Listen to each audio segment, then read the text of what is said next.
And welcome to the Cooper Associates County Ground here in Taunton. This 4-day cricket stuff, it'll catch on, I reckon, Harry. Sam Dowling here, Harry Everett alongside me. We'll be with you for the duration of play on the live stream, courtesy of our principal county championship sponsors, WPA Health Insurance. A better day for Somerset. They took the last two Surrey wickets in the very first over of the day yesterday. Lewis Gregory getting those. Hashim Amla wasn't around, still feeling unwell, so wasn't able to bat, so just a 9. And then Somerset, after Lachlan Stevens' motivational words after the end of day 1, well, they found a bit of method, they showed a bit of grit with the bat yesterday. There were starts for many of the batters. A maiden first-class half-century for Lewis Goldsworthy, who batted beautifully, dealt with the short ball really well against Jamie Overton in particular, and not out overnight is Lewis Gregory. He's got 71 of them. Harry, the lead's 117. It's probably not enough yet, but what gives Somerset a sniff? Yeah, it's hard to look for the positives, so a good side. 117, yes, it's not enough. Lewis Gregory can bat, we know he can bat. He got good runs at Bristol, 93 I think it was, at Unique Stadium the other week. He's got 71 so far today. Pete Siddle can hang around for him, Lewis Gregory can keep batting as he does, and Martin Delangert can throw the kitchen sink. We've seen him get the 100 for Glamorgan. If he comes off, you never know. So how do they approach it? Gregory batted sensibly, but while also playing his shots. He's got that natural aggression. He knows his one way to play. Do they keep going about it just in that same way this morning, and then maybe let loose once Delangert is in? I think they've got to get through the first few overs to try and win the game. The ball's only 13 overs old. Dan Worrell was swinging it a lot yesterday, swinging it away from the right-hander. Impressive bowling. Jamie Overton's going to bowl hostile. We know he bowls, and Jordan Clark's been bowling well. So you've got to get through, get back in again, get through those first few overs, and then see where they are after 5-6 overs. If they're still there, then they can start playing a bit more positively. And a word for Surrey, because it was hard work with the ball yesterday. They've been very much on top of this game. Bowlers had to keep going, they kept running in. Overton, Worrell, young Gus Atkinson I think has been really impressive, and a couple of wickets for the man you call part-time spinner Will Jacks. Yeah, I'll be honest with you, I don't hold much hope for Somerset. I think Surrey will probably get through the last two early because they bowled well. They probably bowled better than Somerset throughout the test match, throughout the county championship game we've had it.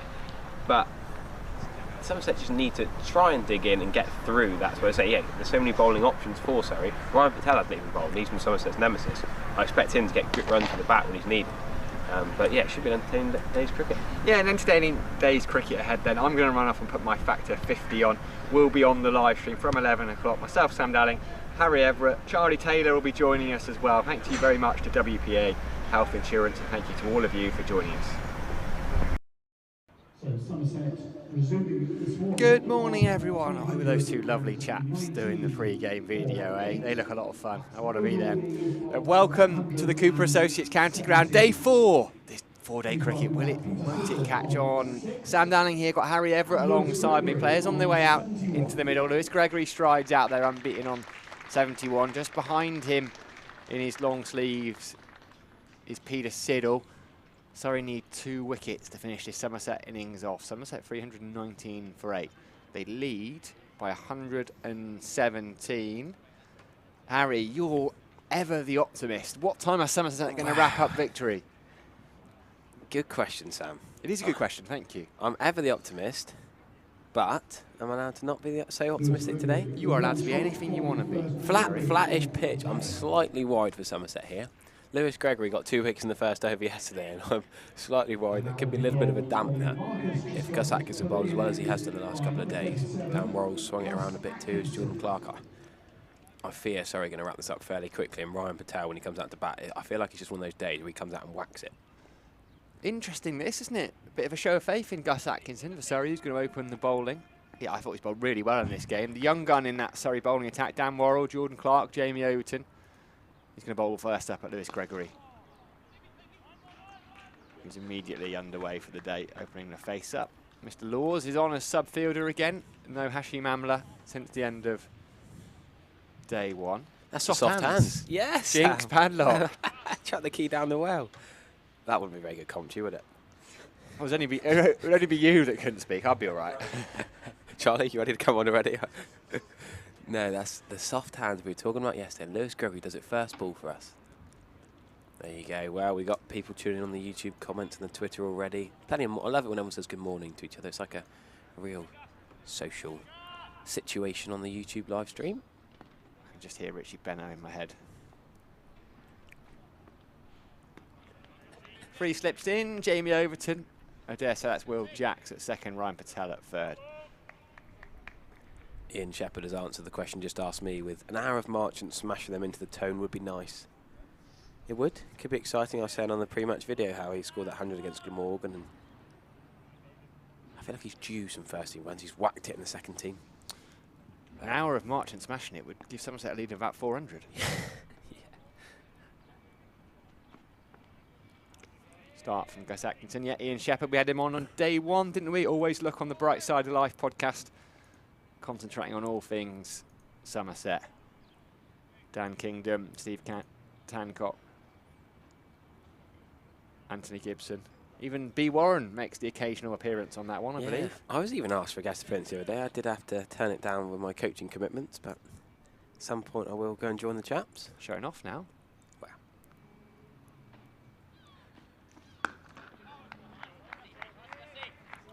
How does Somerset go about this, Harry? I know I asked you on the video, but is this a case of Siddle and Gregory just batting time? Are they still thinking about trying to save it with the draw? No, I don't think they think about the draw. I think they just bat for the first few overs, get through the newish ball. Bear in mind it's only 13 and a bit overs old now. There's some decent swing bowlers for Surrey, so I think they get through this first period, then see where they're at, and then maybe they can think about some quick runs after that. Guided by Siddle, went for the Yorker there, Atkinson, but just a little bit too wide. You were quite emphatic there with the answer, Harry. I like that. No. Yeah, no wavering. Well, Baz McCullum, Bazball is gonna take over the county championship now. I think they've seen the way England are going to play. I think it's going to leak down into the county game. And I think it's going to be very positive, aggressive, Australian-esque, Chris Rogers, Lachlan Stephen-esque cricket. Look at Taylor. He knows I'm on air, so can't bite back. Just give me can stick on Twitter. What's he said now? It's so predictable. That's the thing. It's just so predictable from him. Played by Lewis Gregory, jabs that into the ground. End of the first over of the day. Didn't have the same first over as yesterday. There weren't 2 wickets. Sam, that's a great picture you sent. I think that if you're not on Twitter... Don't fall for that, Harry Everett. Don't fall for that. If you're not on Twitter, I strongly suggest you get Twitter for some of the gold dust. Well, there's some great stories and pictures and moments from the England Test match yesterday. Some great Somerset chat as well, and some great photography by Sam Vincent Van Gogh Darling over here. I'm not sure he's a photographer, is he, Vincent Van Gogh? I don't think that's my best shout, but name of favourite. I do also have one here. Right, Dan Worrell is going to take the new ball from the river end, interestingly, because he bowled from this end primarily. Yes, he did do a bit of both. He can bend around a tree on either side. He can swing the ball away from the right-hander. He was at that end in his first spell, first couple of spells on day one.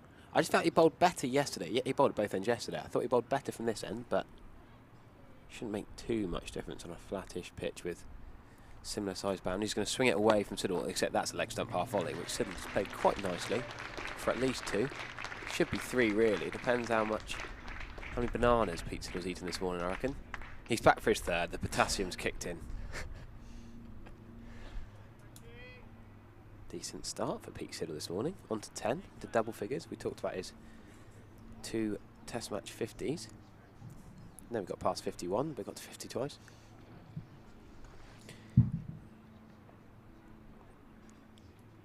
Yeah, there's different rumours as to how many bananas Pete Siddle does eat in a day. We'll have to ask him at some point. I wouldn't bother. He's a very affable man, Peter Siddle. I think he's fielded the banana question enough in his life. I think that's out off limits. Okay. It's above average, though, his banana consumption, I would say. There you go, you heard it here first. Above average on the banana eating front. Dan Worrell is in, and that's a interesting shot from Lewis Gray. It's almost on the walk. Yes, it's a defensive shot to the short extra cover sort of mid-off man, but seemed to be on the walk as if he's looking for positive quick runs here, Lewis Gregory. He's going to play in his positive way, whatever happens.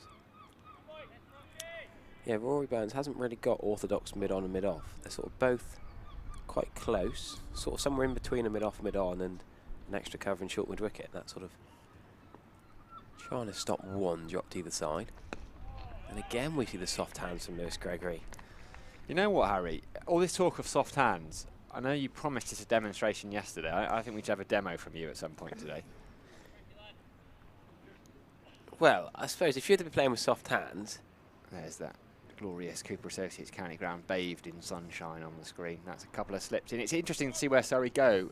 They want to be trying. They want to try and be attacking. They don't want to leak easy runs, do they? So there is a third sort of field, yeah. You don't want to allow Gregory that escape shot and just pick up 4 down to third. Deep cover's the interesting one. That's an easy one, dropped into leg side. But yeah, it's that kind of field where you can get 2s quite easily. Lewis Gregory is good at rotating the strike in county championship cricket when a lot of people will be sort of defend or you wait for your 4 ball. Lewis Gregory is very good at ticking over the strike. So he's not quite been in his sort of imperious form we saw a couple of years ago when he was up at the top of the MVP ratings in the T20 Blast, came in at 7 and was whacking it with a bat, taking wickets. He's not hit those levels yet this season, but this mix between T20 Blast and County Championship fixtures in June might help his positive batting. Is that adapting?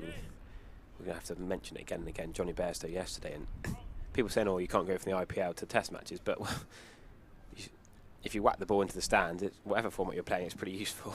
If you're good enough to do it against a red ball that's swinging off some of the best test bowlers in the world, then fair play, keep doing it.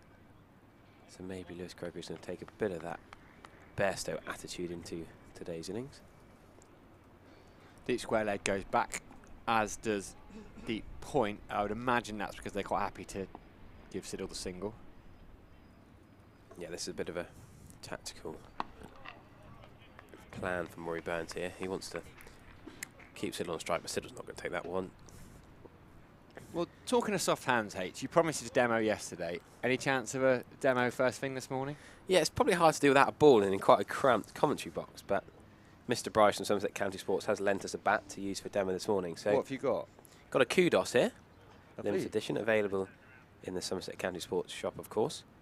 So about playing with soft hands, if you're playing out in front of your body, then that's going to be with hard hands, and the ball's going to take an edge. If you misjudge it, but a swing, but a seam, you can take an edge and you can be caught in the slip. So you're playing soft hands under your eyes later. You might just give with your hands a little bit on contact. That's going to help the ball go down into the ground, and you can score out a couple of singles behind square on the offside. Atkinson. Gregory keeps that one out. Yep. So Lewis Gregory's played very well this morning. A couple of balls just outside off stump, sort of on 4th stump. He's got his bat in a normal defensive position, but he's played it late under his eyes and just given with his hands as the ball makes contact. And that helps the ball run off the, not necessarily the outside edge, just sort of the edge of the middle, and that can then be played with soft hands to get those extra runs. Ooh, Gregory doesn't know much about that and needs a nifty bit of footwork there. Nothing about soft hands, that was about soft feet. Soft feet, I've never heard that phrase before, but I tried it, it didn't really work, but I tried it anyway. Rory Jabbed Burns it did into that the ground. last year, didn't he? He defended this game last year. He defended into the ground and it knocked his off bail, just trickled off and he was out. Tom Abel against Hampshire did the same thing, couldn't quite kick it out of the way. Trying to defend with soft hands there, Lewis Gregory can actually also be a problem.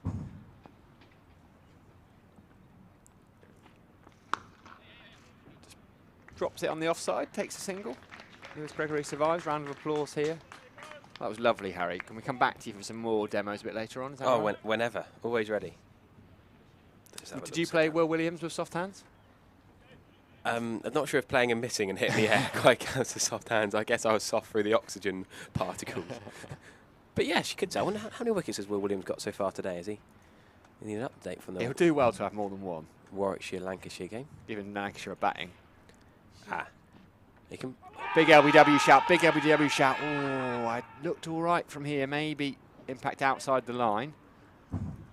Umpire says no. Should be said as a great catch diving forward from Ryan Patel. I think it's pad, so there's no catching chance, but a bit high. Siddle was kind of falling over. It was a decent appeal, but there wasn't. You can usually tell by the bowler's reaction if they really think it was striking in line. He was playing a shot as well, Siddle. There's a shot of that one and opens it out to point. That was fielding, and immediately last ball of the over, point drops back, as does deep square leg. Happy to give Peter Siddle the single here, Surrey. We should explain this soft hands thing. Was a couple of questions on the YouTube comments yesterday were asking us to try and explain soft hands. It's not just me going off on one unnecessarily. There was, I think it was every bit necessary, Harry, you going off on one. It's just about trying to score off extra balls that you'd otherwise defend off. Another over done. 3 overs gone this morning. Somerset 326 for 8. Gregory's got 74 of them. Peter Siddle has 10. So here we go. It's the pro, the actual professional cricketer who came through the Devon age groups and has been T20 captain for Somerset, not this year, but he's a serious all-rounder, Lewis Gregory. Watch him play with soft hands here. Dabbing the ball under his eyes into the offside for 1 run. Pete Siddle did it at last ball that over, but the plan isn't for Siddle to take much of the strike this morning, so Gregory understandably turned the single down. Morning to everyone on the live stream. Good numbers already, over 1,100 on the live stream. Hoping to see something a bit special for Somerset. No Johnny Besso distraction today. Not yet, anyway, as down rolls into Gregory with these 2 men back on the leg side at 20 yards off the boundary. Well, deep square leg's 20 yards off the boundary, deep fine leg's probably 10, which is an interesting strategy. Trying to stop the 2 to get Gregory off the strike as much as possible. They want to bowl at Pete Siddle this morning, but it's a gamble. If Lewis Gregory now goes for the pull or the hook shot and it goes over one of those fielders for 4, that's one of the most criminal things in cricket. If you're on the boundary and it goes over your head for 4, then that's plenty of fine material. Dread to know what piece of fruit Pete Chiggy will be putting in your seating area.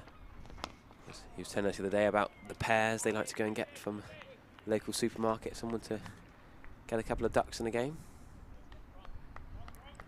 Talking of ducks, Tara Net says, "You is a decoy duck." Not a duck chat on the YouTube comments. Not quite sure what's going on here. There's a bit of pigeon chat. Talked about the peregrine falcons yesterday. I love how you went for it without working out what the chat was about. You just read it out. I thought someone might help explain what's going on, because I've read the pre-messages and it doesn't seem to link.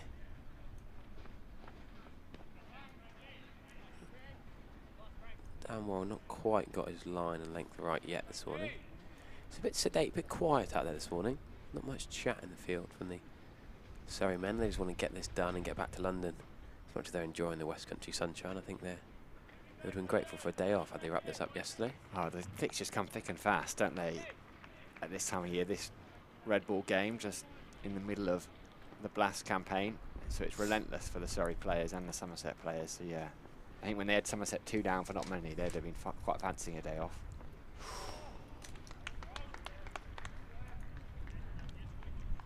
Just getting Lewis Gregory outside off stump, but probably not quite close enough to make him play.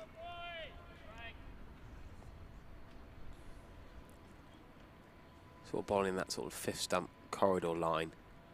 Lewis Gregory did have a little waft at that one, but didn't need to. Morrow probably wants to be slightly tighter to off stump. Only the 2 slips in.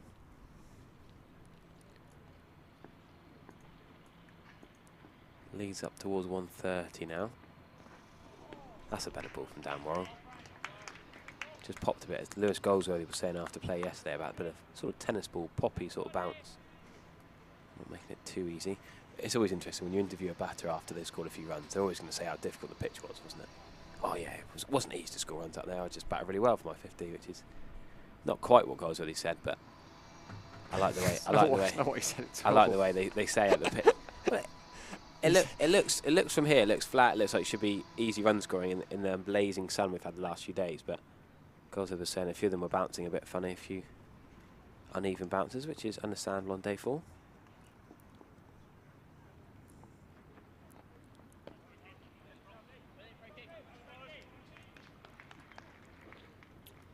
There was that remarkable situation at Gloucestershire yesterday, the Kent game. They used 3 night watchmen who all fell. Yeah, Miles Hammond was desperate to try and get someone else into bat before him. Then they all fell, and they were 40 for 5. They lost 5 quick wickets. Game on. And then they lost another one in the first over this morning. A few of the Somerset lads and the balcony. Martin Delanger will be in there somewhere. Pads on, ready to come out next. Early wicket down at the Aegeus Bowl. This one's getting a bit interesting, and Surrey will have half an eye on this because at the moment it's looking like a Surrey-Hampshire title battle, maybe with a little bit of Lancashire too. There's an interesting game up at Edgbaston, but Kyle Abbott's got a wicket in the second over of the day, so Yorkshire's lead is just 127 runs, and they've got 4 second innings wickets remaining as Atkinson bowls to Siddle. He keeps that one out. Kyle Abbott's got 2 for 42. Keith Barker 3 for 29. What a cricketer Keith Barker is. Yeah, really impressed with Keith Barker. He always seems to do well against Somerset, of course. Handy bowler, handy batter. The all-rounders. He's become my captain of my fancy team this year. Dan Stevens not quite producing the goods for me. So Keith Barker's got the armband. Soft hands there from Siddle. Finds the gap wide of Ryan Patel at gully. Cameron Steele lets Laws do the fielding down at third. An intriguing clash up at Edgbaston as well. Lancashire requiring 316 runs now off a minimum of 92 overs with all 10 wickets in hand. So Luke Wells and Keaton Jennings are out there batting at the moment. Josh Pannon, Stephen Croft, Dane Villas, Danny Lamb, Rob Jones. So a serious batting order for Lancashire. Have also got Matt Parkinson in their side. Went wicketless in the second innings. Gully comes out to Gregory, who just about keeps that one. Out from Gus Atkinson. It's been a good start from Gus Atkinson. Really impressive in this game. Surrey's fast bowling stocks. Well, they've got depth in both departments, really. Mike from Ilminster doesn't fail to make me chuckle on the YouTube comments. He's explaining these weird duck messages I wasn't understanding on the YouTube comments. He says Fluffy is an exiled New Zealand fan getting over yesterday, hence the inane comments that we couldn't understand. I see it. Someone has come on as not Fluffy as well. We love the YouTube comments. Left alone by Gregory, who's got 74. Not had that many, only 110 or so runs before this game. He had an 89. So when he's got in, Gregory, he's tended to score decent runs. And if he could double up here, it's a long way to go, but the Somerset leads 115. If they could double that to 230, it's a big if. It's a big if. Atkinson. Gregory drives. The dive comes in at mid-on, but it's not going to stop the boundary. First boundary of the morning, is that? I think for Gregory. Lovely looking shot. Jordan Clark at mid-on. Wide-ish mid-on.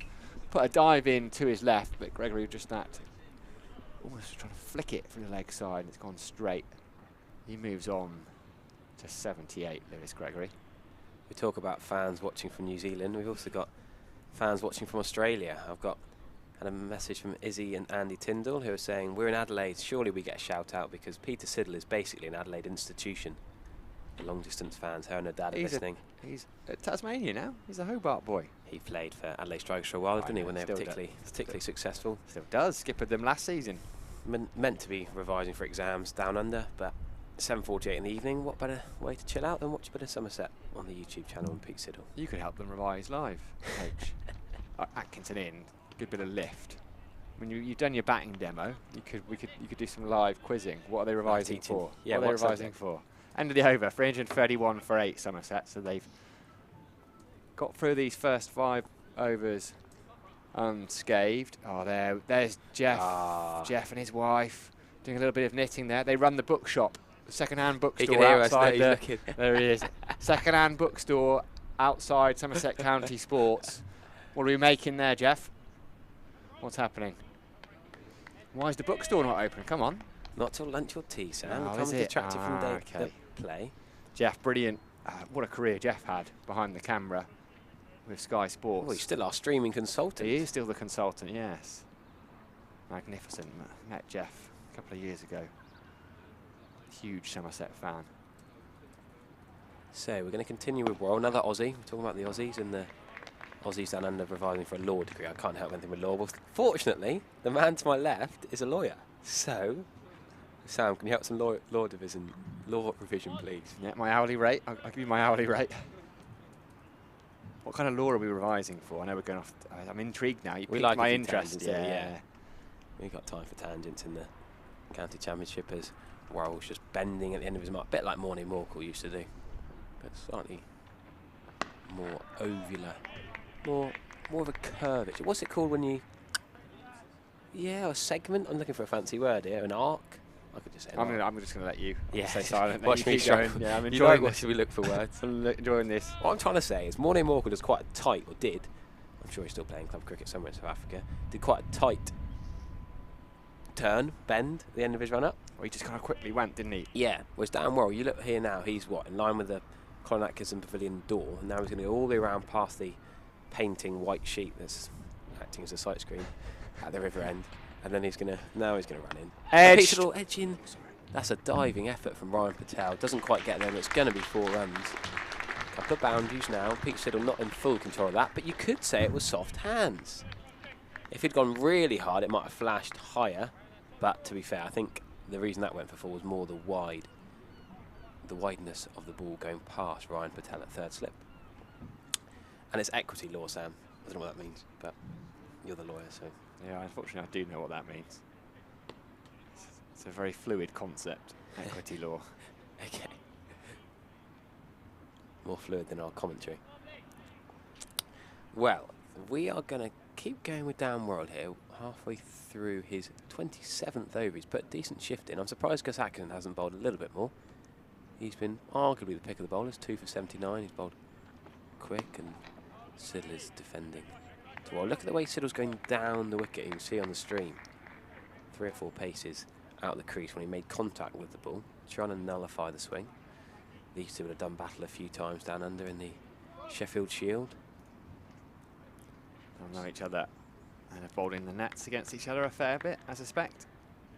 We should clarify for the new cricketing listeners. I feel like after yesterday, the Johnny Bairstow has got a lot of non-cricketing fans who got the free ticket to Trent Bridge, suddenly loving the game again, or renewed. I saw a lot of messages on Twitter about how they're, oh, I love cricket. Cricket's great, having never been to today's Test match. So that's another flashing drive from Pete Siddle. Ryan Patel can't get anywhere near that one. And that is only going to be the 1 run because we now have a fielder down at third man. Ben Geddes is down there. Yeah, just great to see that the impact of the free ticket initiative from Nottinghamshire yesterday, getting so many new fans into the game just in 1 innings, 1 day, that Johnny Bairstow heroics. And hopefully we're going to have a few more watching the County Championship today, getting the cricket bug. So we shall try and do our best to explain any technical terms we may use. Explain that the Sheffield Shield is in Australia. It's not a competition in Sheffield, England. Dan Worrell with his sweatband on his left arm. He's not a tennis player, just got the left arm sweatband just to mop his brow, and he does it as I say that, he mops his brow. Pretty warm out there. 20 degrees my car said as I was arriving this morning. Let's not go down the route of your car again. Oh, Sam, there's no need for that. It's just got lots of sports gear, a lot of coaching, a lot of playing. Just prepared for any sporting change of plan if I have to suddenly go off to a different sporting occasion. There's Mace. Ah, Mason. Not the stone mason, not the Hampshire spinner, but what do we call it? An extendable crane, or what? I don't know the names of cranes. You know, like a tractor or a car has names. I'm sure cranes must have makes or models. I'm sure they do. It's beyond my sphere of knowledge, I'm afraid. I'm not sure I can even Google that. But extendable, I think, is probably a fair explanation. Atkinson continues, bowls a bouncer to Peter Siddle. Couple of slips in, Ryan Patel in at gully. There is a third down there. We've just seen a couple of edges from Peter Siddle. This will frustrate Surrey because they'll want to get this done. What they don't want, they've had a chat this morning, and they don't want a tricky 240, 250. I know that's a long way off in 60, 70 overs where actually they're gonna go for the win regardless. Surrey, they've been in such a dominant position for most of this game. Big LBW appeal for caught behind as well. Double appeal, but nothing doing. Gus Atkinson has head in hand. Sharp bit of work from Jamie Smith. They thought they might have had that breakthrough. Let's have another look at that from Atkinson. Just nips back in, strikes Siddle on the pad. I don't think there's any bat on it. Good bit of work from Smith. Tumbling away to his left, but nothing doing. So still 8 down, Somerset. I must say that's the biggest appeal we've had so far this morning. Bit of a shake of the head. Gus Atkinson's not too impressed, but that'll just add to their frustration. There's Jordan Clark at mid-on next to Atkinson. A bit surprised not to see him open up this morning. He's been Surrey strike bowler. Jamie Overton to come into the attack. I'm sure he'll have a bit of fire in his belly. He always does. As Siddle flicks it to Ben Geddes. So that'd be quite painful. I always think about that. saying, fire in your belly. I mean, that would be, you'd struggle to bowl with fire in your belly, wouldn't you? Well, it'd certainly make you run quicker, I reckon. Make your bowl a bit sharper. Get down there. Glorious here at the Cooper Associates County Ground. If you're just joining us, Sam Dalling, Harry Everett, Charlie Taylor's going to jump on in a minute. He's finished taking bad photographs from the back of the box. Nice shot that, Peter Siddle. Mid-off is very wide, Rory Burns. So all we can do is race and pick it up. About 10 yards in from the boundary. It was just a check drive from Siddle, a defensive push almost, but picks up a couple. So he moves on to 18. Neil Pratt was not going to give that LBW, was he? I was just wanted to segue into a little story I garnered last night, actually. After my T20 friendly, I was chatting to an umpire friend of mine and telling me all about Neil Pratt, Gary's brother. We remember Gary Pratt, don't we? I was going to say, is it his brother? Yeah, I thought it was. Minor counties man who did that amazing run out of Ricky Ponting that will go down in the history of Ashes cricket. Driven. That's a lovely, lovely looking shot. Rory Burns gets a hand on it. He was diving to his right and he saved a boundary there. Couple more though for Peter Siddle. Somerset move up to 340 and Peter Siddle moves on to 20. That lead is now 138. You know what I'm like with pencil and paper. So what I did is I went back to my car after this T20 game of cricket last night. We're having our food in the pub afterwards. And then the umpire chap, who's the captain of the village team I was playing for, had asked me to play. He said, Harry, who's been umpiring Somerset this year? I wanted to know the names of all the Somerset umpires. I'll let you see this ball first, and I'll carry on. Leaves that alone, Peter Siddle. So around 100 overs gone, Somerset 340 for 8. And we've got Harry Everett here with tales from the umpires. Yeah, so name's Andy Ford. He used to umpire second team county cricket and a lot of minor county stuff. Just recently retired, and he basically said, go and get, obviously I have all my scorecards, and he said, go and get your scorecards and we'll have a look at who the umpires are from the county games. And he was telling me stories about every umpire who's umpired at the Cooper Associates County Ground this year. So some great tales. One of them I'm particularly saving for when Charlie comes on with me, because he's going to love one of them. Anyway, I was upset. I don't get the story, do I? Oh, you can listen. It's all right. No, it's all right. I just want to see Charlie's reaction. Mike from Ilminster is waiting to hear about Charlie's anniversary dinner. We're looking forward to hearing about that too. Made his train. Yes. With time to spare, Charlie, you must have been well shy of 12 minutes to get across with that GoPro on. Let's pause that story as Jamie Overton's just winding up. He's probably got fire in his belly. I think just playing here, there's automatically fire in that belly. And he's got a similar feel to what Darren Worrell had, although the slip's a bit wider. Ryan Patel's more of a fourth slip, and the first slip's gone a bit wider. Gregory's soft-handedly playing that down to the leg side. Man for one run. And Pete Siddle on strike to Jamie Overton after one ball is probably what Surrey want. I say that's sorry, Jamie won't mind that at all. Deliberate ploy, I think. Quite happy to let Siddle on strike as Dan Worrell comes up from third. They're still going to plug that gap, so deep point's going to move around. They're not going to give Siddle 3 runs, but there is going to be an extra slip of gully. Aware that you can't always see all the fielders on the live stream, so I'm just going to explain to you. To Pete Siddle, there's a first slip, a second slip, and a fourth slip, so there's a gap at third slip. That's right now as Siddle's facing up to Jamie, and that's I guess it's a pull shot. It's not your coaching manual pull shot, but fair play, Pete Siddle's off strike and having a little giggle with Jamie Overton as he goes back. And now to Lewis Gregory. Will Jacks goes wider. Thank you there. So we can see Will Jacks, that man. I almost need one of those Monday Night Football pens so I can highlight on the live stream. We'll work on that. Maybe we'll ask for the budget for that next year. And I can highlight. So that's Will Jacks at sort of 1.5 or second slip. And there's another bigger gap in gully. Ryan Patel with 26 on his back is at gully. And that's leg side. That might have just rustled the trousers of Lewis Gregory. Wasn't far away from leg stump. I think that's why Jamie Overton's got his head in his hands. Gregory's getting across because they're waiting for that short ball, so they're just sitting on the back foot, getting ready to play the hook or the dab off the legs, and he left that Lewis Gregory, and it wasn't a million miles. I mean, a million miles is a long distance, and it would have to be a serious wide for it to be a million miles, but it wasn't far away from leg stump.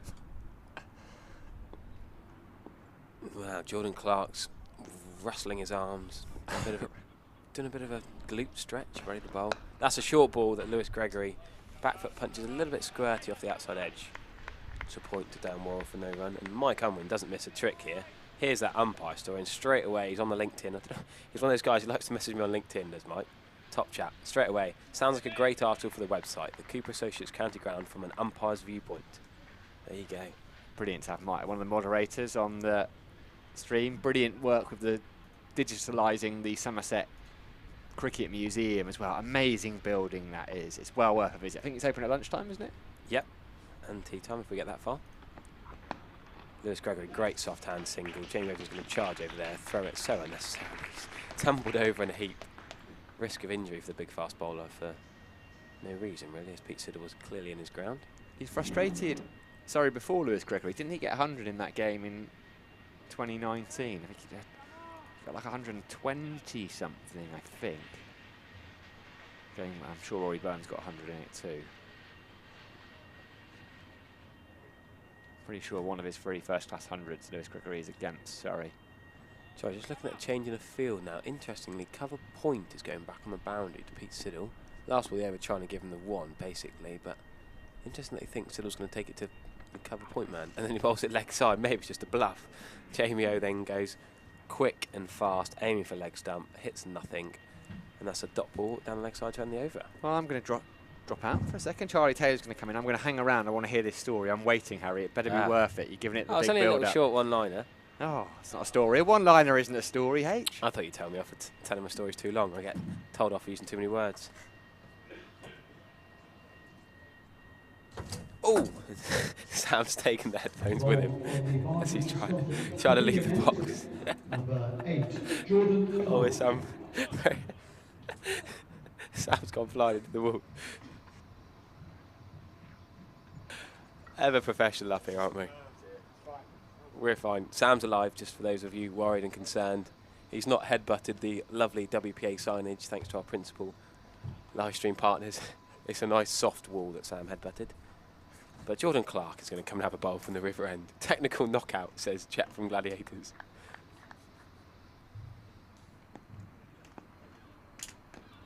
And Jordan Clark is going to bowl to Lewis Gregory, and he's going to back foot punch it for... No, good fielding by Roy Burns. I thought that was going to be one run, but nice one-handed pick up. And straight on the live stream, Father of Albert says, I play with Andy Ford for the mighty Cupcombe, currently topping Div 4 the West Somerset League. He bowled a contender for Ball of the Century a couple of weeks back. Yeah, this umpire chap who plays a bit, he does like to give a bit of flight, even more than me. If you see me bowl, that might be hard to believe.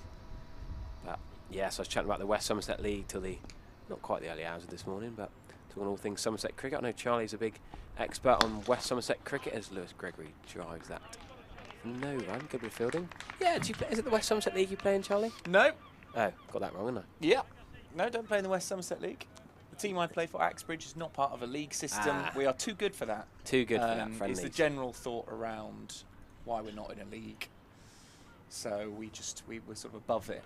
Well, interestingly, the West Somerset League I was hearing last night have 4 rounds in the year of friendlies from Division 3, 4 and 5. They haven't got enough to make the league now, so they just play friendly games.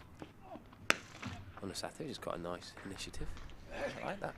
Yeah, no, we're a friendly side only, Axbridge, with a team that generally gets beaten every week. And they played yesterday, actually, oddly. They played on a Tuesday night. Which is a shame, because they normally play on Wednesdays. And I was thinking, actually, if they're playing tonight, there's a good chance I'd have been able to make the game. But because it was last night, and the play went all the way through to 6:20ish, wasn't it? I was on the train by 6:10, but the play went on till 6:20-ish. 6:35, actually. Was it? It went on a lot longer than I thought. Well, that's when I left the ground last night in a hurry. So go on then. You have to tell us, gradually in between these Jordan Clark deliveries in his first over this morning, there's an inside edge from Pete Siddle. You had a better option last night than playing cricket, did you not? So. Yeah, well, I didn't sign up for the team anyway because I thought there's a good chance I'd be commentating up until sort of 6 or gone 6 in Taunton, and the game was at Axbridge. Yeah, well, we weren't supposed to meet yesterday, me and my girlfriend, despite it being our anniversary, because she had some plans with a friend. I was doing this here, so we were planning on doing something at the weekend, but her friend wasn't able to make it in the end. Jordan Clark, that's Fuller and straight. Well played by Pete Siddle. Another unnecessary run out. Don't know if they're trying to get the new ball soft already, but just throwing it into the foot marks, trying to get a run out that was never on. So we just thought, well, look, we're both free. It's our anniversary, so it'd be a bit of a shame not to do something. So having had no plans at all, I rang up a few restaurants sort of halfway between. She works in Gloucester, So we sort of looked around the Bristol area for a common ground, a halfway point. And we went to a Spanish restaurant in Bristol, which is very nice. And that is a nibble outside off stump from Pete Siddle. This is not the best of balls from Jordan Clark, let's be honest, but Pete Siddle had a little fend at it when realistically he could have just let it go. Well, while we're on the subject of meals. We're always on the subject of I meals. know, Let's it not seems to kid come up an ourselves. awful lot. I guess it's just a cricket thing, isn't it? Meals. There we go, look at that. Spot the poppadom in the advert. Oh, I didn't. Yeah, it's in Didn't there. spot that It's in before. there, Harry. Somerset against Gloucestershire. It's the only way to watch the derby on Friday because tickets have sold out. Apart from these, curry plus tickets special offer, 43 quid, which considering a home ticket's 33 quid, you're paying £10 for a curry. It's decent value. Overton over the wicket. Oh, hits Gregor. I think a bit of bat involved, maybe. Certainly, Overton was asking if Thigh pads a bit LBW. high. Yeah, maybe a bit high. Definitely not a good shout for LBW there. Really, only Jamie Overton seemed that interested. Let's have a look. Oh yeah, it came into him on the thigh. My attitude when looking at pricings of cricket tickets is, if you want to watch the top league of football for 90 minutes, it's what, 50 quid plus if you want to go to a new Premier League game these days. Yeah.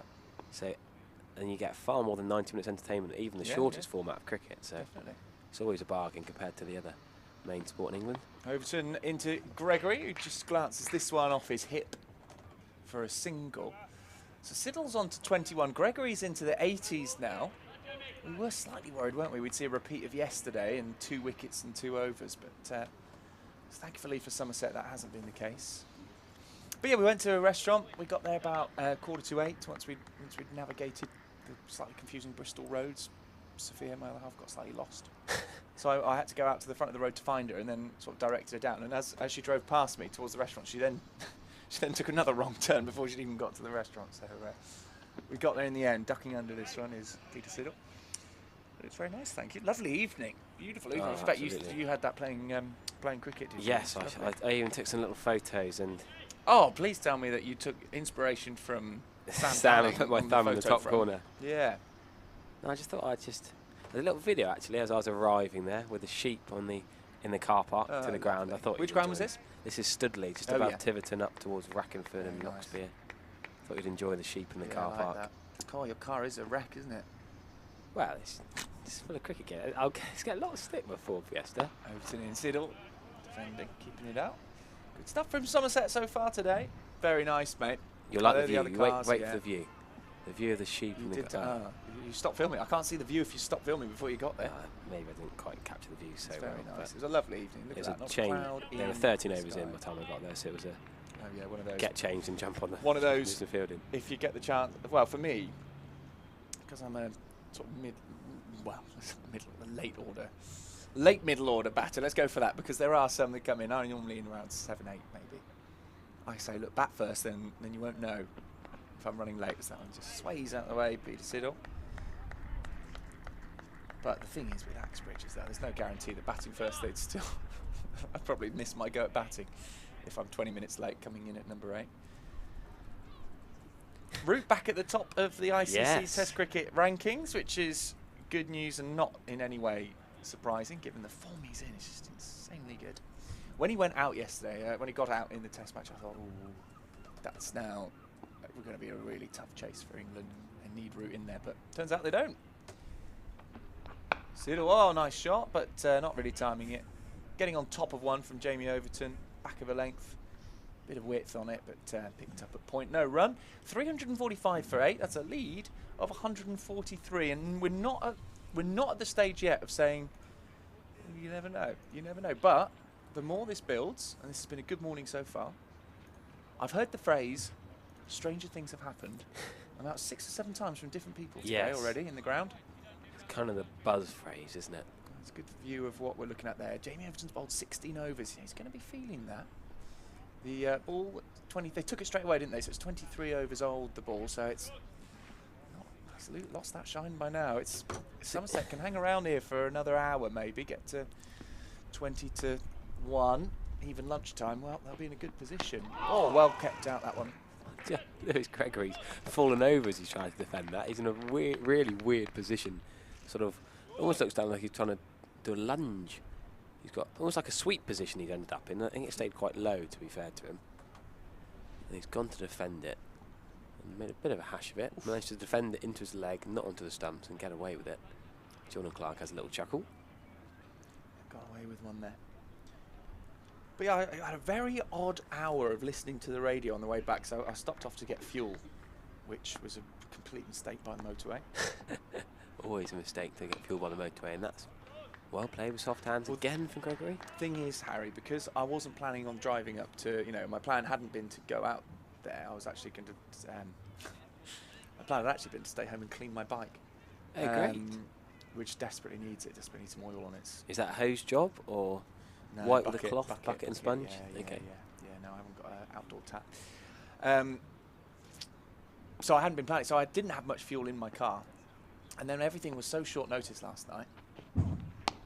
That's good cricket from Lewis Gregory, just to take the one. The only issue here is how many balls in the over does Lewis Gregory want to face? Yeah. Does he want to keep Siddle off, but take the runs when he can? Well, it seems to be trusting Siddle at the moment, doesn't he?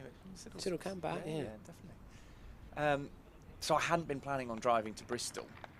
So there wasn't enough fuel to go to Bristol and back. There was enough to get me there, and I thought, well, I'm short on time, got to get to this restaurant booking.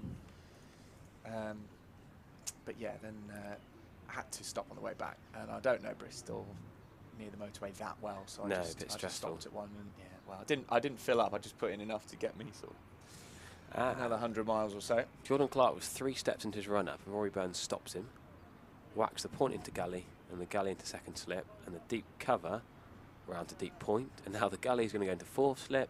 Now the third man's going to go wide. I hope you're following all this, and if you're not actually watching the stream, you just listen to the stream, you can now draw a diagram of the entire field Rory Burns has set. Marginal adjustments, and all that happens is a straight ball defended down the ground. David, who's just joined, the new ball came last night with 23.4 overs into the newish ball, and so I don't think it's been changed with the hoops either. Haven't seen that yet. No, I don't remember seeing it last night, but then I did miss a bit of it while I was on the train. I was trying to watch you guys, but I went in and out of signal. I couldn't keep it going. I had it a little bit. But yeah, I listened to a very odd hour of radio while I was trying to find this petrol station and then driving home. We shall have to wait to find out what that was. The suspense is getting to be his inside edge from Pete Siddle. Because England football were playing last night. So I completely forgot they were playing, to be honest with you. Nations League. Yeah. Which, let's be honest, lost touch. Yeah, it's a friendly, isn't it? Glorified friendly. It's basically a friendly. Oh, I quite like the idea that these games are going to be against pretty good opposition. It's good, rather than just playing, easier teams and not really gaining anything from it. However, England, if you didn't see it, England lost 4-0 to Hungary yesterday at home. Well, they were playing at Molineux. Not sure why Wembley's not in use. I guess there might be concerts or something going on there, or maybe they're just trying to spread it out.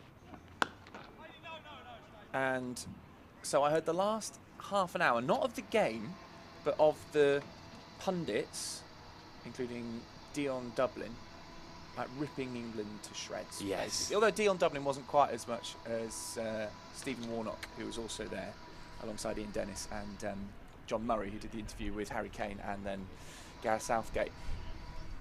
England, by the sounds of it, England had an absolute shocker. They were pretty poor, just did not have a good game. Then, the following half an hour was the TMS podcast celebrating the unbelievable England victory against New Zealand. So, what a contrast that was. See Charles Willoughby down there by Gimlet's Hill. He was on there the other day. Yeah, good player. Left arm bowler. Jamie Overton in to Gregory, who's flicking this one up, basically off knee height towards the fielder at square leg. It's funny you tell that story. I feel like I had a very similar experience. So I didn't get back from this game and the food afterwards till, I don't know, 11 o'clock last night. As soon as I come in, I thought I'm going to watch BBC iPlayer. Great, you can watch the hour's highlights of the Test match. So straight away I got in, put my phone up as I was sorting out. I was watching the Test match highlights, and then suddenly something on Twitter popped up. And I went, oh, England football played tonight. So I turned on the telly, and there was 2 minutes left of the Channel 4. So I went on +1 and I watched the last bits and the analysis. And they're a bit more polite. Joe Cole and Ashley Cole, who aren't brothers, who are a bit more polite on Channel 4's coverage. But yeah, it's funny when there's so much cricket going on in the summer. You don't realise that in June they're playing international football. Well, yeah, especially when it's not if it's a World Cup or a Euros, you're on it because it's a big thing. But when it's Nations League, it just hasn't resonated, has it yet? But sure. Hungary must play cricket as well, surely. Hungary, I expect they've got a team. I bet they have. I bet they're playing in the most countries, I guess, a lot of countries have got a team. Short leg goes in then to the Jamie Overton ball. Oh, that one was I tell you what, Pete Still's done well not to get anything on that, because that's a lovely ball from Jamie Overton coming in at good length. Oh, here we The go. bat. So I divulge again. In June 2012, Hungary was awarded the ICC affiliate member status in the annual Brilliant conference stuff. at Kuala Lumpur. And in 2017, they became an associate member. They played Belgium, Denmark, Hungary in the T20 World Cup European qualifier. So Good stuff, good stuff. I'm sure they played Czech Republic. I think the Czech Republic broke the T20 record a few years ago for the highest score. Did they? 280 or something down. Siddle waits, Jamie Overton in with a short leg in place and just leaning into this one, nicely defended, and they'll come through for a single, taking Siddle off strike. Now, if this was the first innings, and I know this winds you up, Somerset are on course for a 4th batting point here, because they've still got 5 and a bit overs to go till the cut-off point. This really winds me And up. it's 347 for 8. There's probably winds me up as much as Jamie Overton leaving his bowling mark on Well, the that really field did wind yesterday. you up. Just why does Somerset always bat better in the second innings when there's no bonus points up for grabs? Well, they're a team that when the back's against the wall, Yes. seem to bring out performances. They need to do badly to then butt their ideas up. Which is so frustrating. Is Jamie Overton's in again? Lewis Gregory doing well to defend that one. Just jumps up a little bit to keep it down. Weirdly, it slightly reminds me of Johnny Bairstow. It almost feels like he needs to be criticised and be close to being dropped to then pull out an unbelievable innings. How many times that Sydney Ashes 100 comes to mind? How many times he defied the critics, shushed Nasser Hussain in the crowd, whoever it is, scored 100 when people are talking about him being dropped? I mean, yesterday was a different gravy. He's saved his test place is pretty He's safe due now for a a few while, years, isn't it? yeah. He's I mean, that was absolutely brilliant. I like you, I like watching the highlights. Obviously, it's great that they're on the iPlayer as well. This one's pulled nicely into the square leg area. Credit to Ben Geddes. Shot really. Ben Geddes at short leg has done very well to duck that. It's Yeah. not ducking a bouncer, but to get out of the way of that pull shot. Yeah, was. when you see it coming, shaping up like that. But he connected well on that one. Just picked out the fielder, which is the shame for Gregory. But because I was busy on the weekend, I didn't get a chance to catch up the highlights, and I don't just want to skip straight to day 5 Yes, to watch. yeah. You've got a test match builds up like a 4-day game. Yeah. It builds up the whole context of the rollercoaster game. ride, Yeah, isn't it? exactly. So last night I watched day 2 highlights. So at the moment, England are 90 for 1 in the first innings. Overton in, well kept out by Siddle, and gets back in his crease. But you know what's going to happen, don't you? I know what's going to happen. Obviously, I know what's happening, but I like that. So I'm that kind of guy that on a Saturday in the winter in the football season, I try and ignore the scores, wait for match of the day. Yeah. When they say if you're waiting for match of the day, Yes. look away now. Kind That's of thing. me. If you're not trying, if you don't want to see the scorecard, look away now from your screens. I have to time it when I go there onto it is. BBC One at 10:29 PM to ignore that bit. Or come I mean, just it's a bit after. frustrating that they do the news just before they do match of the day. The isn't it? timing's They pretty have to poor, say- isn't it? They have to say, look away now. Not many TV shows you get where they actually tell you to stop watching. But that is one moment every week throughout the football season. A little bit of an anomaly. Maybe we'll try it with cricket. How can we bring that into a County Championship highlight show where we say, if you don't want to know what's happened the last 4 days? Yeah. Been living under a rock for Yeah. nearly a week. So Jordan Clark's got that weird sort of 1 slip, 4 slip. Gregory's going to take the one again. Yeah, he's trusting Siddle. 350 up. Taking the ones, and that's not a batting point, but they've still got a crack. You're right, even to have 5 overs to spare as well. Sometimes Somerset, when they have rarely got to 350, it's a little bit slow, and they've got their 112 overs. Well, yeah, I remember I wrote in my notes actually 2 days ago. Bit of prep for commentary today or yesterday. Very frustrated I was. 110.2 overs. Somerset Yeah. took their 6th wicket. So frustrating. Martin second DeLange ball. bowled Will Jacks, I think it was. Missed out on that second bowling point by 2 balls. So frustrating. It's less frustrating. I find it less frustrating when it's bowling. Yeah. So just to clarify, for anyone not quite sure how the bonus point system works, in the first innings of a county championship match, you can get bonus bowling points for every 3 wickets. So 3 are up for grabs, 3, 6 and 9, but they have to be taken in the first 110 overs. And batting wise, it's every 50 from 200, isn't it? 200 to 400 every 50 runs. Pretty rare you get a team getting 400 runs inside 110 overs, but it does happen. I mean, Kent had a habit. Did you see the Leicester Yes. result yesterday? Leicestershire. I think they got full bonus points. Yeah. So they got to 400 within 110. They got 9 wickets within 110. But then they lost by an innings. They scored 440 and lost by an innings within 3 days. Goes down the leg side. So Yeah. Nottinghamshire outscored them by about 150, and then they bowled them out for 99. Yesterday, if you're looking for it. Yeah, I was following that actually, because Leicestershire to be 440 all out and then 99 all out is just frankly ridiculous, isn't it? That's the opposite to Somerset's issues. At least they're getting the bonus points, as you say. It's very rare you see a team lose but picking up all 8 possible bonus points. Hill and Ackerman with hundreds in the first innings. Especially within 3 days. Solid defensive shot from Gregory. Yeah, Duckett in the runs again for Notts. Duckett's doing well, isn't he? So he's got a lot of talent, Duckett. I mean, Notts were 548 for 9. They could have got a few more if Tom Moores was going pretty well on 81. We know he can whack a ball, Peter Moore's son. He retired, injured, so if he kept going, he'd have probably got another 100 and don't waste many balls in doing so. Shot. Back foot punch from Lewis Gregory is great to watch, isn't it? Of course, that wasn't at Trent Bridge because the test match, but at Grace Road, not too far away, an East Midlands derby. That is 150 lead then. Somerset have worked from, what was, to being 202 behind. Good stuff, Somerset, showing a bit of mettle in this innings. Cameron Steele. Grit. That would have worked well. Yeah, I should have said that. When I said metal, I was like it's M-E-T-T-L-E, isn't it? Yes. It's not. But yes, they're showing Steele as well. Showing a bit of Cameron Steele, you Yeah. said. When he So a bowls bit of his leg Cameron. spin. Yeah. That'd be pretty niche for you to understand that. I mean, I don't know what you're on about, of course. Further YouTube comments? Sorry, Harry, to interrupt, just while you're on the subject. when Trent Bridge is in use, you know how Middlesex go to Radlett? Welbeck. Welbeck, of course, Not, Welbeck. I think that's like on the chase when I don't need Bradley Walsh to finish the question. I know what the answer is going to be before. Nice one. I don't know Nottinghamshire very well. I've been to Nottingham quite a few times. I went and watched some VI cricket actually at Welbeck. Good stuff. My mate was playing for Notts VI cricket, the county game. We saw in the inclusion game we got here, of course, we saw the VI guys on the outfield at lunchtime yesterday. Yeah, I can't remember who Notts were playing at Welbeck. So where is Welbeck? How far out on Nottingham? Not too far actually.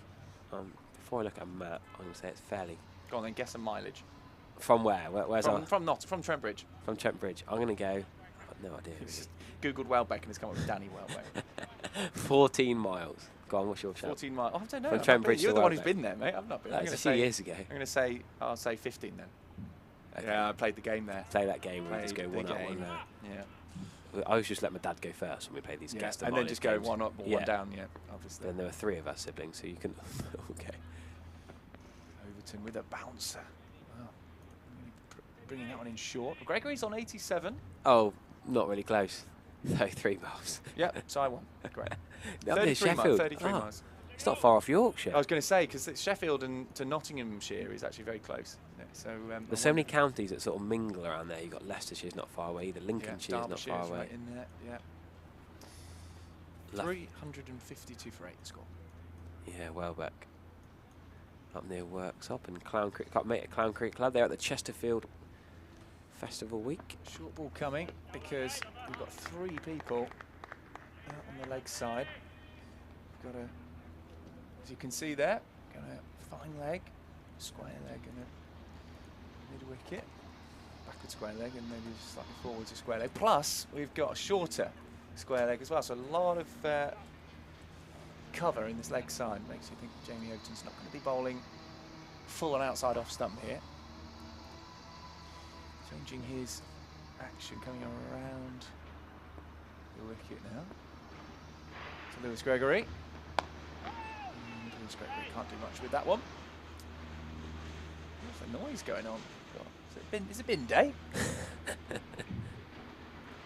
Not sure actually. A lot. Maybe it's the crane. It might be the crane's miles away. It's not making that noise. Don't think he's 33.4 miles away, but our microphone's about to get run over. Was it Gimblett? Is it the Gimblett Hill works going? Can we get a camera on whatever's going on? I'm not sure where it is. Are they demolishing the building behind us? I think you could just turn your effects mic down, Charlie. Oh, maybe it's just very much enhanced in my ears. Just defended there. Yeah. Well, maybe it was just something passing by St James's Street here. Another beautiful day in Taunton today. Blue skies, a little bit of sort of fluffy cloud around. It's a good day for batting, which is the worrying thing for Somerset, because once these wickets fall, Surrey will quite fancy their chances of chasing down this. They'll need a few more runs yet to really pose a threat here, Somerset. And that one is misdirected by Jamie Overton. Just waited for it nicely. Lewis Gregory, they're coming back for a second and they'll make it. Good running, appreciated by this crowd. 50 partnership, Lewis Gregory. There we go, 50 partnership as well. Yeah, Lewis Gregory could be eyeing up 100 here. Well played, these two. Actually 51 now, that partnership with that 2 runs. Gregory has 3 first-class hundreds. Well, we know he's got all the talent there. He's Yeah. nicely played, wasn't it? Just waiting for it. Pete Siddle doing a great job hanging. I can't see Marchant de Lange hanging in like Pete Siddle has, to be honest with you. Marchant will play quite a different way. He'll just have a swing from the hip. This is it, isn't it? These two, because Siddle as well, is certainly no mug with the bat. As Jamie Overton pulls out of his run-up to allow me to finish this particular point that I'm making. Thank you, Jamie. But these two are the ones who can get their heads down a little bit, work hard, play proper cricket shots, knowing that they've got Marchant de Lange in there, who, if it comes off, could add a quick fire 30, you know, or a partnership of 45, whatever. However, if it doesn't come off, then it might, you know, it could easily be a first baller. So they know that this has to be, they don't want to give it away, these two. Whereas Marchant de Lange won't, you know, he'll just feel, well, I'm number 11 coming in. I can certainly hit a long ball, let's see what happens. Gregory just angling the bat. Running it to point. A round of applause there for that one as well, because he keeps the strike, which will please Somerset fans. 107 overs gone in this innings, 355 for 8. This is good stuff from the Somerset team.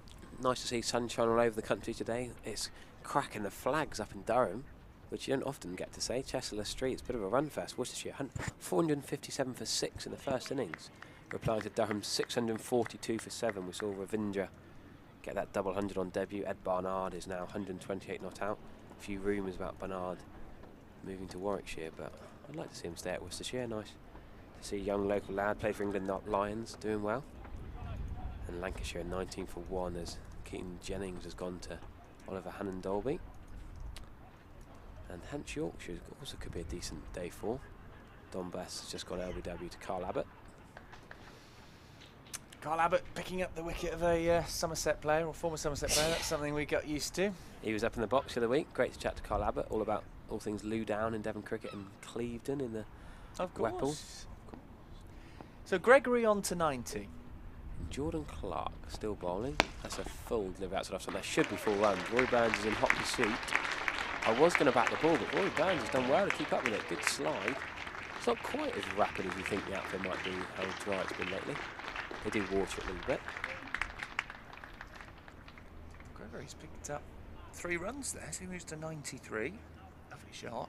Oh yeah, all 4 of the Surrey seamers have had a bowl so far this morning. No spin yet, but they haven't got a Verdi or a Moriarty. You don't really going to go to Jacks or Steele too early. But Jacks has picked up the odd wicket though. He's certainly not been useless. Desperate for a breakthrough here now, so they're going to get a little bit frustrated. Even Pete Siddle's now playing lovely shots. That could be 2. He doesn't run very hard, does he, Pete Siddle? The first one he sort of just jogs and will give Gregory the strike. Yeah, I think getting Gregory on strike here. The other thing, Peter Siddle is going to be opening the bowling pretty much, certainly, I'd say. Don't want him risking anything. I mean, turning and rolling an ankle or pulling him. I definitely don't want him pulling a hamstring if he's running a bit too hard. So I'm very happy to let Peter Siddle play his game here. We're going to lose this 3rd, 4th slip gully. We get moving around now. He's going to go to shortish mid-wicket. Well, the worrying thing here as well is that Somerset are hitting it out the middle of the bat. So that will worry Somerset's bowlers. Shot. If anything, as Lewis Gregory gets another single whacked out to deep point, as you can see on the screen, good fielding from Ryan Patel. If anything, Somerset would rather see the ball moving around a bit to give them a chance of winning this game, because they know, however well these two bat, at some point they're going to try and bowl at Surrey. Yeah, the new ball is going to be the absolute key to this game, isn't it, at the start of that? Yeah, I agree with you, though it's a bit odd that there wasn't more movement and more player missing this morning. Last night it was swinging. Dan Worrell really let it swinging while you were on your train up north. Worrell was not swinging it around corners, but swinging it away nicely. Up north to Burnham-on-Sea. The train had stopped at Burnham-on-Sea, and then I got to my house. Taunton's up north. You've got to go up from Tiverton to Taunton's up the motorway up north. North, yeah. Shot from Pete Siddle for no run. Good bit of fielding from Jordan Clark. Yeah, well, because we went into Bristol, when you get to Bristol, I always feel like, oh, okay, start of the north here. I know there'll be people from the north listening who'll be laughing now. Well, people from the house are silly listening, thinking, what are these northerners Taunton, on about? wow, Heady Heights, that's north. Yeah. Interesting, there was that controversy in the T20 game with Sam Billings. There were a few issues in the Kent game, and he's just got a decent catch, actually. Siddle defends that. Well, we mentioned it yesterday. The atmosphere in that Kent game on the pitch was a little bit needly, wasn't it? It was. It was Kent won quite comfortably, to be honest with you. Yeah, There's they no did. need for it. They did win comfortably, which is why it's so odd that they seemed so, I don't know, they seemed on one on Friday night. And I've watched Kent a lot of times and always thought they played the game really well, but they just seemed like they were a little bit frustrated, even though they were playing very well. And they've had the wood over Somerset in recent years quite often. The 2 games on Sky Somerset have won. The game in the fog at Canterbury and the game this year. But the final... Except for the final, which was... also on Sky. Also on Sky. But different gravy. Yeah, You've got Jordan not Cox a- batting and fielding like that. Yeah. Now, I was just trying to say, the 5-wicket haul for Jacob Duffy. He missed out last night. And this morning he cut a few poles, and then Miles Hammond was dropped. But he's now got Chris Dent at Gloucestershire, 91 for 6. Another game where we talked about that Leicester game where they were 400 in the first innings and 99 all out in the second. Gloucestershire 438 in the first innings and 91 for 6 in the second. Just imagine if at one point later today, Surrey are 91 for 6. I'd be like the Essex game all over again, wouldn't it? That would be... You just never know what's going to happen, do you? Cameron Steele. Oh, here we go. Bit of spin then. We're going to see... Made of metal. We're going to see exactly just how much steel these batters made out of. But Cam Steele over Will Jacks. Interesting one. Well, unless they've decided one end's better, maybe they'll go... I can't imagine they'll go good. Leg spin over off spin. Yeah, we've got 2 right-handers. So perhaps thinking about turning it and then into, no, away from the right-hander, isn't it? So that will be something they will consider. Although he bowls a lot of wrong-uns as well. So He does, yeah. We liked his wrong yesterday, didn't we? I think we had a whole over of wrong-uns. Very exciting. Or at Yeah. least, that's only the first 5, and then there was a straighter one in the 6th one. 108 overs in, 360 for 8. Cam Steele. Gregory's just going to drive this one down to long on, and Burns sort of shrugs.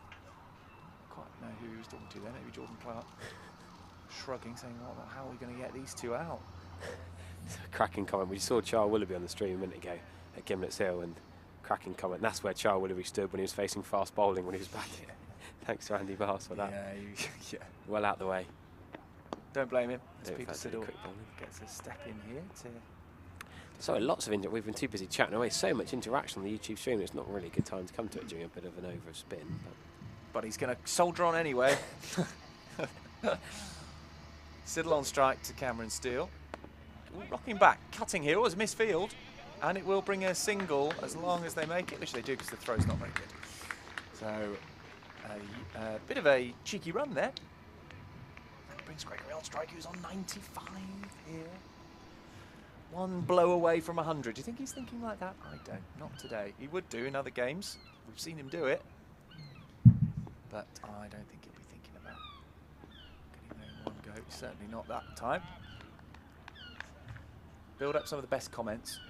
Oh, there's so many. I can't choose which one. Because we've got a ball left in this. Sam's going to come in for me soon. I've got so much more content I want to get out, Charlie. Oh yeah, you're already overdue. Oh, that story's not come out yet. Oh yeah, you haven't even done that yet. So it's driven by Gregory. He'll pick up another single, moving him on to 96. Good innings this from Lewis Gregory. 1 ball to come from Cameron Steele. It'll be to Peter Siddle.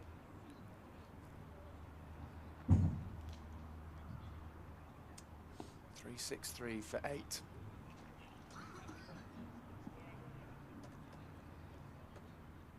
Long off's going to come up into the ring. He's having a chat with the coach on the boundary. He's bizarrely got trousers and a pullover on in this weather. I'm not sure that's necessary. Oh, it's a big shot over mid-wicket here from Peter Siddle. It's not going to go for 4, but they'll come back for 2, which will mean Gregory will take the strike in the next ball. That's good running there. Good shot as well, Siddle. I think he fancied himself to clear the infield. Nicely played. So Siddle on to 27. What a useful innings that is, holding up an end with Lewis Gregory. Good stuff, Siddle. What a signing he's turned out to be with ball and now just helpful with the bat. Really good stuff. Gregory there on 96 as well. Harry Everett is going to leave us. I'm going to save all my content for next. He's not even told us the story that he promised. He didn't even get to it. Well, you left, Sam. I couldn't tell it when you weren't in the box. Oh, yeah. I need to see your reaction. But no, I've got plenty more up my sleeve. I'll save it for the next stint. Thank you very much, Harry. It is Gareth Batty in the... God, he's got a padded gilet on. There he is, Gareth Batty. Very popular around these parts as Clark comes in. That was just defended. Fan favourite, wasn't he, down here? I love Gareth Batty. Yeah. I saw him on the hottest day I think I've ever been in England at Chelmsford. It was in the COVID season. Surrey versus Essex, obviously. Probably, it would be. yeah. Probably it would be. I knew you picked me up on that, Taylor. Start as you mean to go on, right? He was still playing those days. Yeah. He wasn't in the side. It was lunchtime. It was 30+ degrees. Oof. Clark in. And left outside. The off stump here by Lewis Gregory, who knows he's just one cover drive away from 100. And at lunchtime, Gareth Batty was in a jumper running shuttle runs, doing Mr. T impressions. It was absolutely magnificent. But what a man to have in charge of Surrey. He absolutely loves the county game. He came on County Cricket Natters earlier in the season, and he just wants to push county cricket forward. Clark in, and there is a drive from Lewis Gregory. This hasn't got the legs on it. There's a field around there. He's going to make a dive. Oh, does a good stop. Gregory will come back for a third. He's going to move on to 99 here, Lewis Gregory. And the crowd really love that aggression.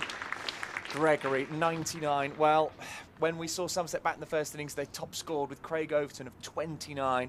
Lewis Gregory's here, one run away from what would be a very useful century.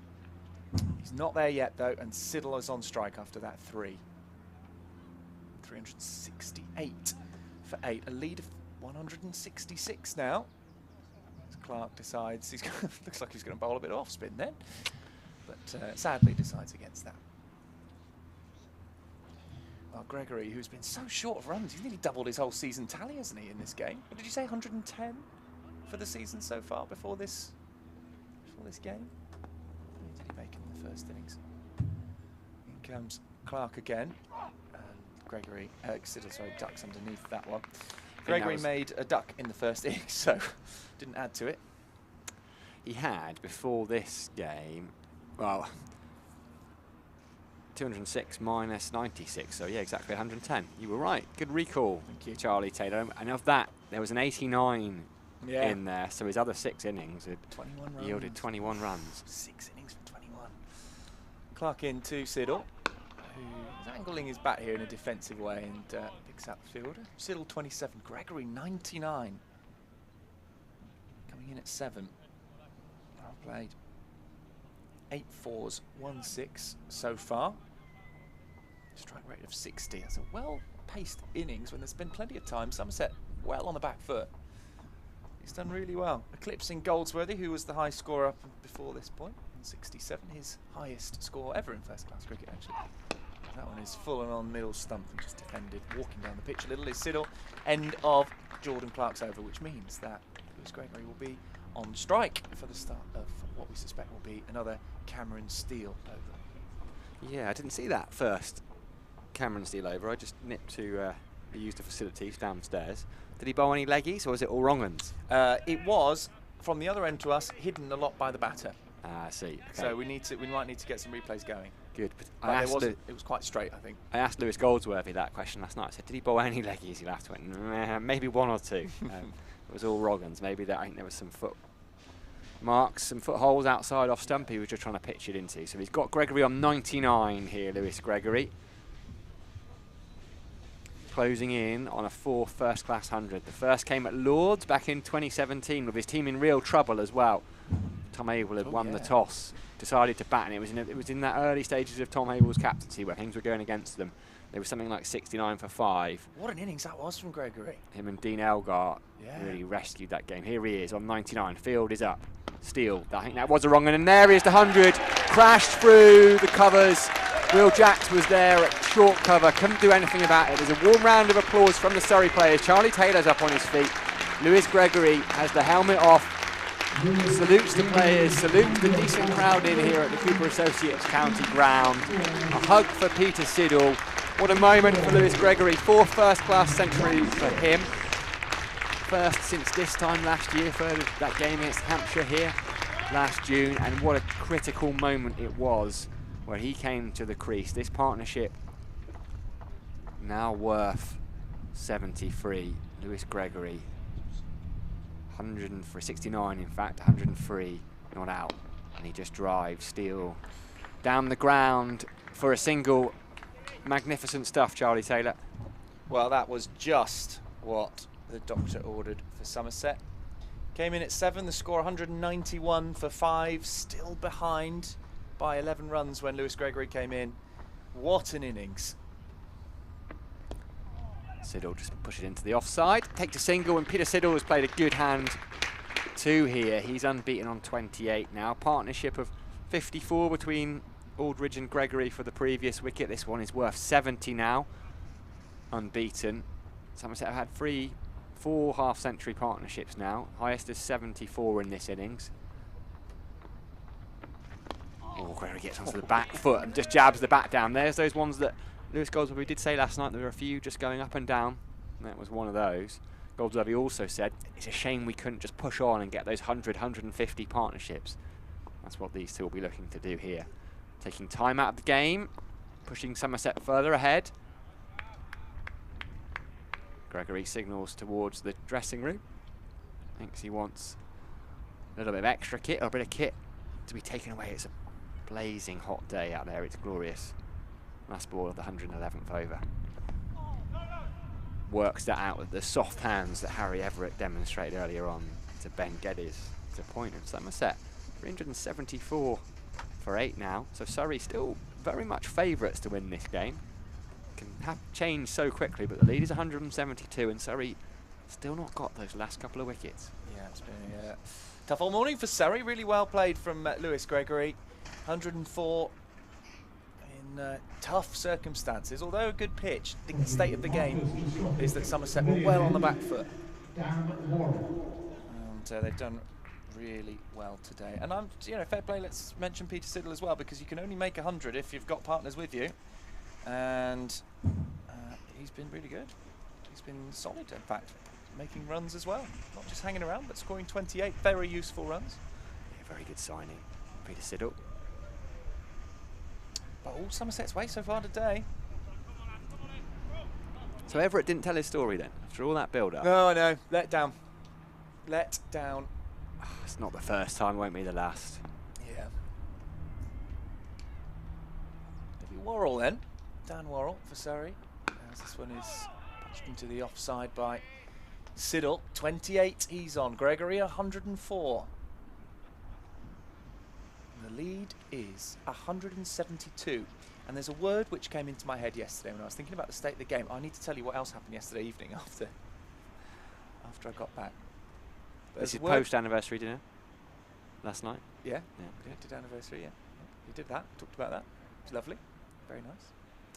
I had some quesadillas and empanadas. Lovely. And the tapas bit, very nice.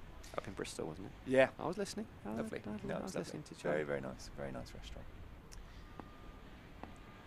As Worrell comes back in. This one again, just angling the bat here is Pete Siddle, and there'll be another, at least one, I think of two. No, Lewis Gregory says. And that is just the single added. A word which came into my head when I was thinking about the state of the game is momentum. And I say it wasn't relevant at the start of the day, but here's Somerset in the first 75 minutes of the day. They've added what? 60, 65 runs, something like that. What were they on overnight? 318 were they? Yeah, lead was 112 overnight. Yeah, well there we go. 60 runs exactly. 60 runs today. No signs of stopping yet. Worrell's in. He'd like to stop them, but he's not going to do it on this ball. You feel he's the key here, Dan Worrell. He's gone back to his main man here, Rory Burns, because he bowled beautifully in the first inning. Such a good bowler, was nipping it this way and that way. You could barely lay a bat on him. Now, if Somerset can keep getting runs going, if they can get to 200, but to stretch it over 200.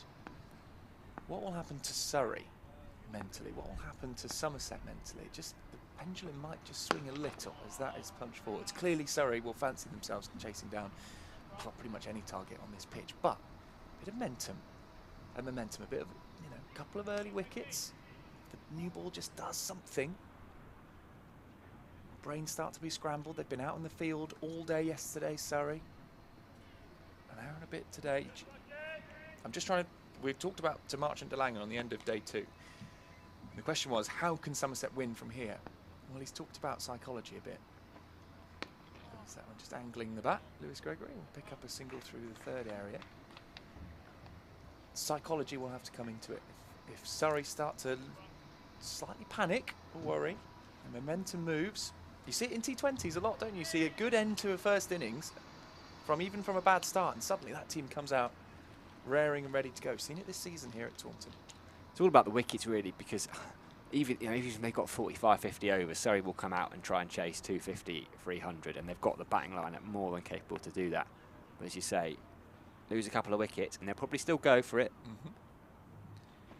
Full toss, and angled out by Peter Siddle, getting his bat down onto it. That takes him into the 30s. I think that's a tad harsh on Dan Worrell there.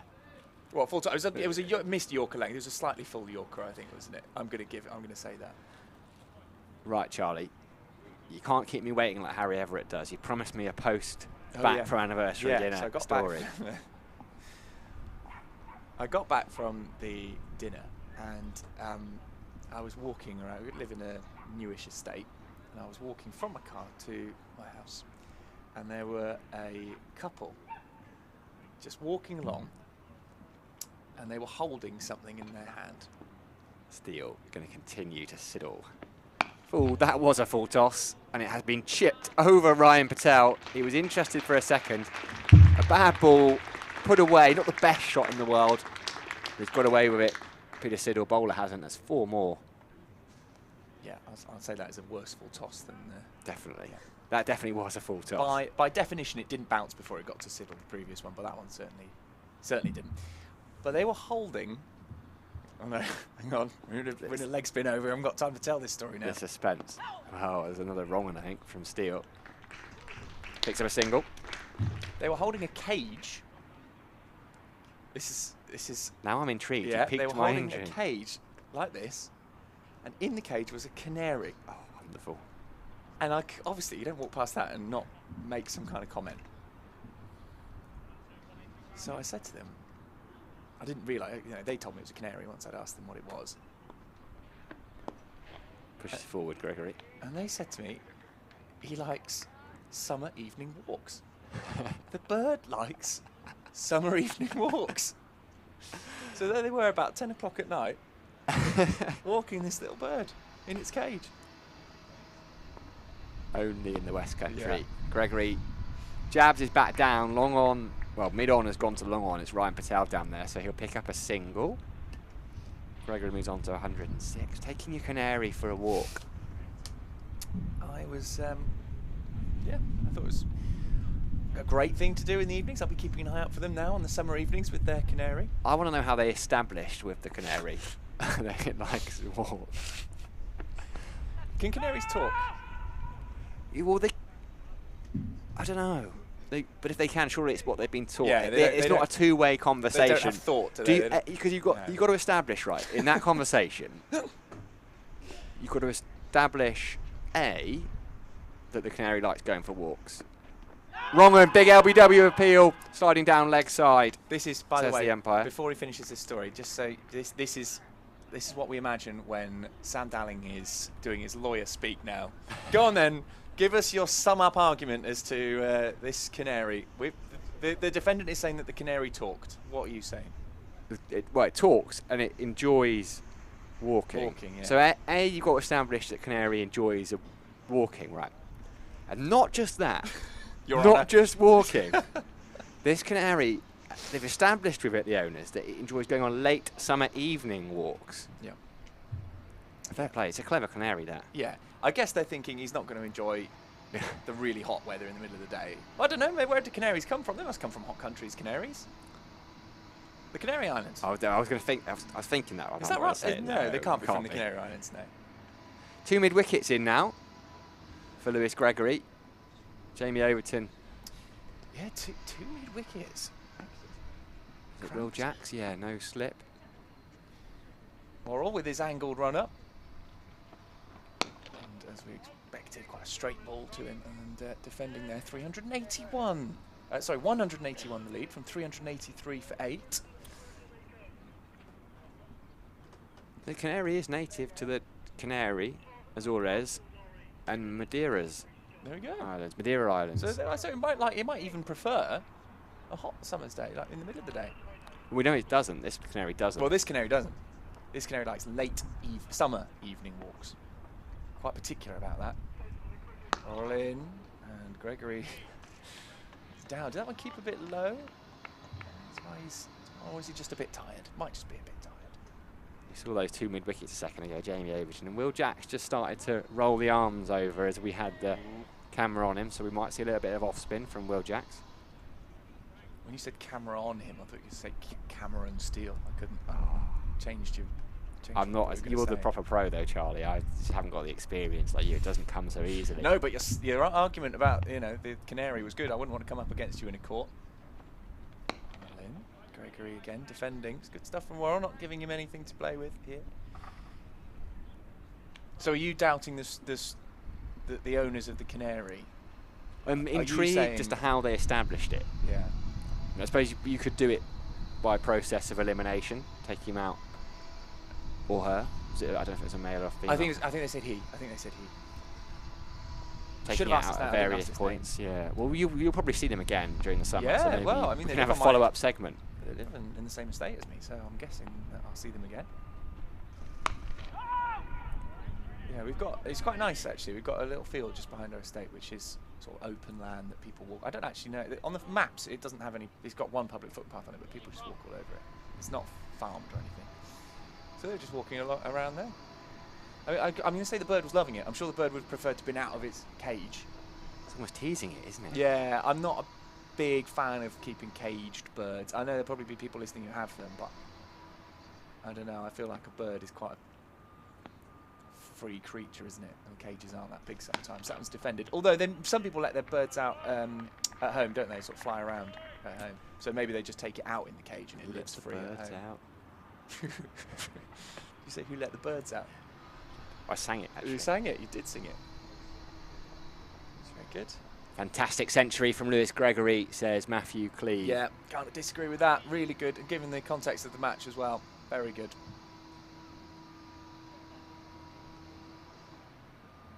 There's definitely stuff going on somewhere. I'm intrigued to know where it is, all this work going on. I can hear diggers, drills. Roll in. And again pushed out to one of the 2 mid-wickets of his Jamie Overton. Is that Harry suffering with his hay fever behind the back? Apologies if you heard that. Oh, there we go. Look, that's all the chat about canaries. It's not a canary, but it is a gull. I'd need to talk to Anthony Gibson to work out exactly what type of gull that is, because you can't just say seagull. Yeah. He's the oracle. Do they offer membership, Danny? Could they bring the Canary down? Well, you could take it to I don't know. You'd have to talk to, I guess, the man with the say on that would be Gordon Hollins. Here's Will Jacks to bowl a bit of off spin. Saw him warming up. Yeah, Gordon, if you're out there, you are out there. I know you're out there. Out there. It's not. Sounds like something like from ET. Yeah. Gordon is out there. Can the Canary? Are you saying Gordon Hollins is an extraterrestrial? No. Never dare. Somerset CEO. You might have a question or two for you when you next see him. 114 overs gone now. 106 for Gregory. He's done really well. We're going to see after the leg spin. We only had a couple of overs. Did we? Cameron Steele, 3 overs. Yeah, just trying something a little bit different here. Will Jacks picked up a couple of wickets in the first innings. And Siddle gets on the back foot. He talked to Mark Church last night. I saw the interview with Churchy, and Will Jacks talked about actually how it was.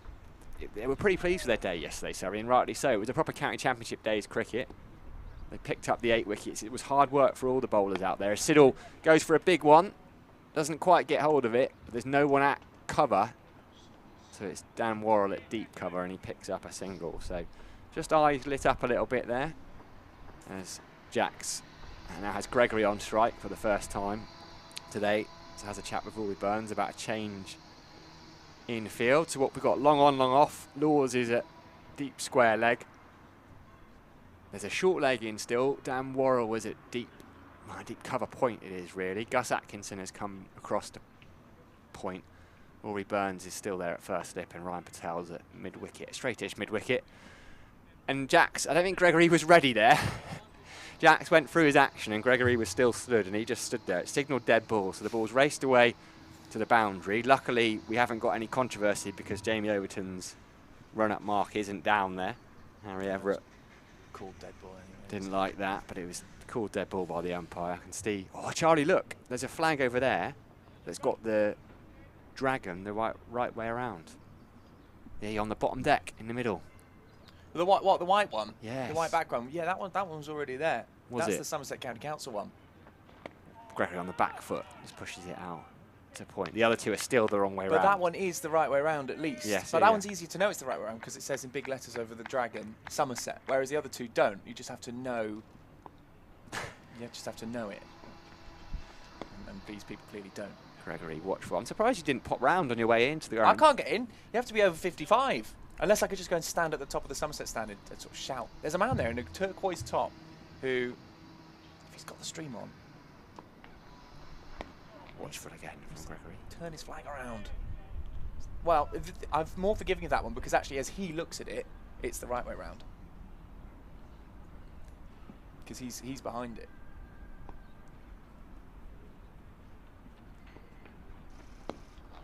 Nicely defended.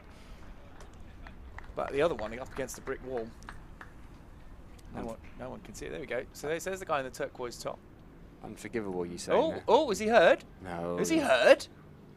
Ooh, no. He's... Maybe someone inside Maybe is telling someone's saying, hang on, Jeff. Turn it round, Jeff. The guys on the stream are telling you you've got your flag the wrong way round. There's definitely a conversation going on Yeah. there. What's Oh. happening here? He's wandering See? across. This is exciting stuff. This is tense. He's Oh, looking he's at it. looking. He is. Oh, he's worked it out. It's the wrong way round, He's mate. being told. It's the wrong way round. It's got to be facing the other way. The dragon's looking the wrong way. He's having a look. No, Someone's told it. Look at the power of that. power you've got, Charlie Taylor, over this county. Oh, he's happy sat with back it. down. He is happy with it. He's He's taken on happy. Taylor. I will allow it because he is looking at it, and as he looks at it, it must look the right way around. Right, Worrell then, back to the cricket. To Siddle, who takes, what's the drive at that one, but he's missed it. Good ball, Worrell. Jamie Overton threw the ball at the stumps and called out when it hit them, but got a feeling the umpire probably would have said, actually, the phase of play was over. Doesn't seem interested. Only Jamie Overton, who constantly throws the ball at the stumps at every opportunity that he's got. So that was a bit like Colin de Grandhomme walking out of his crease there. That's the sort of thing, except for it was quite delayed in this match compared to Ollie Pope whacking it at the stumps while the LBW appeal was going on. I do think it's a bit different in LBW appeals, isn't it? Because your mind is on whether or not it's an LBW appeal, but you know, the pro cricketer should realise he needs to stay in his crease. Can't see the ball as that one is angled nicely by Siddle, just avoiding the point fielder. Oh, hello. Oh, they've brought out reinforcements. There's a guy in a pink top now. Oh, we're having a double check. It's like a second opinion. Here we go. Here we go. Here So we- the turquoise guy, maybe it isn't his. Maybe he's just round the pink guy's house, and he's had to say, "Oh, There. We're going to get some movement on the flag. this would be the big moment." But remember, this is only half a job done, Charlie Taylor. Yeah, there's you two. You can't call it a day here. No, it's happening. It is happening. This is magnificent. Oh, look at this! The power. I hope you haven't upset them. I hope they don't just take it down completely. Yeah, and that's really it now. upset It's them. no, we don't need to take it down. We just want you to turn it round. As Worrell is in, there's a thick edge here, but it's going to run down to third man for another single. So what's this ball? 35 and a half overs old now. I wonder if it's just getting a bit of reverse swing. Dan Worrell, because that's why they got the two mid wickets in. Here we go. Yeah, look at that. It's facing the right way now. That is I'm absolutely over the moon with that. You can see in the bottom right hand corner the Somerset County Cricket Club logo, and it's going to match up. This is beautiful, a beautiful moment. Should be, just for you, if you've got a Somerset flag at home, it should be looking to the left. Its wings facing to the right. There we go. Lovely stuff. Oh, he's got the stream in his ear, hasn't he? Absolutely love that, as Worrell is in once more over the wicket. Bit of width, and Siddle has a go. He's on 37 now, played really well. Let's get one more shot, if we can, of the dragon. Now the right way around. There it is. Look at that. There we go. Well done, team. Thank you. I think it was the guy in the turquoise who alerted the guy in the pink top. Much better. Oh, that's made my day. Gents, that's absolutely sublime work. Yeah. There you are, for everyone listening, viewing. That is how the Somerset County Cricket Club flag There we go. should look. Lovely stuff. Beautiful. Really what a fine great. sight. Well, now there's 2 the right way around and 1 the wrong way around. So we're now in the majority the right way round. Here comes Worrell again, straight and defended. 184 the lead. Tweet up from Darren Kavanagh. Great stuff. Grit and determination. That's what it's been all about. That's what it's all about. There we go. So we've got one flag. You can see it there, the yellow one, top left of the screen. Just below it is the one that was already the right way around. That's just coming out of picture now, and we're just focusing in. That is our focus. Yeah. Not our main focus, perhaps, but one of our focuses. Foci? Is it plural? Focuses feels right. Well, look, and that's my stint done after this ball. I feel like I've achieved something, as that one is played into the leg side by Peter Siddle. And this excellent partnership now continues. 387 for 8. I'm going to make way. I might go and applaud our friends on the balcony over there. And I'll leave you with Sam Dowling, and Harry Everett will come in. Well, you've got a lot of plaudits in the live stream chat, Charlie Taylor. Thank you. Heralded as a hero. You've always been my hero, Charlie. I think, can you hang around for a few minutes? Because I need to get this Everett story out. Got Harry Everett coming. There it is, the offending flag. That's a bit harsh. But there is no one on that balcony yet. We'll keep half an eye on that for the rest of the day. Back at the cricket, it might be a longer day than had anticipated. Somerset's leads up to 185 now. They've got 2 wickets remaining.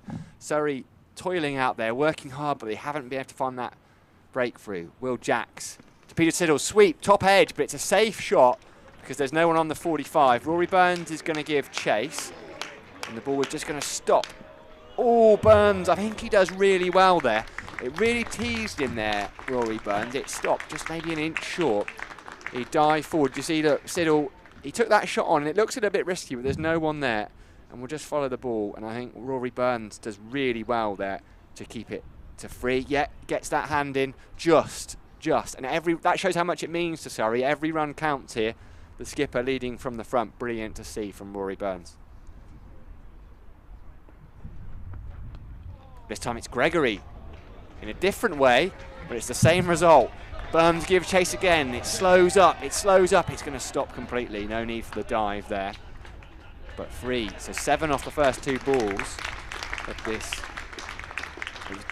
6 off the first 2 balls of this Will Jacks over. And welcome back, Harry Everett. Yeah, wow, the excitement with the flag on the flats. We got flat watch, we got flag watch, hashtag Josh Davey watch, all sorts going on. The excitement is palpable in here. Yeah, it's glorious. Surrey just searching for those last 2 Somerset wickets. Siddle plays a lovely shot out into the covers. There is a man out there down Worrell though, keep it to a single. Just steady accumulation. Well, a bit more than that, I reckon. More than accumulation, the shot Siddle's been playing this over. Gregory and Siddle are going to just keep charging on. Closing to the 100 partnership.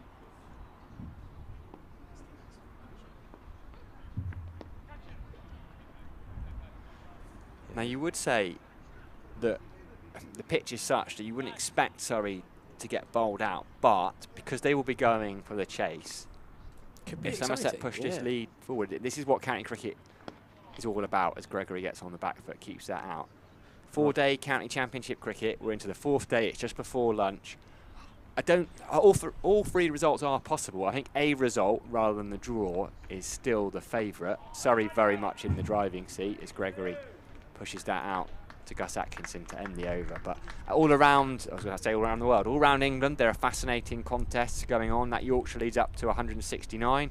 Lancashire 2 down. They need 276 runs to win. Gloucestershire trailing by 8 runs still. They're 7 down. And that's just in the first division, Harry. And this is what I love about this, is that it gets to day 4, and Derbyshire beat Middlesex by 6 wickets yesterday. Notts beat Leicestershire by an innings of 9 runs yesterday. So those fans have got nothing to watch today, and this is the time where they look around and the fans of other counties look, oh, which county stream's got the exciting game, and it's great to see the numbers totting up here. Suddenly people are scenting, well, there's going to be an exciting day's cricket at Taunton, and this is where all the other counties fans think, actually, which county stream's got the most excitement? I've got so many stories now. I'm trying to eke them out one at a time. We'll see Dan Worrell at the top of his mark come into Pete Siddle, but after I left here yesterday, I got straight in the car and I thought, right, while I'm driving back, which county commentary can I listen to? That's a full toss from Dan Worrell, hits the pad in front, and it's given. Pete Siddle's gone. My first ball back on comms. Just talked about the 100 partnership coming. Pete Siddle doesn't want to walk off. He's got to 42, so close to a very rare 50 for Pete Siddle, and he's going to trudge off very slowly. 394 for 8 becomes 394 for 9.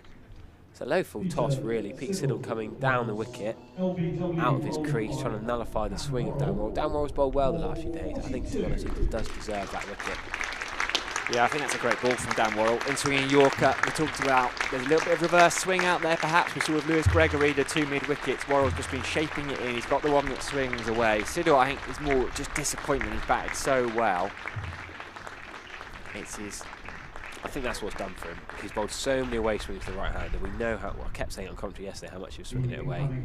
Fair play, Dan Worrell. Pretty good. Swings it both ways. And now Martin DeLanger is going to come in and play in a completely different way to Pete Siddle, I would expect. I was going to ask, which way do they go now? That's Peter Siddle's highest score for a year and a half now. 46 he made for Tasmania against New South Wales back in November 2020. No.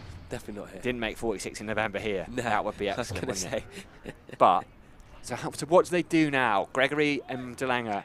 DeLanger will come out probably with a word from the skipper. What do they do, Harry? They're 100. DeLanger just bats 92 ahead. There's no point DeLanger trying to do anything but his natural game here. If he scores any quick runs, it's helpful to the cause, and it's going to make the chase a little bit trickier for Surrey. Yes, you're still back in Surrey at this point, with plenty of overs left in the day. There's no chance of rain, no chance of bad light. We can play on until 6:30 this evening, no issue. But DeLanger's just got to play as he does. Gregory might accelerate a little bit, but I don't want him to be reckless. DeLanger probably will be reckless, let's be honest, is the way he bats, but he's successful at it, so who are we to judge? He's going to leave the first ball from Dan Worrell sensibly. Okay.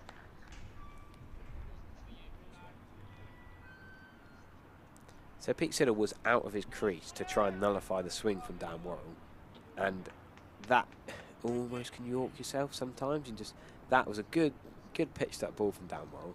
He's got. I feel like Dan Worrell's had a good length most of the match so far. Swung it away. Sometimes it's been too far outside of some too much swing, but his length's been fairly spot on. Yeah, just swinging in. I wonder if it did swing a little bit too much. DeLanger's got it.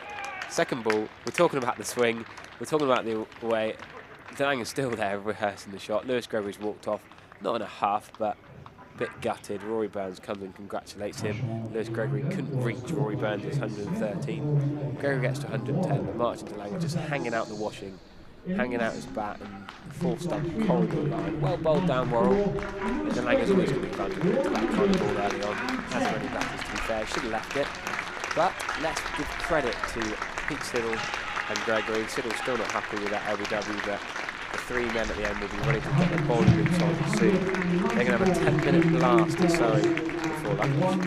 With a 10-minute break, a couple of overs lost, and then there'll be 10 overs of Somerset bowling. Before lunch will be a tricky-ish period for Rory Burns and Ryan Patel to have to negotiate. Yeah, well played, Lewis Gregory. 110 not out he made off 190 balls.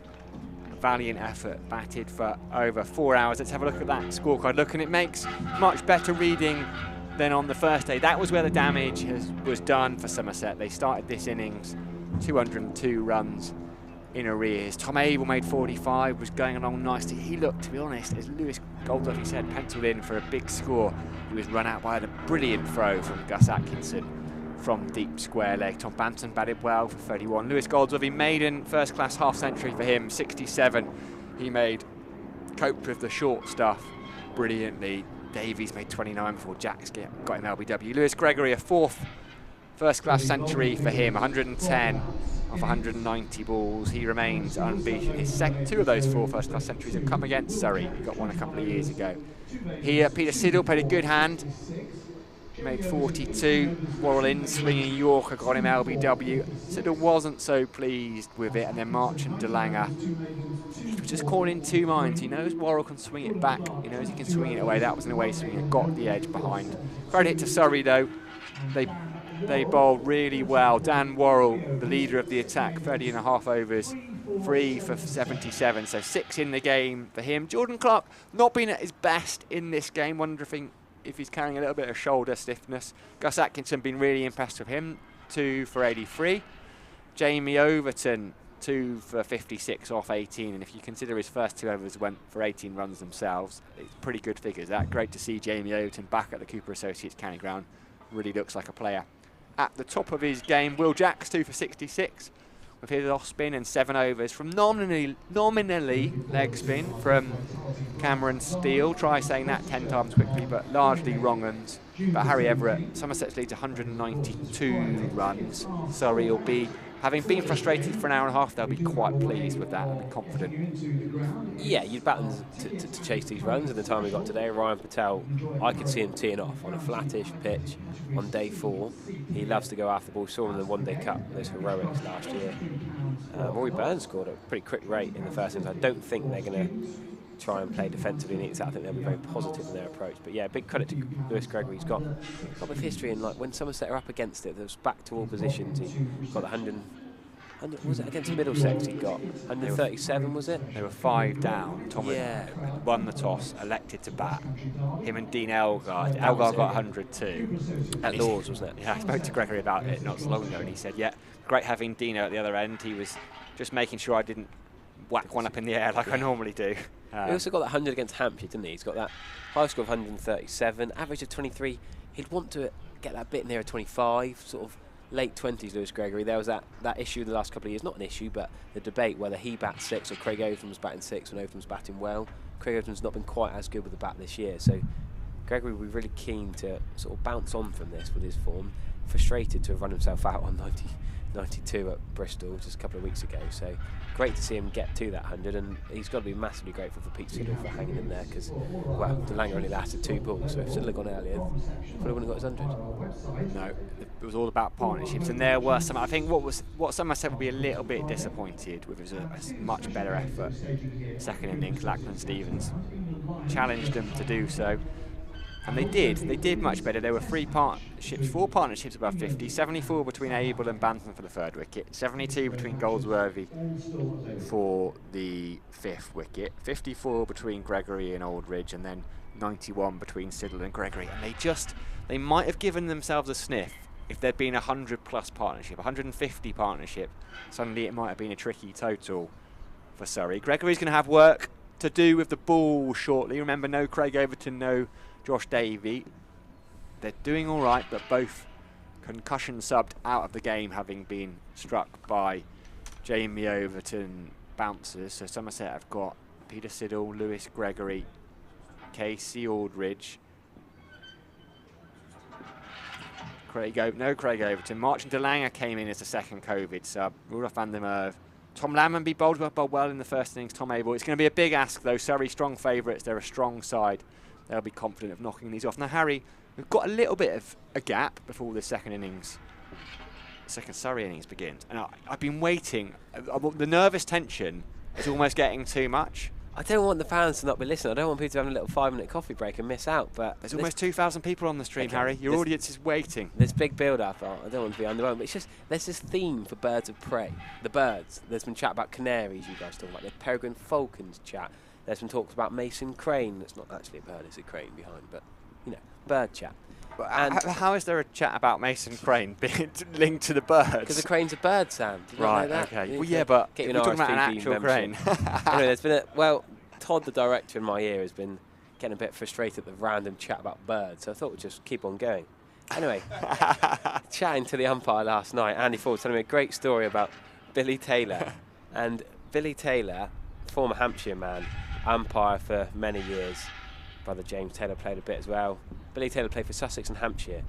And you will love this, he used to breed birds of prey. Did he? He used to bring birds of prey to games when he was umpiring.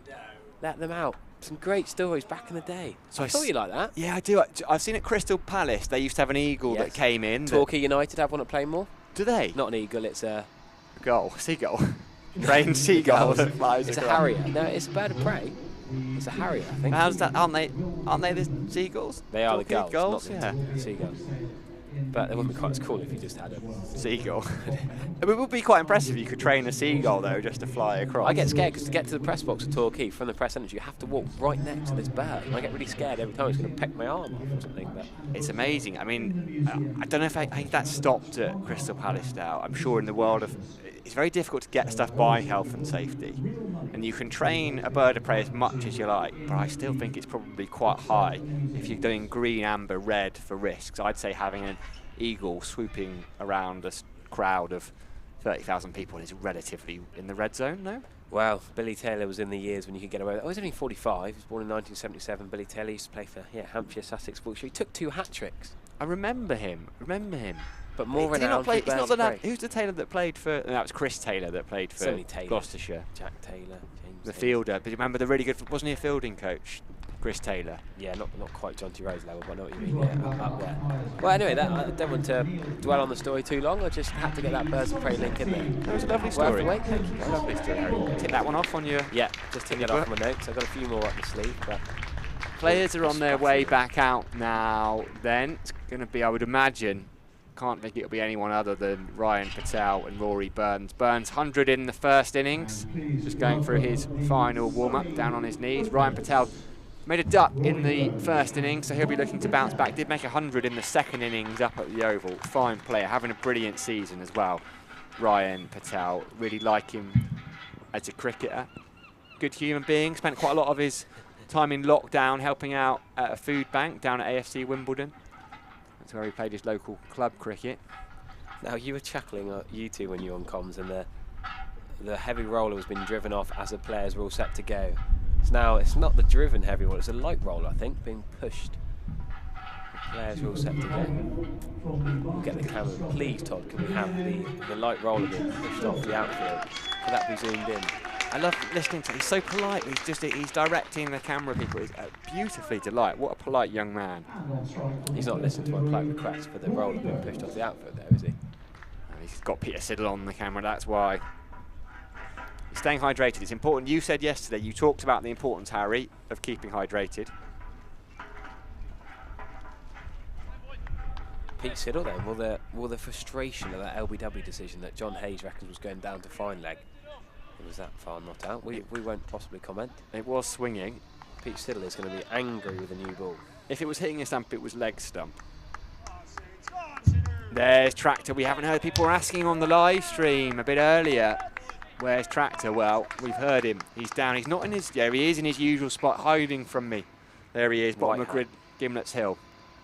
Siddle around the wicket to Burns. Leading edge first up. They're not going to mess about it. Sorry, they. Pete Siddle and Rory Burns having a big old chat.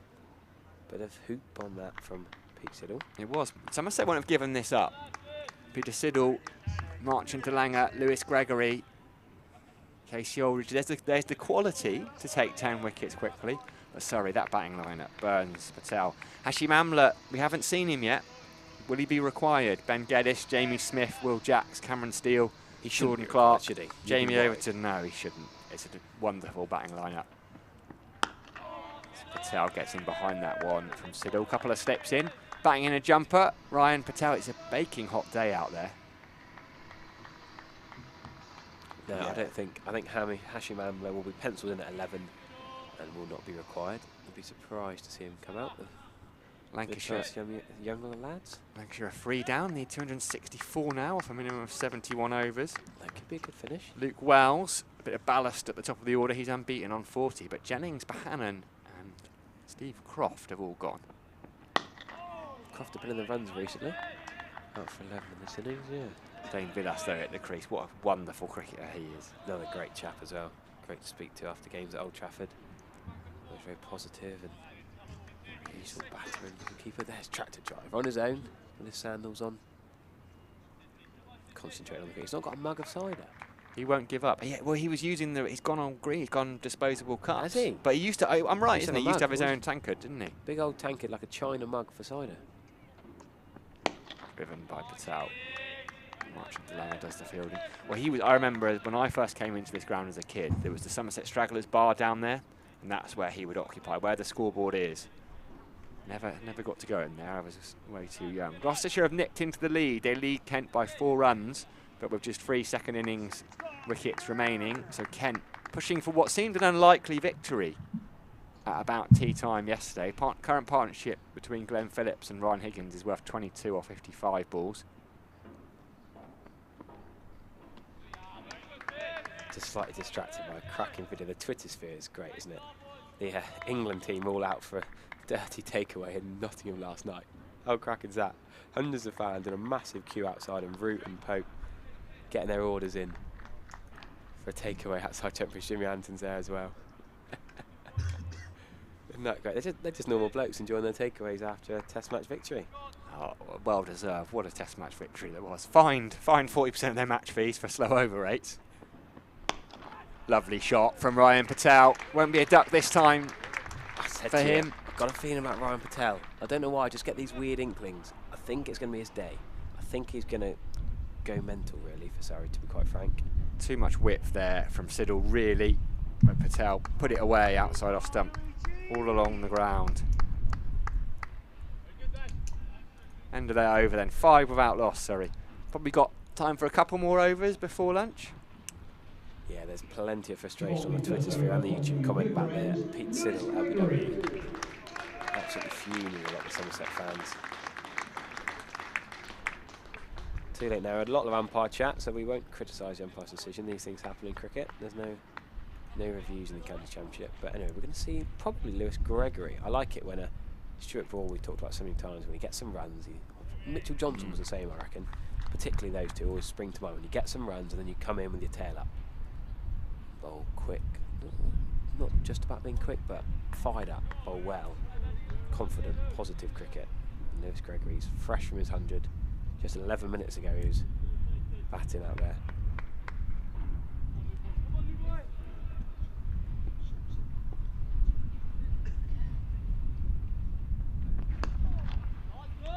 Rory Burns just tickling up the leg side to the mid-wicket man. Tom Lammerby's at first slip. Mid-wicket man? Like Music Man. I am the mid-wicket man. Sam, you've been a bit vocal with the old singing this week. Lovely to hear your... Didn't know you had these vocal skills with the old singing. Well, I was inspired by seeing Kevin Howes yesterday morning. He was singing away. And I thought, if it's good enough for Kevin Howes, it's more than good enough for me.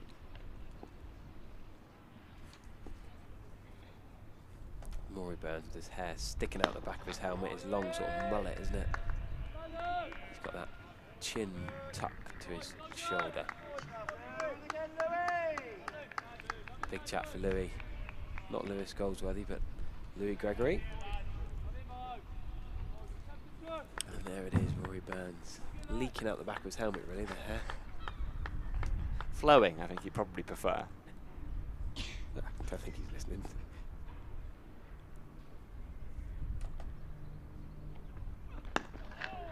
Somehow Rory Burns has got that straight down the ground with his bizarre back lifted swing. I mean, he could have run 2 really. It's been escorted much into Langer. The thing is Langer's got a rocket arm, so it's clever really. He's trying to pretend that there's 2 there, trying to tempt Rory Burns into a second by escorting it. Then if they did come back for the second, he'd have suddenly picked it up and fizzed it in like Gus Atkinson did to run out Tom Abel yesterday. Rory Burns is way too experienced, way too smart to fall for that.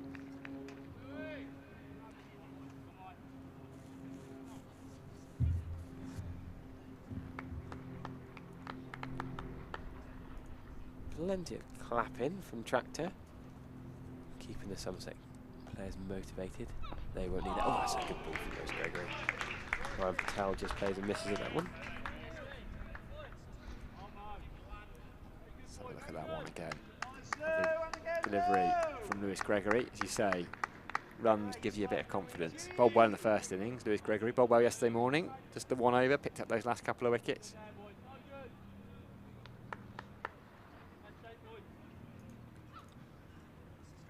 He made on the 4th day in the reverse fixture from just 133 balls. High back lift for Patel. Oh, that's a poor bit of fielding by Ben Green. Let through for a single. He'll be very disappointed with that. Straight through him. Defended, blocked by Ryan Patel, and somehow it snuck through, and they're going to get a bonus free run. Oh, a decent fielder, Ben Green.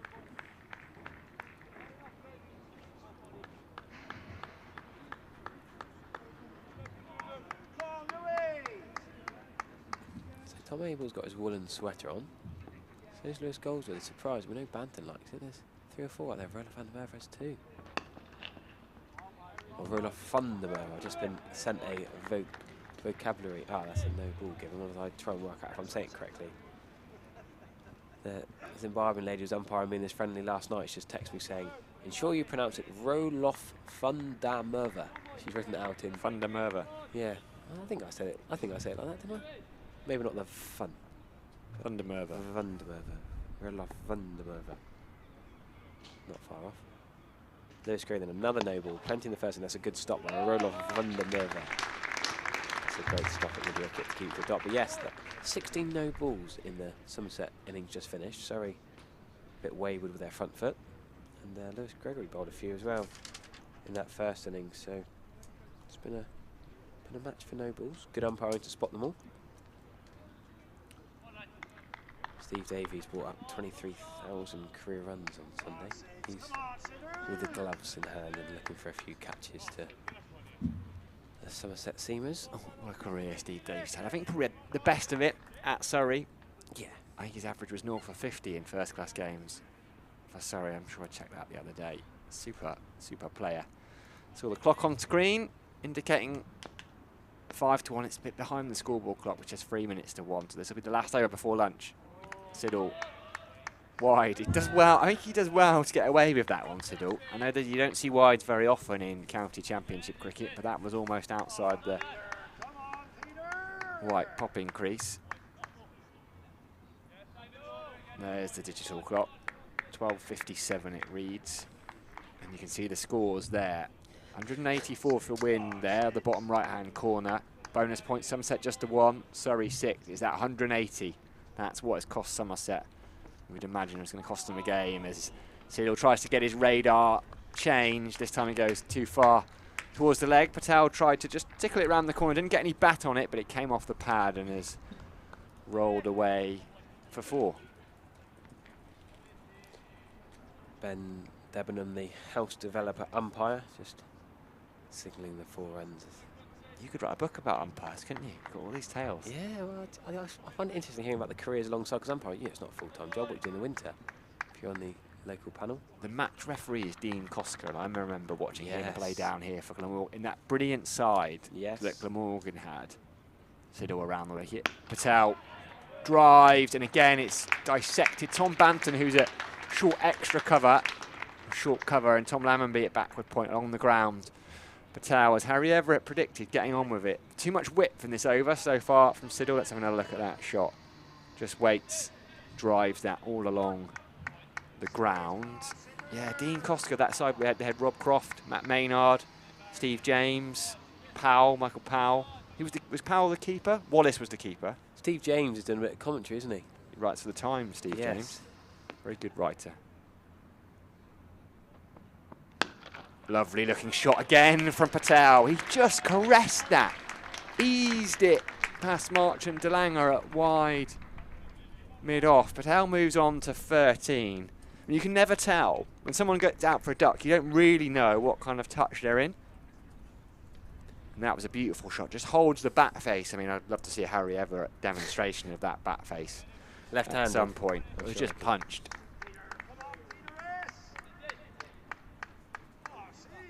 21 without loss now. Surrey needing just 172 runs for what will be a well-deserved victory here at the Cooper Associates County Ground. Leaves that one alone. Very good leave that from Rumtel. I love a leave where there's a big planting of the front foot down next to the line of the ball. Bat well out of the way. Do you remember, did you ever watch, I know you were a bit younger than me, did you ever get to see Dean Koska bowl left arm spin? I think I did, actually, yes. He was an unbelievable fielder at backward point, like one of the best you will see. I reckon I did. Because so many times Somerset played Glamorgan over the years, it seemed to be a regular.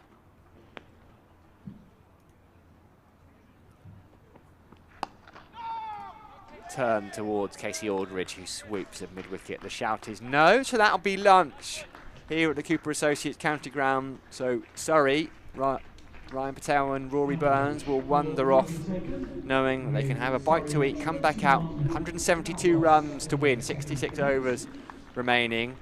So time is not a problem. They're 21 without loss. Somerset lost their last couple of wickets this morning. Well, they lost them in the space of an over, but it took Surrey 75, or more like 90 minutes, actually, 90, 100 minutes to make the breakthrough, because Lewis Gregory made a fantastic century, 110 unbeaten. I think we're going to see, where's Charlie Taylor in the ground? He's just got a text from Charlie. He's not in the commentary box. There he is. There's Taylor in the Somerset stand. He's on a mission, Charlie Taylor. You can just see him. He's already done a little bit of early work. He's got one of the incorrectly positioned dragon flags, turned around, he's giving us a wave. I reckon he's going to creep over and just try and sort out the second one. I think he was having a chat with the guy who moved the flag and giving him a round of applause. There you go. But now they've gone in for their lunch. Gives him a round of applause. Charlie's enjoying having a chat about the flags. We're going to leave you for a 37-minute lunch break now, and we'll be back as Surrey resume their chase with 172 required to win. There are 21 for none. Myself, Harry Everett, Sam Dowling, and Charlie Taylor when he's done with flag adjustments.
Hi, I'm Tom Lammonby. I'm an all-rounder for Somerset County Cricket Club.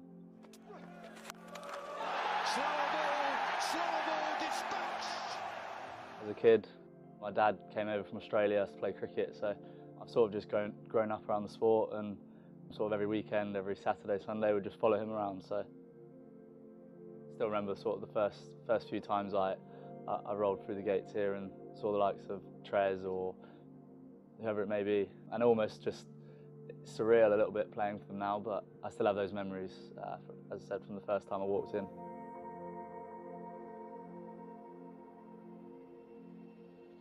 Every game you sort of play, you get nervous, and every time you make a debut or you play your first game, those nerves are heightened and you're definitely a bit more anxious. I'm sort of guilty of probably putting a bit too much pressure and expectation on myself coming into this year, and I think it just causes you not to relax, and that then in turn leads you to making rash decisions or being as comfortable with yourself. And I think for me, I want to be as relaxed as I can. I want to have fun as much as possible, and when I'm playing cricket, that's usually the case. However, when you do have a bad day or things aren't going your way, you think, why do I get paid for this? But you try and sort of block those thoughts out and just, as I said, have fun. Cleverly played, very cleverly played. We've got a sports psychologist who's always around and always available to speak to. With that as well, speaking to other past players, we're lucky enough to have some great mentors and some great overseas who've obviously experienced the highs of international cricket and succeeding, but have also been through the lows, and they can be quite dark times, and you almost put a lot of everything, well, especially myself, I put everything on myself and expect myself to do better or take all the responsibility on myself. But actually it's listening to people that have been through it, as I said, gives you a sense of relief and a sense that you're not the only one that goes through a bad patch or a tough time. It's everyone that is susceptible to them. You hear a lot of players talk about technique and ability, and the rest is mental and how you deal with different situations or different pressure environments. I remember this season especially sitting out and chatting to Devon Conway, one of our overseas, and he was just saying, look, you've worked so hard to get to the position you're in. Why would you change what you're thinking or your mindset, which has got you this far? It's just because it's a higher level or you're playing against a better opposition doesn't change the way you think.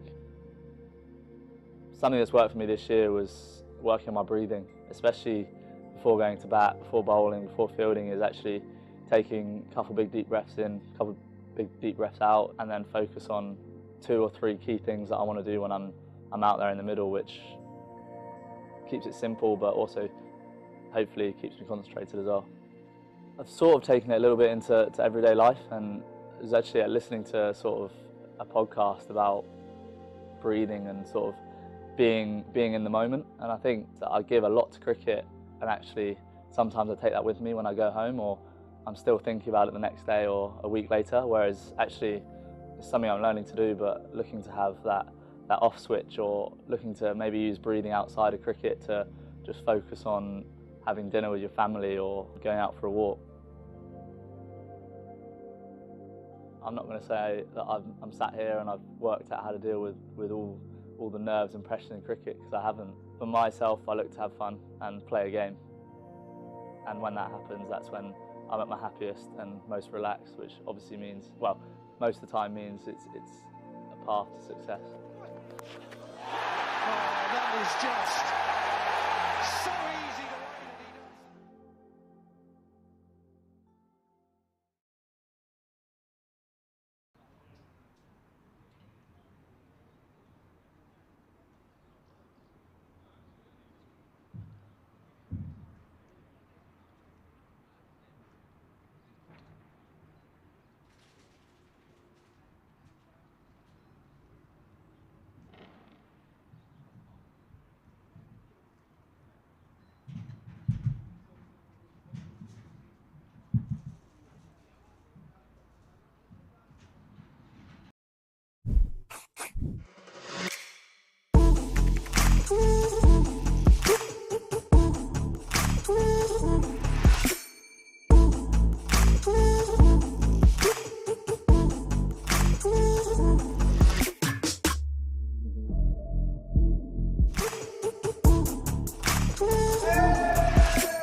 I know how important teammates are. I'm on hand 24 hours a day. I'm someone people can rely on. And I've always got time for a cuppa. I like helping solve problems. And I know that if something's hard, it's usually worth doing. Because at the end of the day, I'm here for my mates.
Please welcome back our match umpires, Ben Debenham and Neil Pratt. A very good afternoon, gentlemen.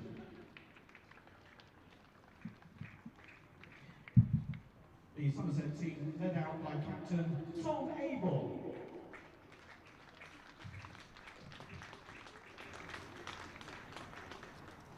Surrey resuming after lunch on 21 without loss. The returning batsman Roy Burns on 2 and Ryan Patel on 13. Surrey 21 without loss. Welcome back after the lunch break to Taunton, where Surrey require a further 172 runs to defeat Somerset. Somerset require 10 wickets before then to win what would be a very unlikely win, given how this pitch is playing, which is pretty good and pretty true. Alongside Sam Dalling, there seems to be some kind of dragonfly on the window in front of us, but it's not blocking my view, so that's good. It's quite big though. Sam, Charlie. Surrey in the box seat at the moment. They need early breakthroughs here, Somerset. Yeah, they really do. It's ominous. Surrey have been on top for the majority of this game. It's been almost a complete performance from them, really. And yeah, a couple of quick wickets maybe changes it. Roy Burns just faces that first Lewis Gregory delivery. I think we're going to see Ryan Patel free his hands. We know he can score quickly. Burns will just be the ballast. It was a real surprise, wasn't it, when he got out in the first innings, because he just looked in no danger whatsoever. Yeah, it's basically chanceless, wasn't it, that 113 he scored? If they have any chance, Somerset, wickets with the new ball.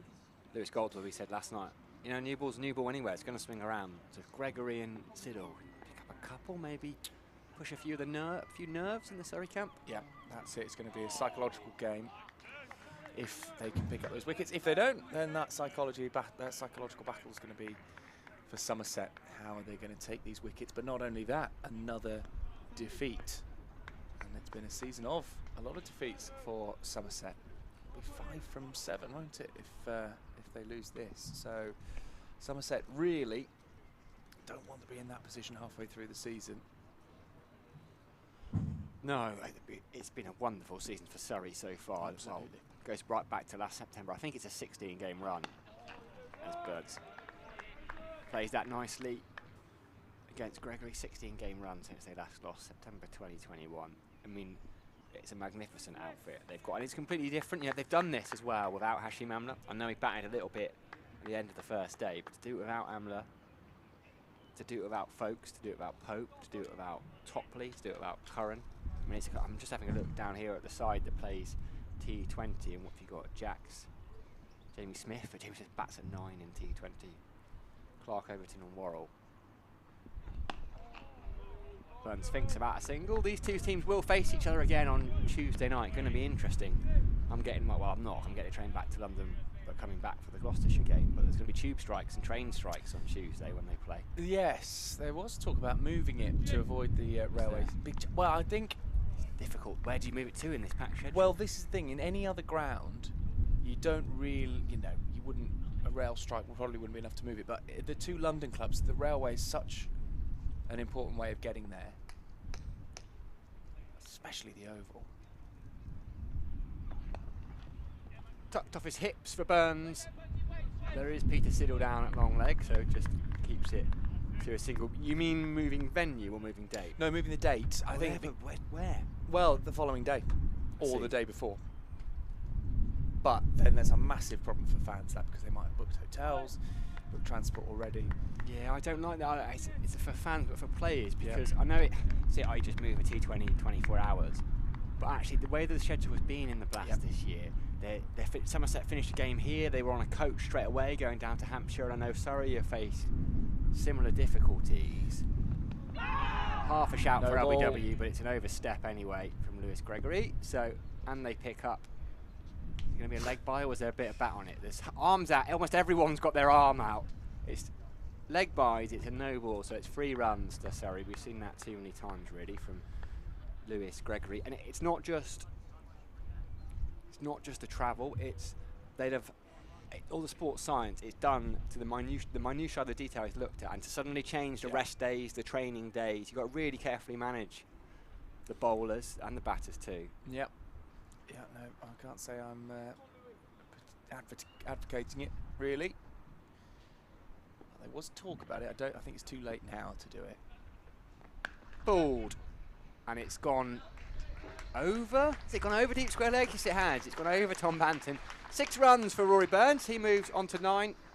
Ends the first over after lunch. Not last lunch. It was the last lunch of this game. What a shot from Rory Burns. Yeah, well, there's the intent from Surrey. Surrey will want to be back on the road pretty quickly, but judging by the way that over ended, 162 now. That's how many runs needed. Somerset got to start taking wickets. It's 31 already on the scoreboard. It's flown for just 4 overs. And it's 7 and over at the moment. 7.5 and over. So Somerset got to stop this flow of runs because it takes all the pressure off the batters. But also take wickets. They've got a London derby Friday night, then they're down at the GS Bowl on Sunday, Somerset on the Tuesday, back at the Oval on the Thursday. Wow. God, two derbies on the Friday night. You've got the West Country derby and the London derby. In fact, they're at Hove on the Thursday. So Surrey's week next week already looks like Sunday a GS Bowl, Tuesday Oval, Thursday Hove, Friday Chelmsford. So like trying to make, that's already a really tough week. And you can see why Surrey would not want to move. Despite the rail issues, the Siddle is in just outside off stump. Lovely drive from Ryan Patel. And this could be over quite quickly the way things have started after lunch. He moves to 17. It's lovely timing. Bit wide from Siddle. Pitching it up. He's asking for a bit of swing there, isn't he, Siddle? He's giving the ball the chance. But as we've seen throughout a lot of this game, it's a good pitch ball, not doing a great deal. Now just 158. Patel takes a look at this one, decides to defend it. Surrey and the Surrey fans will be feeling like they're on course for another win, notching up another one, extending their lead at the top of the table if they can. So the train pulls out of the station that I rushed to yesterday, made it with time to spare. I wondered whether you might catch me on my bike, so I went across the Priory Bridge behind the Colin Atkinson Pavilion. It's defended again. Well, at one point I thought I saw a flash, but it was across so quickly. Oh yeah, that was probably me. We've got good camera people here at the Cooper Associates County Ground, but the speed that you move on your bike, Charlie Taylor, couldn't catch me. I'll be doing a similar dash a bit later on. Yes, you're off, aren't you? Onto the trains, getting back to the capital. I have to say, I always prefer the train down here. I just know I'm coming back to Taunton, and it's a beautiful journey, isn't it? It's really scenic that way down. Patel on strike to Siddle. Defended again. Ball not doing much for Siddle. Good bowling though. At length, not allowing Patel to do anything with it, but he's got a run of ball 17 so far. Could you just catch a lift with the Surrey boys? I'm not sure how welcome I would be. Yeah, I haven't asked the question. Who do you? Right, Rory Burns seems like a nice guy. Jamie Overton knows you, doesn't he? Yeah, I've spoken to Jamie. He'd save you a seat. I've spoken to Will Jacks. There you go. I'm in. Round the wicket.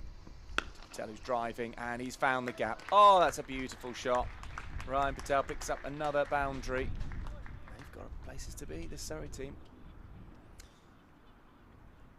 I'll race him back. That's a lovely shot, isn't it, from Ryan Patel? He looks in really good touch. So strong, just pushing that through the covers.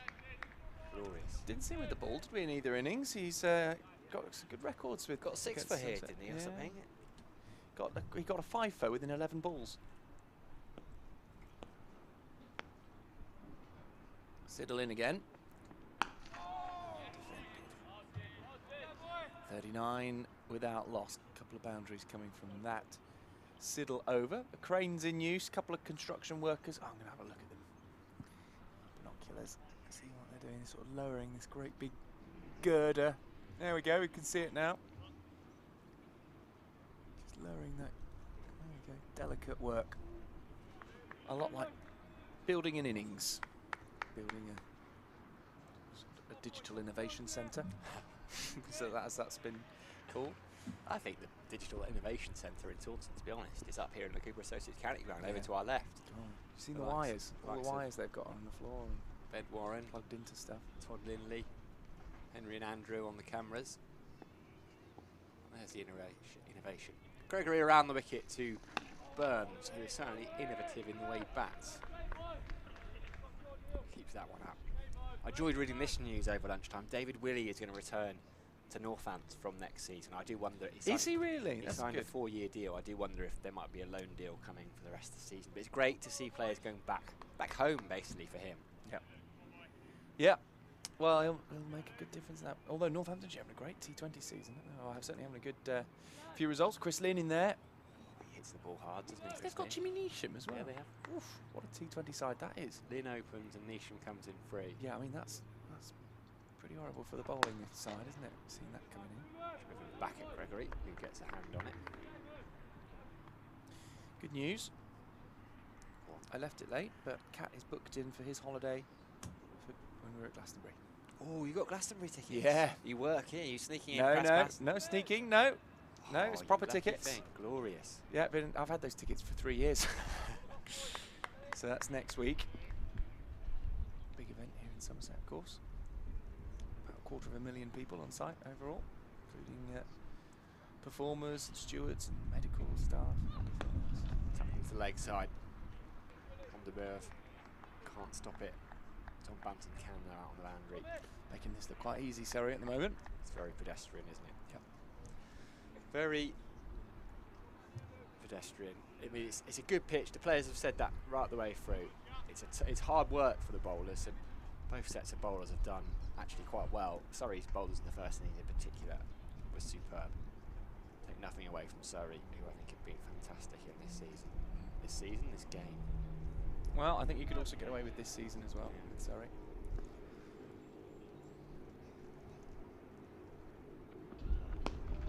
Just a couple of steps. A shuffle towards Lewis Gregory there, Ryan Patel, trying to negate that swing, put the bowler off his length. Another show of intent. What else have we got going on around the ground? Yorkshire holding on, 170 for 9, so that lead is now 188. 189, it's just nipped up with 1 wicket remaining. Matt Revis is 25 unbeaten, so they're probably going to be in a similar situation, albeit 5 or 10 overs further down the line. Hampshire, they're going to need to chase north of 189. As Patel uses the feet again. That's it, go through. It's a big game for Surrey, that too. The top of the county championship, Division 1. Lancs 89 for 3, so they need another 240 off 64 overs to win their game, to keep that pressure up on the top couple. Gloucestershire still going, still 7 down, lead by 32 runs with 3 wickets remaining against Kent. That game was meandering towards a draw, really. Kent will be disappointed now not to go on and win it. Ryan Patel. Gregory wasn't even halfway through his run-up, and he took a couple of steps down towards him. No, Stephen Davis probably isn't going to come up. The Stumps ended the over, 40 without loss.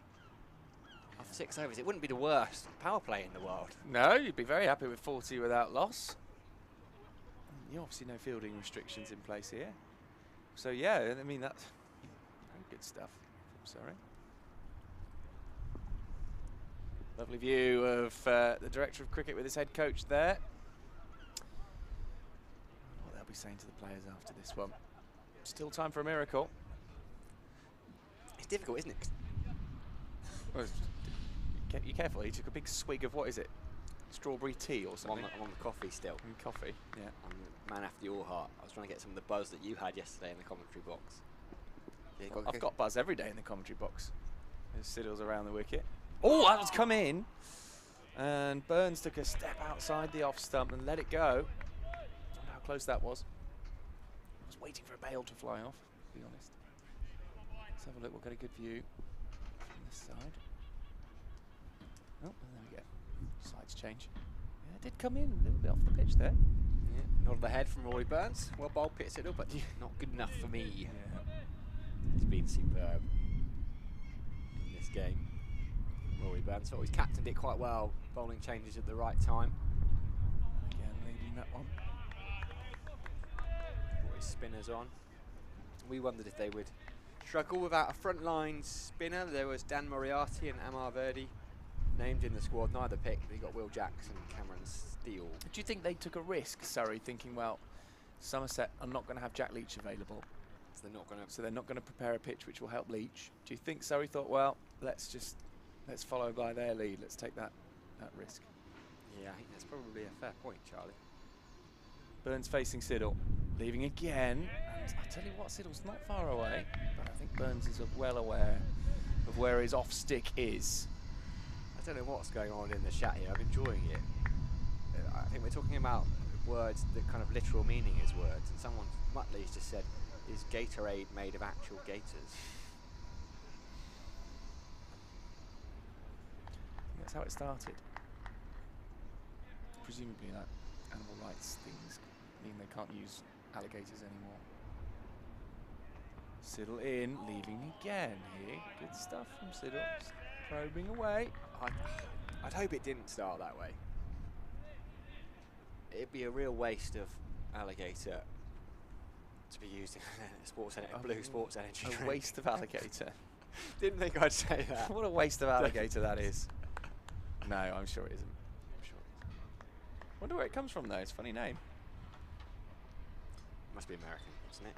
Gatorade. Gatorade. Yeah. It was American. It's Cameron Steele. Ooh.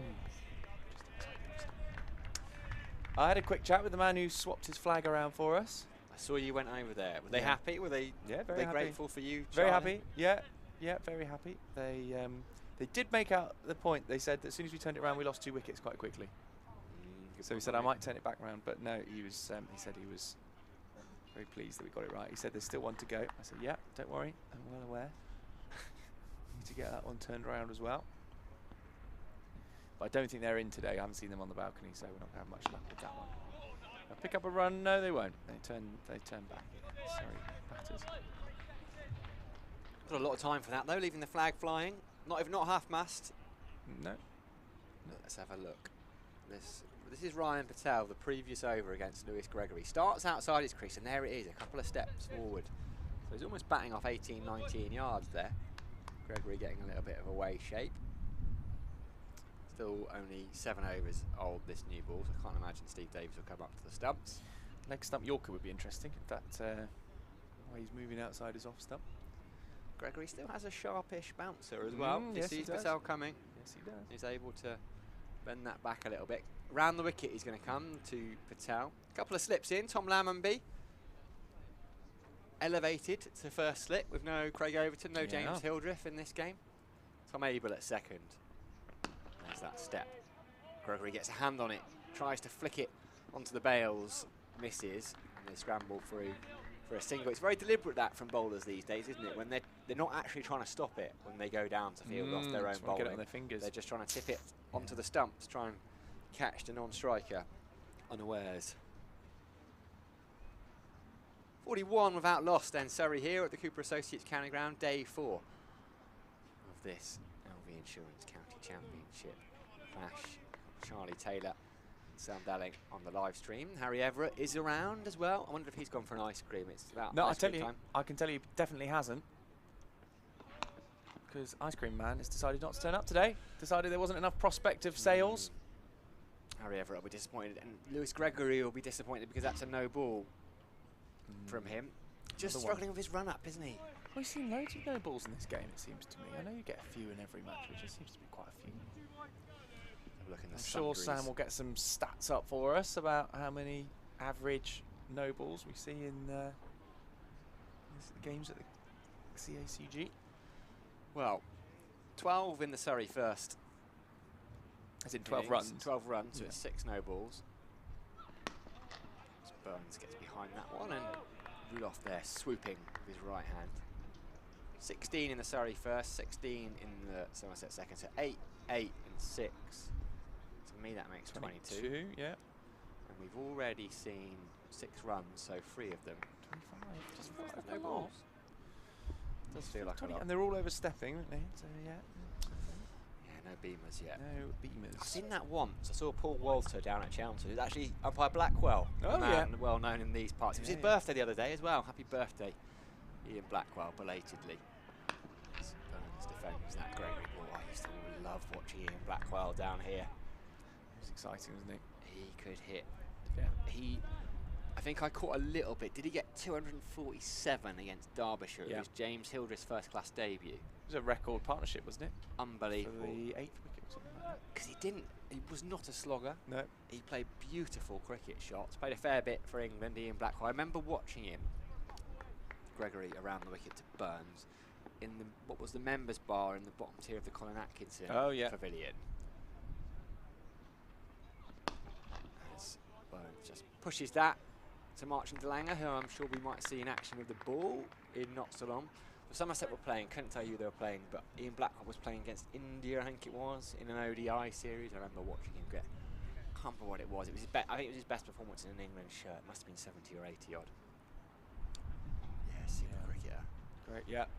Great cricketer. Lovely guy as well. Played a bit for North Peverton as well, didn't he? Yes, he did. He certainly did. Him and Mike Burns, that's not bad. Club cricket around the wicket. And just guided into the gap. Nice shot from Burns. Soft hands, didn't get all of it. So Casey Aldridge is going to do the fielding. They come back for a comfortable 2. Couple of peregrine falcons on the floodlight just behind the Andy Caddick pavilion. I thought I could hear them screeching just earlier on. These only seem to come out this time of day. They're quite late risers, aren't they? There they are. That's glorious. I wonder if we can get them trained to swoop across. Puncture the apples in the apple run at Vitality Black.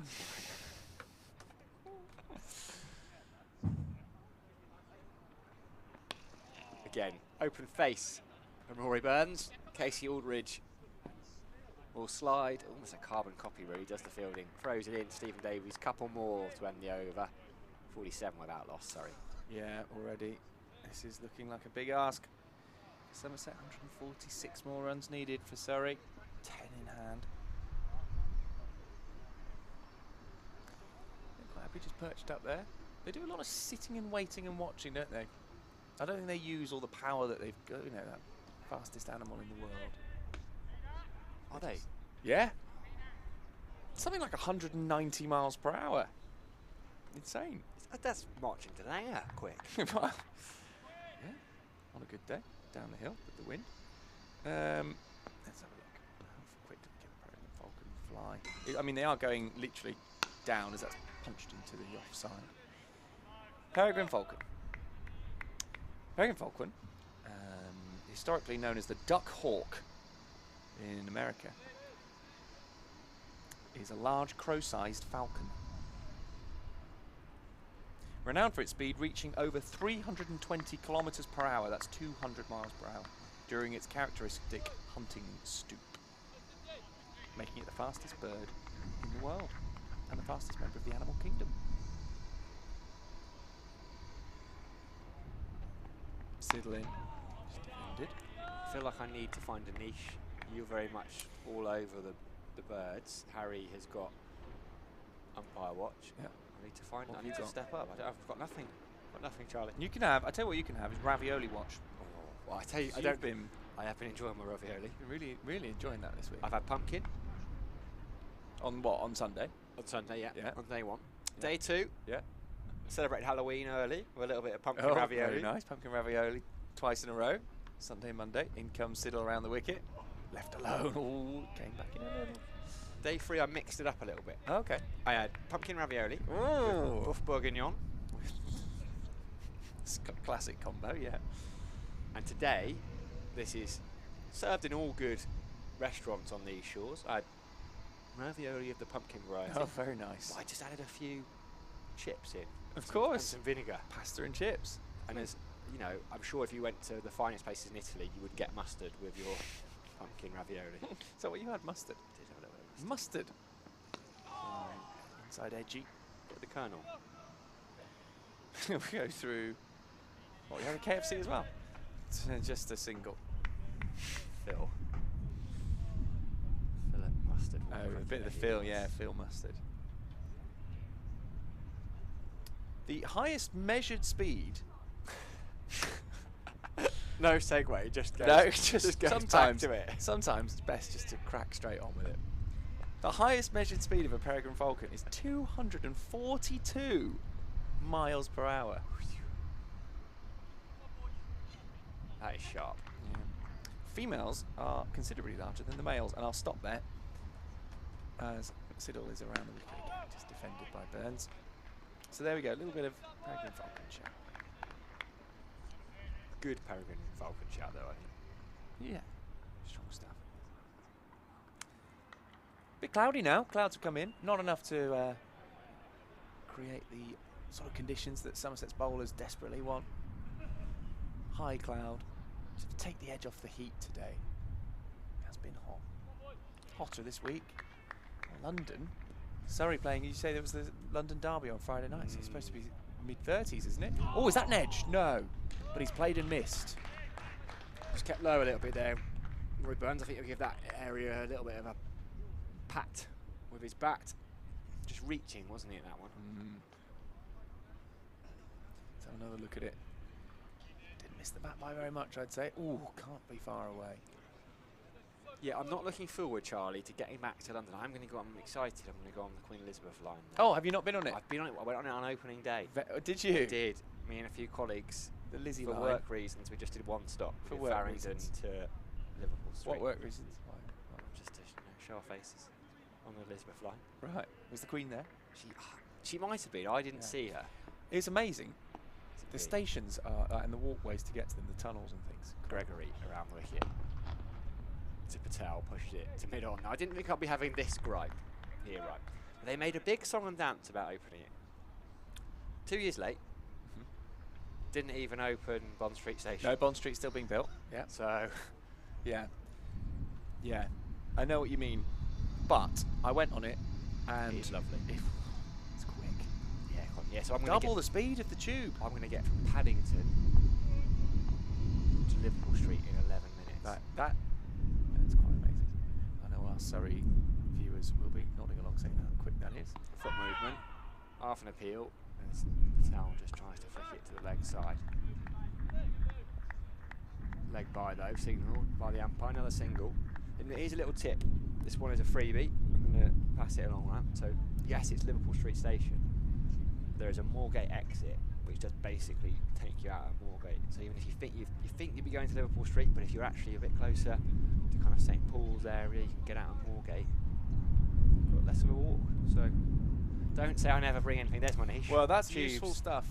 So with Liverpool Street, is that the one which takes people to sort of Essex, Norfolk, Suffolk area? Is it? Yeah. You go up. I go up to Norwich. If I'm doing football in Norwich, I'll go to Liverpool Street often. There we go. You can get there. You can get up to the Spurs ground as well on some of the trains. Useful stuff. Gregory around the wicket to Burns. Oh, he just lifts a little bit, but Burns plays that really well. He's guided it past Tom Abel, who's got a wonderful facial expression as he chases, gives everything to chase that one down.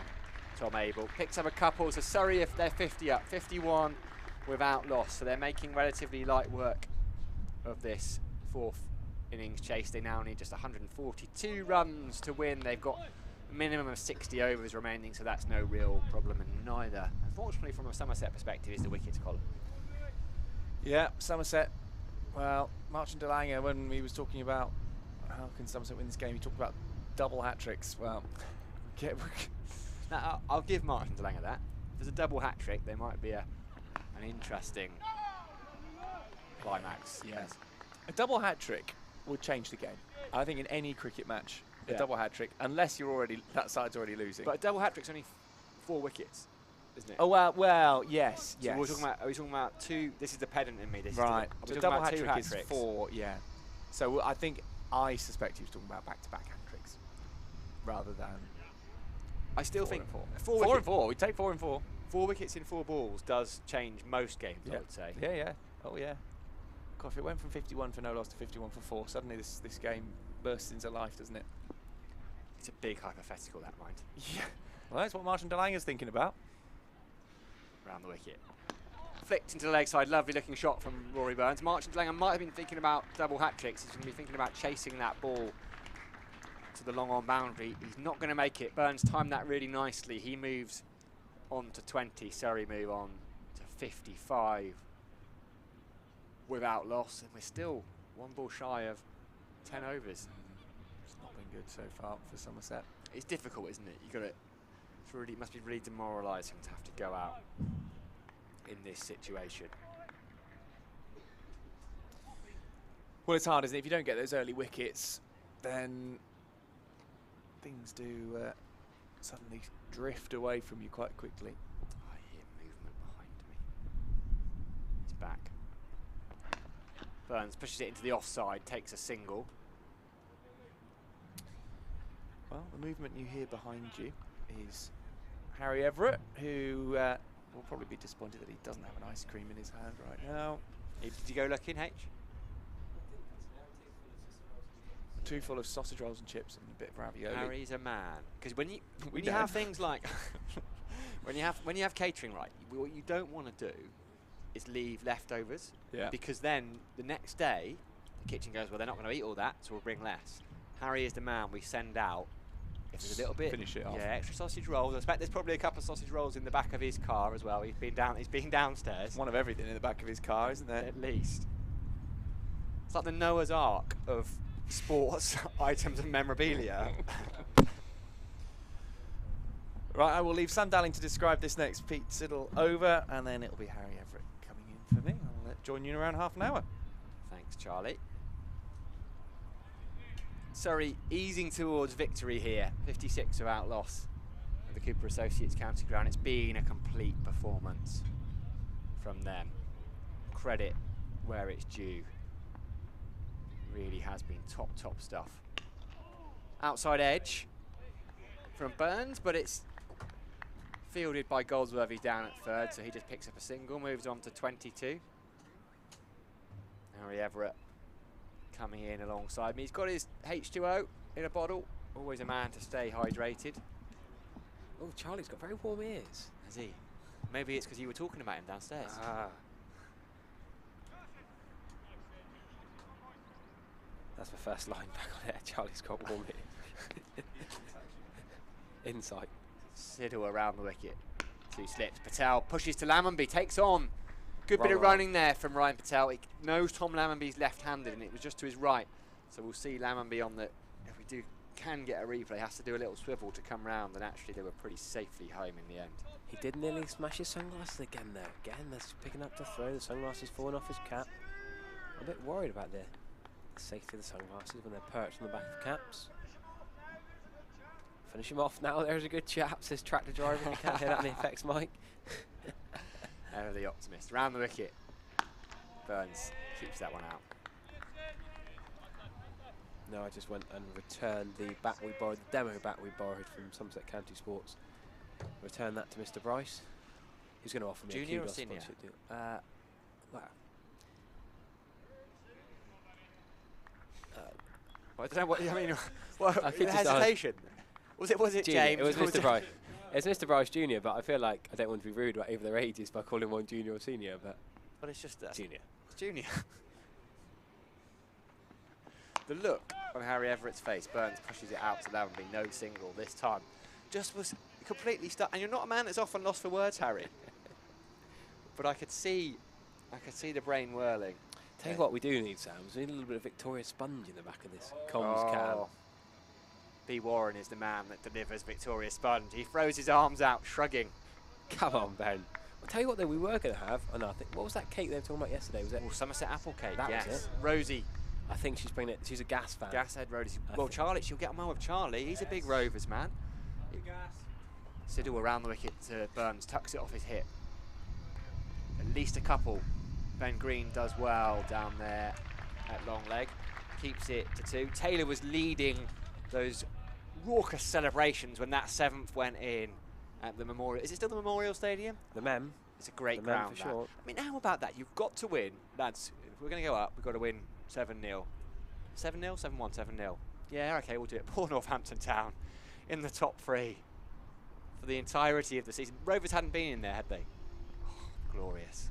That is how you secure promotion. Burns straight back, pushes it towards mid-on.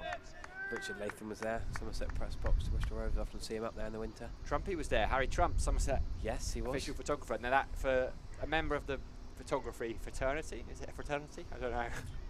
But end of the over, 16 without loss, 11 gone. Because when the pitch invasion starts, you've got your camera there. You've got to look after yourself, but they don't come cheap. Cameras and all that equipment. So that is the last thing you need. We're going to see Casey Aldridge, I think. Big man with 5 on his back. There's 140 for Western-on-Supermare with a bat with Pete Trigo the other last Saturday.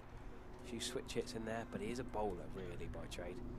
Opens the batting second team in 220s, yes, but renowned for his bowling primarily. Played it with Ned Leonard at the GS Bowl first game of the season. He's sort of in that group of what, 8 seamers Somerset have got. You include Sonny Baker with an injured back, I suppose. He's not going to play this year. Well, is he not playing at all this year? No, not looking likely. I mean, you never know with these things. Well, he was out running. He's done a lot of fitness stuff, yeah. But you've got to be careful. A lot of sprinting, but he's done his level 2 coaching courses and helping out with club coaching in Devon quite a lot. Signing a lot of autographs, but they've got to be careful with an 18-year-old's back. Yeah, rightly so. Long career ahead of him, very promising career. Lovely human being as well, Sonny Baker. So, Casey Aldridge very close to the umpire. That's a lovely shot from Patel. I said that Patel's on it today. Fancy him for a few runs here, and he goes on to 26 now, ahead of Rory Burns. Chatting to the scorers next door, just assuring us that it's Ben Debenham, I believe, this end, and Neil Pratt. I find it hard to tell the umpires apart. They've both got the same outfits, hats covering their faces. You can't really have anything to go off. Cricketers, you can tell by the way they walk, the way they run, either their gait or their bats, or there's so many different ways you can tell a batter, a bowler, or a fielder apart. But two umpires often look so similar. So coming in past Neil Pratt, Gary Pratt's brother is Casey Aldridge, and that's an inside edge. Good fielding from right off London River. You've been told how to pronounce it, haven't you? You're going to get a text in a minute. Yeah, Van der Merwe. I want to give a shout out to Sophie Luff. Sadly, it's not quite as positive as I hoped it to be. Got the call up yesterday with us at Taunton to play for England A today. She only got 7, sadly. They were chasing 190 and they lost, but great to see Sophie Luff getting the recognition to get the call up for the England honours. She deserves it, Sophie Luff. She's brilliant in the commentary box, but she's even better out on the pitch. And yeah, delighted when I heard that news yesterday. That's a bit of a filthy hoik from Ryan Patel. I've just had confirmation as a young man, Junior, is a bit upset with you, Harry Everett. He says it's Junior, thank you very much. I did say yes, but... Yeah, but the hesitation was there, Harry. I just... it's because I was teasing him and asking him for a kudos sponsorship. He didn't give me an instant yes, so... You've already got one sponsorship? No, not proper. That's a cracking bit of fielding. Casey Aldridge, his own bowler, he's just plucked that one-handed. It did bounce. Ryan Patel's nailed that straight back at him. Pluck. Yeah, I just went when I gave the bat back. Brycey had the commentary on in the shop. They had it muted, so I had a word with him. He said, "Why are you muted? Is it because Sam and Charlie are on?" I'm not on it. Yeah, of course. He only turns the volume up when I'm on. Well, he might turn you off again now. He's obviously got it off at the moment. He's not happy with you, Harry Everett. That sponsorship is, well, the deal's being ripped up. Yeah, turns off at lunchtime, he said. The ink's not even dry on that deal, Harry. There's a little sub-clause. Brycey's texted me as his lawyer and said, "Can I get out of this one?" I said, "Absolutely, just rip it up." Oh, you're his lawyer, yeah. That surprised me.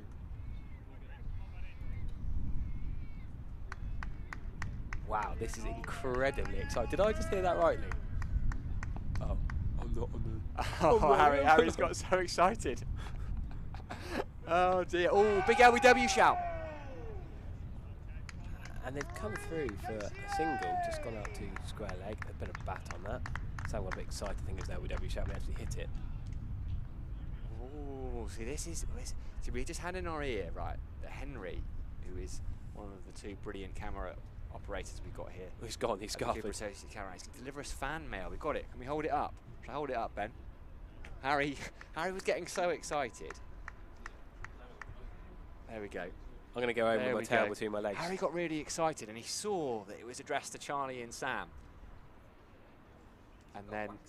So I'm going to open it. Well, shall I...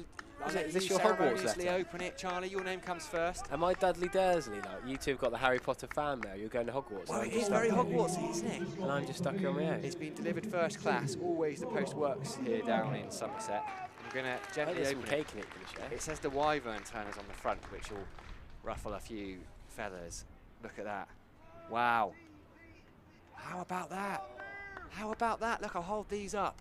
We've both got postcards. Is it Glastonbury Tour? I haven't even looked. Yeah, of course it's Glastonbury Tour. And I'll hold mine up because I'm vain. I want my own thanks to be shown on the live stream. Look at that. To be fair, I didn't read that properly to check there was no swearing on the live stream. I think it's absolutely fine. To Sam, good job this morning. Hashtag Somerset and proud. Best wishes, Scott B. Meanwhile, in the cricket, Roloff van der Merwe's got up a ball. We've got some spin. Charlie's got the same thing. That's brilliant. Thank you. I'm going to keep that. That's my first bit of fan mail. Probably the last bit as well. Van der Merwe to Patel. Pushes it into the leg side. Got to have a try something different, haven't they, Harry? Yeah, Van der Merwe did get a key breakthrough. He got Rory Burns in the first innings, caught by Gregory, and nice to see Van der Merwe playing in the Red Bull games. Doesn't play that often. Always a good competitor. Great to see him bowling. While Patel using his feet trying to get get Van der Merwe off his leg second ball. This create dragon. It's interesting. Yeah, I like dragon what he's or done. wyvern? He's put wyvern on the front, and there's a dragon card. It's like a match attack card, isn't it? This is excellent. Van der Merwe. Patel got from the back foot, and ooh, from Tractor. I'm not sure it was quite as close as Tractor might have made out there. This dragon might look a wee bit frightening, but it's still a lucky charm. You could build another charm, like a rabbit's foot or four-leaf clover. Patel pushes it into the offside, asks for a single and gets one from Rory Burns because it's Goldsworthy coming round on his left. But it would be super cool to unleash a dragon of your own. I'm hoping that Scott just has a stack of dragon cards to give out. And I tell you what, I haven't been to Glastonbury Tour for a long time, but that is making me long a trip up the tour. I used to hate it as a kid, got dragged up there, bottom of the hill on a sunny day. Like, oh, I just want to go for cake, please. Get into street. There's a lovely. As Van der Merwe comes into Burns. Paddle sweep. Half appeal from Van der Merwe, but I think there's a bit of bat on it. Ben Green does the fielding. Is it called Crispin Tea Room in Street, the big old church building? Oh, the chocolate cake in there was an absolute dream back in the day. Don't talk about cake when there's no cake on offer here. I'm just trying to subliminally put the message through into B. Warren. I've just got another message coming through criticising you now, Sam, after your fan mail. Julie Searson, who got me into cricket, to be fair to you, she got me coming up to Somerset years ago, yeah. Roloff van der Merwe. I think I've met you. I think she used to umpire and score when I played a bit of junior cricket. So she won't remember me because she would have seen so many cricketers around. But I remember Julie. Yeah, she used to drive me up here when my parents were working and I was trying to get up here in the school holidays. I used to get a lift up to the Cooper Associates County Ground as a little teenager. Oh, I love the Somerset twang on the edge of the teenager there as well. Beautiful. Comes out every now and again. As we see Tractor Driver. Mr. Bird's gone to join Tractor Driver. Your old schoolmaster. He had cake yesterday, didn't he? He did. He texted me as well. He texted me 10 minutes ago saying, Harry, there's plenty more sausage rolls that need eating. Him and Richard Walsh like to make sure I mop up the leftovers. Case Shoulders round the wicket to Rory Burns. And he's going to run straight down the middle of the pitch to pick that ball up.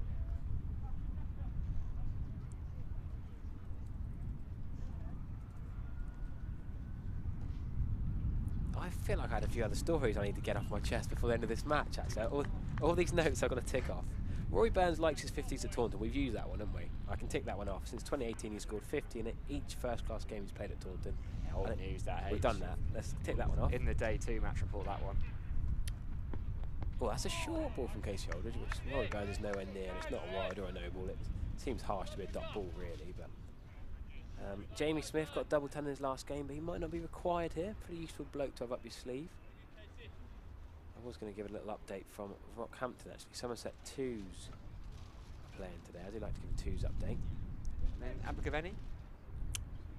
No, they're playing Gloucestershire and Rockhampton. Oh, they were playing... Somerset 2s were playing... Surrey 2s. Surrey 2s, sorry. I'm giving my impartiality. I don't want to be accused by Dom Topless being just a Somerset Street. Rory Burns just hold out, deep fine leg. That's a bizarre dismissal. Aldridge, there's ironic cheers almost. Rory Burns absolutely nailed that. Straight down the that might even be Sonny Baker, I reckon. Subfielder, 16 on his back. Yeah, it's Baker. He was on the Sonny subfield Baker, the other day. Blue hat, very new Somerset hat is how I guessed that. It's a bit sad that I know Sonny Baker's body shape. We've only played about 3 games at Somerset. Great to see him in the action, get the catch, get his name on the score, or might be named as sub actually. Get his name on my scorecard. I don't know, I'm going to write his name next to sub. Rory Burns has got a trudge off a well-made 25. He didn't look like he was going to get out, to be honest with you, and then he gets out with a nailed pull shot. And Pete Siddle's going to walk in from the boundary to celebrate this wicket 3 minutes after it's happened, because he must have been off the field for Sonny Baker. No, 50. See, there you go. I'm taking credit. Thank you, Charlie. That's a great point you make there. I should take credit for that. Reading out that stat for the 16th time of the match. Rory Burns does not make a 50 at Taunton in the second innings of this match, because I've talked him out. And it wasn't the best ball, let's be honest. So why don't you, I think you should just scrub out Baker and put Everett. Yes, sub Everett, I like that. I had a message from Richard Parsons saying we're getting a lot of airtime on screen. Screen time on air. Hello, Richard. Been a long time. Used to play a lot of club cricket with. He walked past him a minute ago, actually. Richard Parsons? I think he did. He used to play for North Curry, Taunton School pupil. Off spinner. In the kind of Nathan Lyon mould, I'd say, Richard Parsons. Well, Casey Aldridge has made Rory Burns have to go off to do his hair, as Gordon Avery says in the YouTube comments. I enjoyed that. He's going to get a stick for his mullet. Mullets seem to be the thing at the moment. Ollie Carter for Sussex. Ben Green's dabbled with a moustache and the mullet. Working for Ollie Carter. What did he get, 150? And he's 60 not out in the second innings. Well, he's like Samson, is it? You give him the hairs, giving him the runs. Power. That's a good lead first up. I do like a proper lead from Ben Geddes. Coming in at 3, by the way. No Hashim Amla. I think we knew that was going to happen. Ben Geddes coming in. How much time left for the day? Plenty is my answer to that. Technically, there's 56 overs, but it doesn't actually matter. Right, I'm going to go for a few YouTube comments, because I think you've been slacking a bit on the YouTube comments, huh?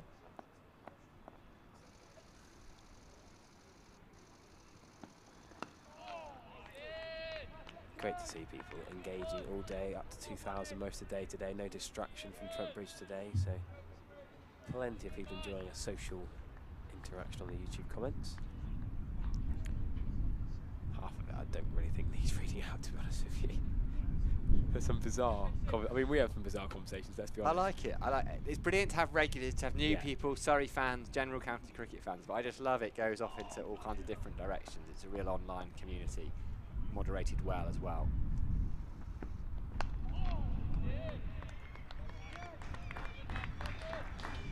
So the cloud is fairly covering the sky currently. So you could say it's overcast conditions are slightly going to help Somerset, but not that really it was a particular swing ball that got Rory Burns out, but maybe it's going to help. But Roloff van der Merwe is having a little bowl. A few Surrey players down below us on the Thatcher's deck. We might get on camera. There we go. Looks like Gareth Batty in his gilet. Jordan Clark is showing him something on his phone. But Gareth Batty, he's a bit like Steve Kirby, isn't he? He's very all in to stuff, leaning in. I nearly got curbs on commentary yesterday. He was tempted and they said, oh, sorry. Sarja said I can't come on, so he was up in the box briefly and a bit of a chat with us, but I'm sure we'll get Kirby on later in the season. Maybe during the 50 over Royal London Cup, I reckon we could pull Steve Kirby's leg and get him on up here. Paul Tweddle hopefully taking the reins. And that one, that's a great catch! The left-handed diving slip catch from Lewis Gregory. Unbelievable catch of Ryan Patel. Outside edge, cover drive. Roloff van der Merwe has another breakthrough for Somerset. Well, they say one brings two. Van der Merwe had one left-handed opener in the first innings. Rory Burns this time, he's just floated one up. What a grab that is from Lewis Gregory, diving away to his left, as Harry said. You can just hear just a tractor. Come on. Roloff van der Merwe. He doesn't bother with the pronunciation tractor, does he? No. But wow, one brings two. Tell you what, Sam, Essex all over again on the cards. Are we going to see Hashim Amla wheeled out to be required at the end with 3 to win or something? I'm getting excited again here. 65 without loss it was, 4 or 5 overs, 4 or 5 balls ago. Suddenly 65 for 2. Sorry, they only need another 128 to win. They've got 8 wickets remaining. Hashim Amla hasn't played much part in the game. I'm sure if needed, if he's okay, and I hope he is, he'll come out to bat. Now, is this young Jamie Smith coming out at 4? Yeah, it is. Jamie Smith, super young cricketer, supremely talented. Wouldn't be at all surprised if one day we see him The incoming batter, number 11, In an England Jamie shirt. Smith. But he's got a lot of time. Got 54 overs after this one, almost 55. This over is just 1 over. Oh, I can't speak. 1 ball old. It's the excitement. It's what happens. Encouragement from Tractor. Somerset will still believe. They don't give up. Do you remember the 2 stats I was ticking off in the first 5 minutes of this little stint? Rory Burns 50s, Jamie Smith double ton. And what happens? Rory Burns gets out, then another wicket falls, Jamie Smith comes in. Leg slipping then. Tom Banton's got the helmet on. Tom Abel just having a chat with bowler to get the field right. Lewis Gregory will remain at first slip. Quite rightly too after that grab. Really difficult against a spinner. He's got no reaction time whatsoever. Just got to swap sides now, hasn't he? The right hand with Jamie Smith coming in. Good to see Smith taking his guard. I like that. I'm a traditionalist. Took middle. I always take middle. Yeah, still take middle. I didn't bother. Not in T20 friendlies. I don't tend to take a guard, but Saturday cricket, you've got to take middle. You do wonder that the mark must already be there after 4 days of cricket. Watchful Smith. There's a few words from Tractor down in front of us. There'll be a few words from the Somerset fielders as well. Just suggesting there might be a little bit of pressure. Just looking at some of Jamie Smith's last innings. He's got a lot of TFCs, I would call it. Wicketkeeper bat, but not required because Surrey are doing so well. He bats at 9 in the T20. He's basically there to keep wicket. Which is nice. As we say, we like the traditionalists taking middle. We like traditionalists where they play a proper wicketkeeper. In the last... Sorry, just hear Tractor. Don't let them take the draw, Tractor says. On his own, I love it. On the Merva. Smith on the back foot. There'll be cries almost every ball.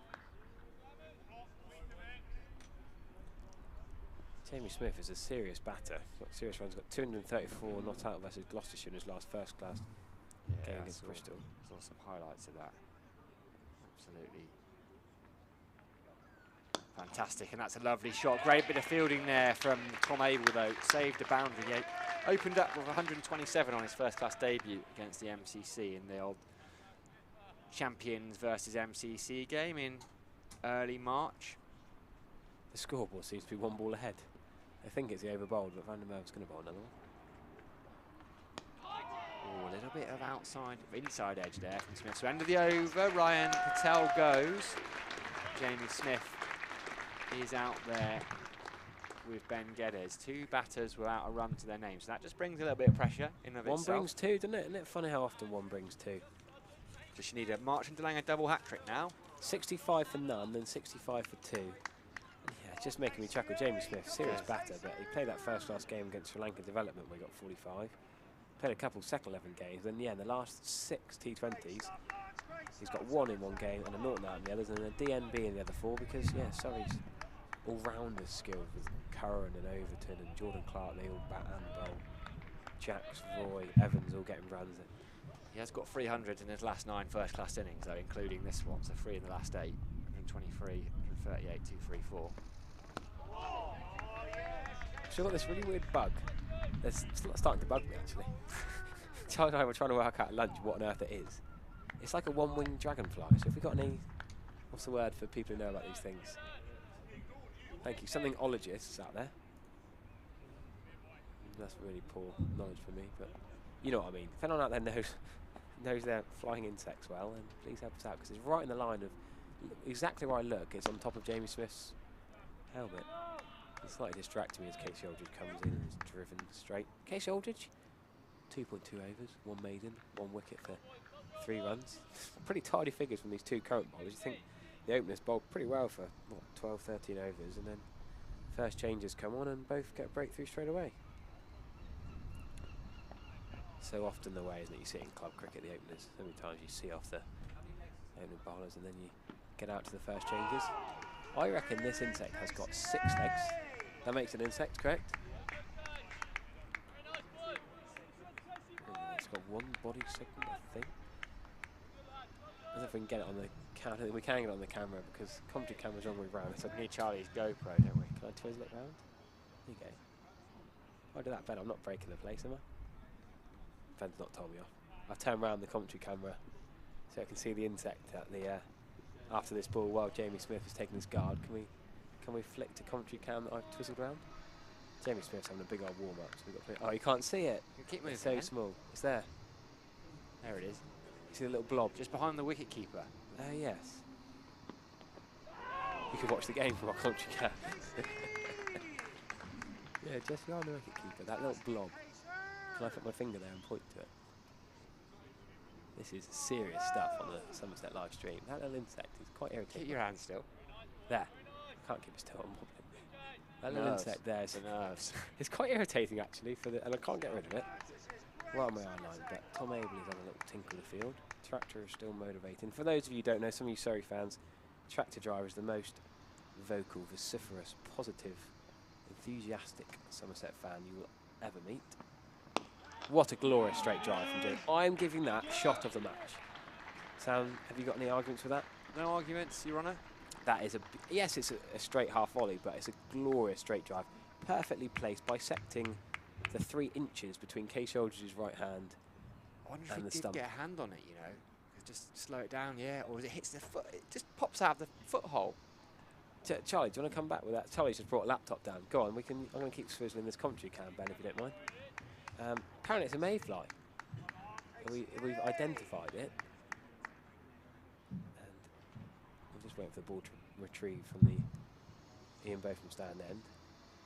And they're going to bowl one more ball in this over, Casey Aldridge to Jamie Smith. That's a beautiful delivery. Leg stump out the ground. The bail has gone towards the 2 helmets. And suddenly the game is on. Somerset is rocking and 123 more required. Surrey are 70 for 3. And I'll be honest, I'm a positive, optimistic Somerset fan. And even I didn't think Somerset had a sniff this morning. Now, we're cock-a-hoop. He was just trying to work it into the leg side. He has to look down the pitch, just swung in. There's his off stump, out the ground. 3 down, I'm going to be nervous on the train back. Oh, Sam, yes. We'll have to pause on the Mayfly chat and concentrate on this serious cricket. I've only got another over or 2 in me. Wow, what is it with Somerset? Like this bizarre coming out of the fire. When the game's lost, they just come back and do well. Jamie Smith just played the shot of the match. Now he's had his leg stump cartwheeling out the ground and shot of the match followed by ball of the match. Yeah, I wouldn't go against that. You happy with that, Charlie, as the third umpire in this debate? Not this much of a debate, but we always agree, don't we, Sam? Yeah, usually. Well, we had enough messages on Twitter thinking we're the same people or we're brothers. I reckon I've got the answers to why I wasn't on that envelope. So many Somerset fans think you and I are the same person. They knew it was me, mate. They think I'm you and you're me, so they just put one of our names. We do get a lot of comments like that, don't we? Enjoyed that, Sam. Enjoyed that, Harry. Yeah. Hated that, Harry. Hated that, Sam. Don't know. It was the other one. Yeah. We tend to just deflect, isn't it? When it's negative stuff, we go, no, it wasn't me. We're not brothers. We're not twins. We're not even related. Just good friends. I'm not sure we even sound or look that like each other either, but easily mistaken apparently. We have been seen in the same room together many a time. Right now, exactly. Come on, Casey, says Bingo Wings. Right then. There's 2 helmets out in the middle now for Somerset fielders. Leg slip. And Tom Banton at short leg. Von der Merwe is going to continue. Ben Geddes, he's got just 1. Will Jacks is yet to get off the mark, yet to face a ball. Geddes just plays forward to Von der Merwe. Remember, Hashim Amla batted on the first day, has been unwell since. So retired, not out in the first innings, didn't come out to bat. Will he be needed? Will they have to make that decision a bit later on? Sorry, Somerset will be hoping so. There's a little excitement out there. And Somerset fielders. Plenty of excitement from Tractor. There has been even at 65 without loss. And remember, 10 minutes or so ago, 65 without loss. Sorry, we're cruising towards the victory total. This time. Now they're 3 down. Living every ball out there. Just 123 runs required, so you would think it seems on paper like an easy task, but pressure can do funny things. Wonderful things from Somerset perspective were it to be. Sorry, yeah. Bit of strife here.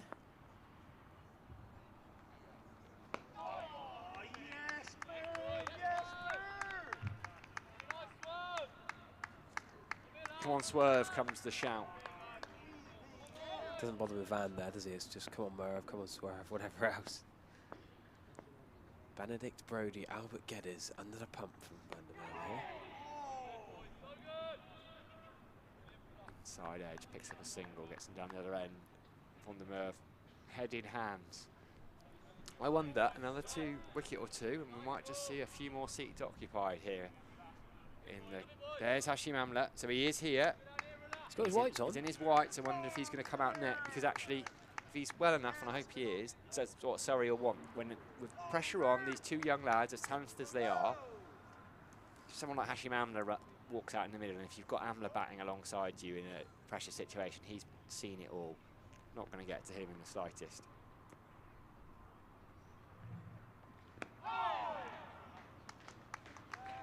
And with that over, end of my spell, end of my day. Wow, Sam. Going to leave you now. What a time Harry. to leave us. What a time to leave, indeed. Hopefully, I'll be listening in to Charlie Taylor and Harry Everett. If the signal holds up. Oh, the signal will hold up. I'll ensure it. Can you give us some bird watch? When you go past the crane on the way to the train, the crane's now been collapsed. Can we have a little update, a few pictures, please? So Sam's going to leave us, and I'm going to talk you through. Tom Abel's got a helmet in his hand. No, we're not going to see a rogue change in the field. Just a standard 2 slips to Casey Aldridge. Do come and join us. Just trying to find out the exact pricing range if you want to come and join this afternoon. But I'm sure if you're in the Taunton area, there could be an exciting finish. 122 runs to win. Come on down if you're enjoying the live stream and you can get here. Come and join Tractor in the crowd.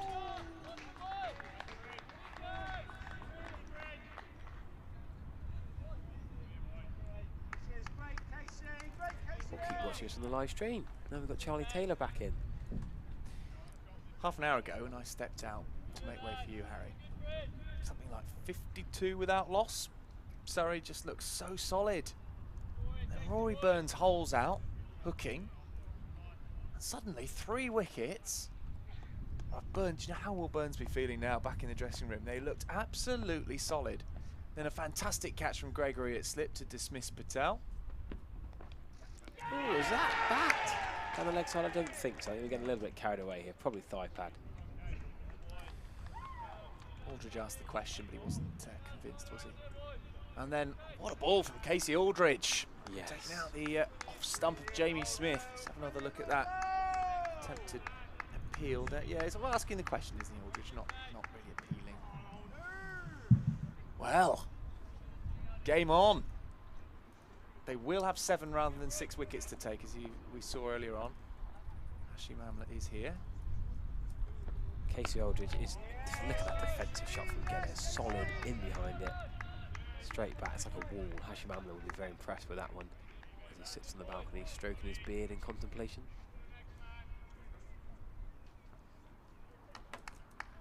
Funny old game, cricket. Somerset have been on the back foot pretty much since the first session. And those wickets started to tumble. They've been behind the game, and then today, it's just starting to move slightly. Oh, it's not far away either. So Casey Aldridge here has bowled a really, really good start to spell. He's 2 for 8 off 3.4 over the maiden. And I was saying earlier, he'd probably be the 7th or 8th choice seamer for Somerset if you think Martin DeLange, Siddle, Gregory, Overton, Brooks, who's just gone on loan to Sussex, Davey, we've got 2 concussions, Brooks gone on loan, and Leonard's also in there as well. So many seam options, and doing pretty well to give himself a shout of being picked from the start of the next game. It's just asking the question. I like the way he's bowling full and straight and attacking the stumps. The last few shots have been defensive shots because they're on the stumps. You can't score them without taking a risk. I like the case of just making Geddes play early in his innings.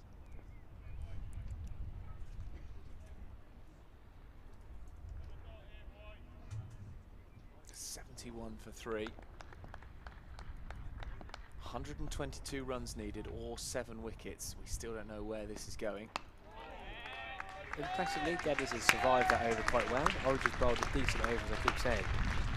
Casey Aldridge, before today, only played a couple of first-class matches. Might score 25 now, but his bowling more interestingly. Today, best time in a Somerset shirt for Casey Aldridge. Only early days here, 2 for 8. We're hoping he's going to get many more wickets from a Somerset point of view, but well, he hasn't been picked in this 11, but what an opportunity to show what he can do. Absolutely. What an opportunity in this last innings on the last day. As It's 2:45 now, and we're still really... I mean, Surrey should win from here still, but a couple more quickly, especially if one of those is Hashim Amla as well as either one of these two. Things start looking very different indeed. Van der Merwe continues. Oh, it was in the air. It bounces once on the way through to Tom Lammonby at cover. Somerset got the tails up. I talked about momentum earlier on today, and the momentum is with Somerset. Absolutely no doubt at the moment. Body language totally different to when Patel and Burns were out there. Funny what wickets do. Lovely drift from Van der Merwe, who makes it sound like that was a lot closer than it was in the end. Quite well kept out by Jacks. Yet to get off the mark, though. You make a good point there, actually. Casey Aldridge coming in as a sub. He actually made his first-class debut as a sub for Craig Overton following his international call-up. That was back in July 2021. Overton called up to the England side and Aldridge came in. Grab those opportunities, full and straight from Van der Merwe. Just got to quieten that. Andy Miles is getting a little bit excited in the YouTube comments, but Baker back from injury isn't really quite right. He's got this stress fracture in the back. He's fine to run, fine to field. Just not bowling. Just not really back from injury, just involved. Nice to see him involved with the side. Van der Merwe in again. Defended here as the sun comes back out. There's no addition to the score. 71 for 3. Well, that run rate has just completely dropped, hasn't it, since that wicket? We're moving along at about 5 and over to start with. Still plenty of time in the game. They don't have to rush things here, Surrey. I keep looking at comments when there's a spinner bowling, which is poor for me, really. There's no time to... Well, it's all right. There's a field change going on. Go on. So go on. Miss Tack says, "Dear commentary team, please keep talking about insects if it keeps bringing wickets like this. We're all becoming etymologists." I am absolutely sure that that is a mayfly. Now I couldn't remember the name of it, and now I've heard it. I'm sure that is what it is. It's got like 3 little tails coming out of its I've got rear end. Sam the photographer, Charlie the entomologist. I'm not sure what I'm bringing to the table there. But flicked out to point, no run. Is it entomology or etymology? Etymology is... Entomology. Entomology is insects. Etymology is where words come from. Yes, I know. I'm more of an etymologist. I did my English language. Oh, did you? A-level in and the with journalism degree. 2 linguists here in the studio. Sam's very good with his words. In comes Van der Merwe again. Oh, it's edgy. And again finds fielder at point. Ben Green. And listen to the round of applause. This crowd know. And it's not a big crowd here today. But this crowd know. Somerset are on top. Let's have a look at this Casey Aldridge. Oh, look at that. Looking at it from point. Ripping out the off stump. Tom Abel always the first to celebrate with his bowler, isn't he? Always the first one on the scene. Running in. 122 to win. There's Hashim Amla. Hopefully very calm, isn't he? Yeah, I hope he's feeling well. We do. Yeah, well, in that I always want everyone to feel as good as they can, but also if he's maybe a little bit scratchy or edgy on this crease, I wouldn't mind. We're too polite, but then we've got to be a little bit honest as well. No, definitely want to see Amla, because the thing is, you want Somerset to win this game. You want to say you got Amla out, really, because otherwise there's always that caveat. There's real buzz around the ground. There's another inside edge from Casey Aldridge. Tom Lammonby's charging to deep square leg boundary to pull that one in. You can see the pictures on the screen. There's a real buzz and confidence around the Somerset fielders now. They're perked up. Yeah, absolutely. They feel like they are just a few away from really putting Surrey under massive pressure. As it is, Surrey should definitely see this. More air traffic buzzing through our effects control. No, Taunton dash over. That's more orthodox shot. That's a genuine leg stump clip for 2. It's delaying his arm. What an arm shake. Yeah, never take on that arm. Mistack says again, the stumps at Taunton love going for a tumble when we are bowling. It's their favourite thing. In that case, Aldridge was really cartwheeled. Flick of the bail as well. Have we got a mic contractor or something? Why are we hearing him very clearly? He's just a loud man. He's just got a good booming voice. He'd make a good teacher, very good at projection of voice. Like a drama teacher. Yeah, or PE teaching, I was thinking. teaching, I always struggle trying to project my voice to 30 kids on the outfield and trying to get them to come in and listen. There he is, by himself today. Works in the computing and IT, tractor driver.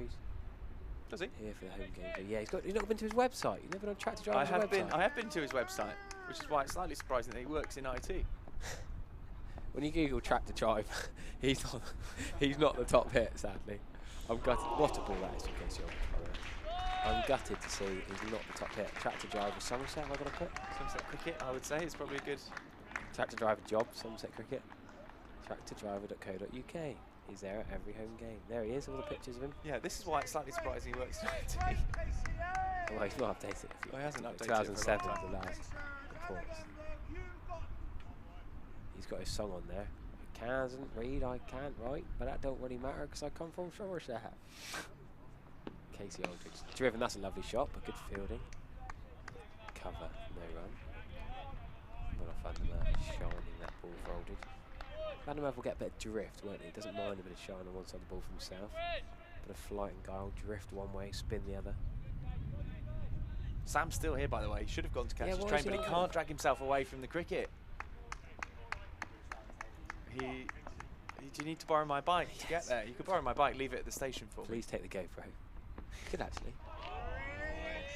Casey Aldridge bowling superbly here. Can't remember a bad ball really. A couple of inside edges, a little bit streaky down the leg side.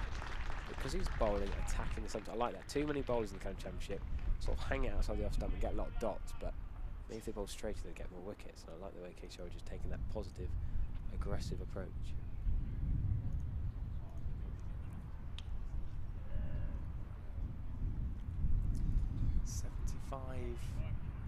For 3. Somerset have taken 3, but that's not enough. You still need to chip away, keep chipping away. As Van der Merwe will continue from the Marcus Trescothic pavilion end. Bring it on, says Tractor.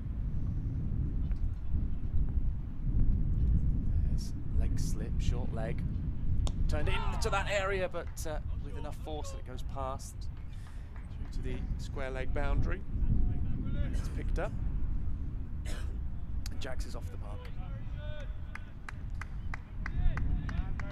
Thank you very much to the tweet from Scott. It was Scott who sent us the postcards. Appreciate that, Scott. Thank you very much. You too appreciated it. That was lovely. Just pushing that one forwards there is Ben Geddes. Yeah, he sent it.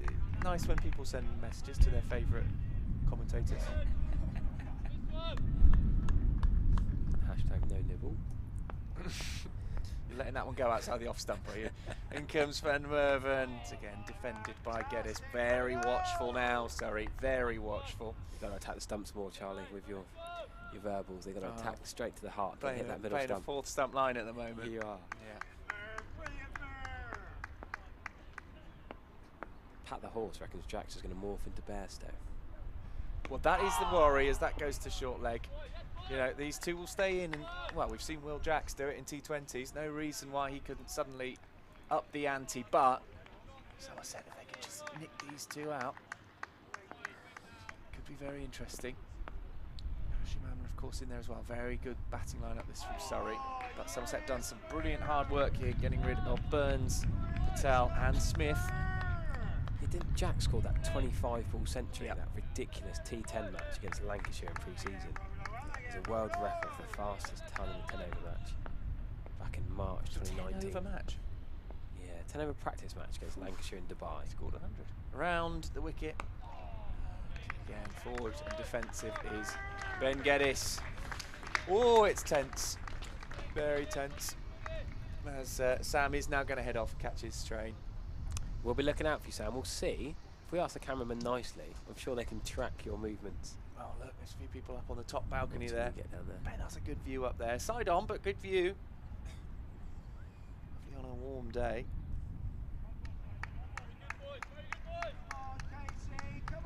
So we've got Casey Aldridge continue. Courses continues. Only bowled 5 overs, and they've been 5 beautiful overs. Didn't take him off. Yeah, he should have a lot of energy as well, given his the youth. 5 of the best from Casey Aldridge. Yeah, funny that youth, the difference between Peter Siddle, Casey Aldridge, age-wise.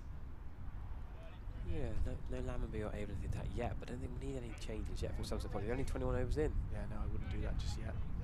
Do that just yet. I think the only thing I think they will have to keep changing, if these two get in, they will have to keep trying everything. Somerset desperate for wickets with only 117 runs. Yeah, that's the problem. So high backlift from Will Jacks. Well played. Yeah, really good bowling, Aldridge. We talked about Sophie Laff a bit earlier. It was nice to see Western Storm play a friendly academy game, sort of inter-side match. They played at Thornbury earlier today. It's sort of a second 11 playing against an academy. Fran Wilson getting 49 not out. Good to keep an eye on the Western Storm. Yeah. We've got some of the names coming through. There's a Charlie Phillips and a Charlotte Phillips. Two different players. Yeah, Charlotte back next to each other in the order. Great stuff.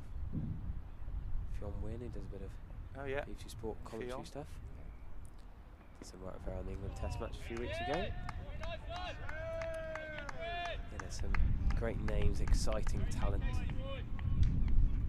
Great, I do love hearing the stories from Sophie Laff, particularly of her exploits with the Western Storm. We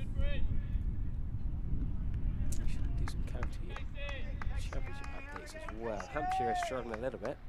23 for 2, chasing 197 against Yorkshire. Interesting stuff. Jamie Vince has just come to the crease. Casey Aldridge, that's a good ball again. Lovely ball. Just when it's on full and straight, they can't do a lot with it.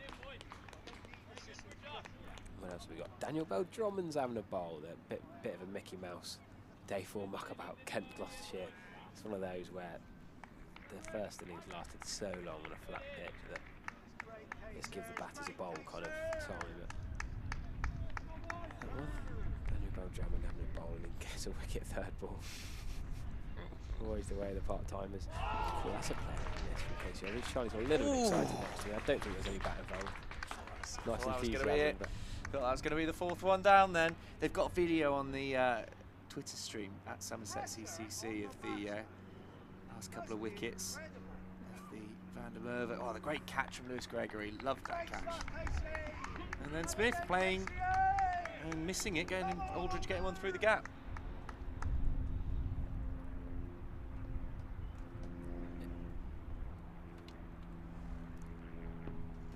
Oh, that's an aggressive shot from Will Jacks. I'm not quite sure if he meant that to happen. He's almost leading edge to that straight drove over the top. Maybe I'm being a bit harsh on him. I mean, it's 4 runs, but it seems a bit odd to go aerial over the top to Casey Aldridge. He's bowled so well, and Jacks has been quite defensive so far. Well, the thing is, you're playing that. You were talking earlier about soft hands. You're playing that with quite hard hands. That shot. So if Casey Aldridge does get a little bit of movement. Got the slips there who would be absolutely delighted to see that take the edge, quite a hard edge, and fly through to them.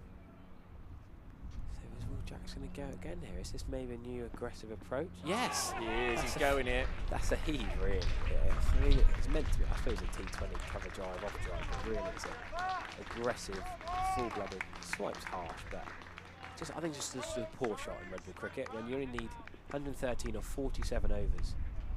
A few of the fans on the YouTube wondering how long we got left. So 47 overs is a lot of time to get only 113 runs. So there's no real need for Jacks for that. But maybe he doesn't trust his defence and he just wants to go on the counter-attack. I tell you what, Somerset won't mind that. No. Somerset, Aldridge, Abel watching on as well. They will not mind seeing that at the moment, especially against Aldridge, who I think's bowling pretty quick at the moment. Looking good. Probably not the quickest we've seen in the match with people like Jamie Overton and Marshall de Lange as Roloff comes in. That's defended by Ben Geddes. Wonder if Ben Geddes would have said something to Jacks there. Whether he would have just said, hang on a minute, calm down, don't give your wicket away. Somerset are on top here, but we can wrestle this back as it's driven out towards cover. They'll pick up at least a single. Marshall de Lange, who looks a bit tired in the field there, and he's given away a run, I'm afraid. Oh, he looks like he's running with lead in his boots, Marshall de Lange. That was... afraid they've come through for another one. Geddes on strike then again. He's got a lot of field to cover there. He's sort of wide-ish mid-off. De Lange, as this one was played through to Tom Lammonby. De Lange didn't last long with the bat today. He hasn't bowled yet. He hasn't had a lot to do in the last couple of days. No. Fair comment. wasn't meant to be playing in this Really, he game, wasn't meant to be playing. I think that's tricky, isn't it? Maybe he had a big gym session the day before. Well, he might. That's the thing, isn't he? He might have done that. He's got Saturday. He might have spent all day in the gym or lifting benches, thinking that he wasn't needed, and then called in on the day yesterday morning. Or was it? No, it wasn't yesterday morning. Was it Monday morning?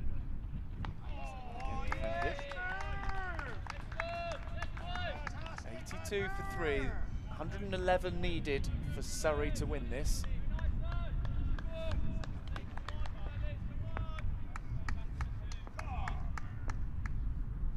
In comes Arola van der Merwe again, defended.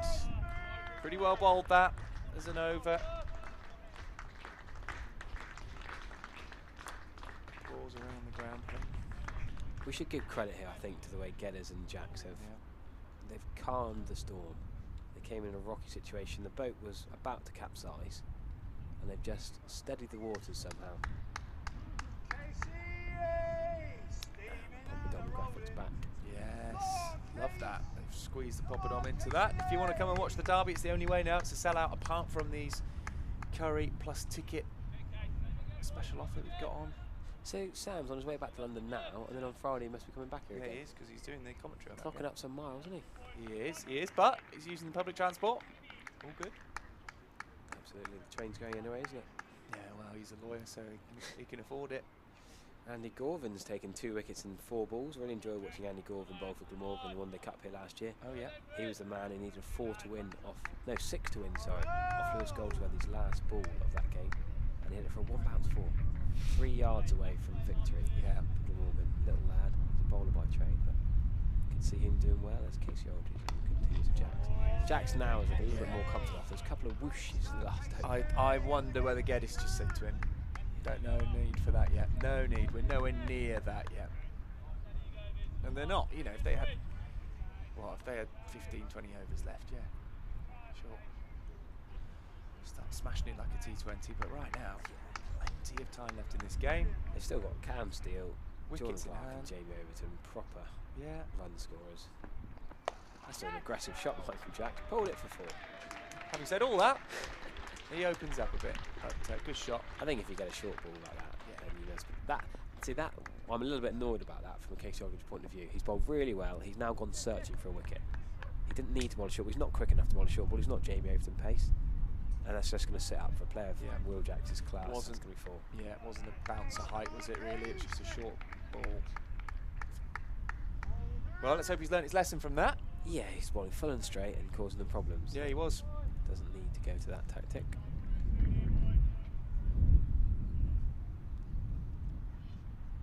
.86 for 3 then. So Will Jacks, that's a good textbook defensive shot, isn't it? Better ball.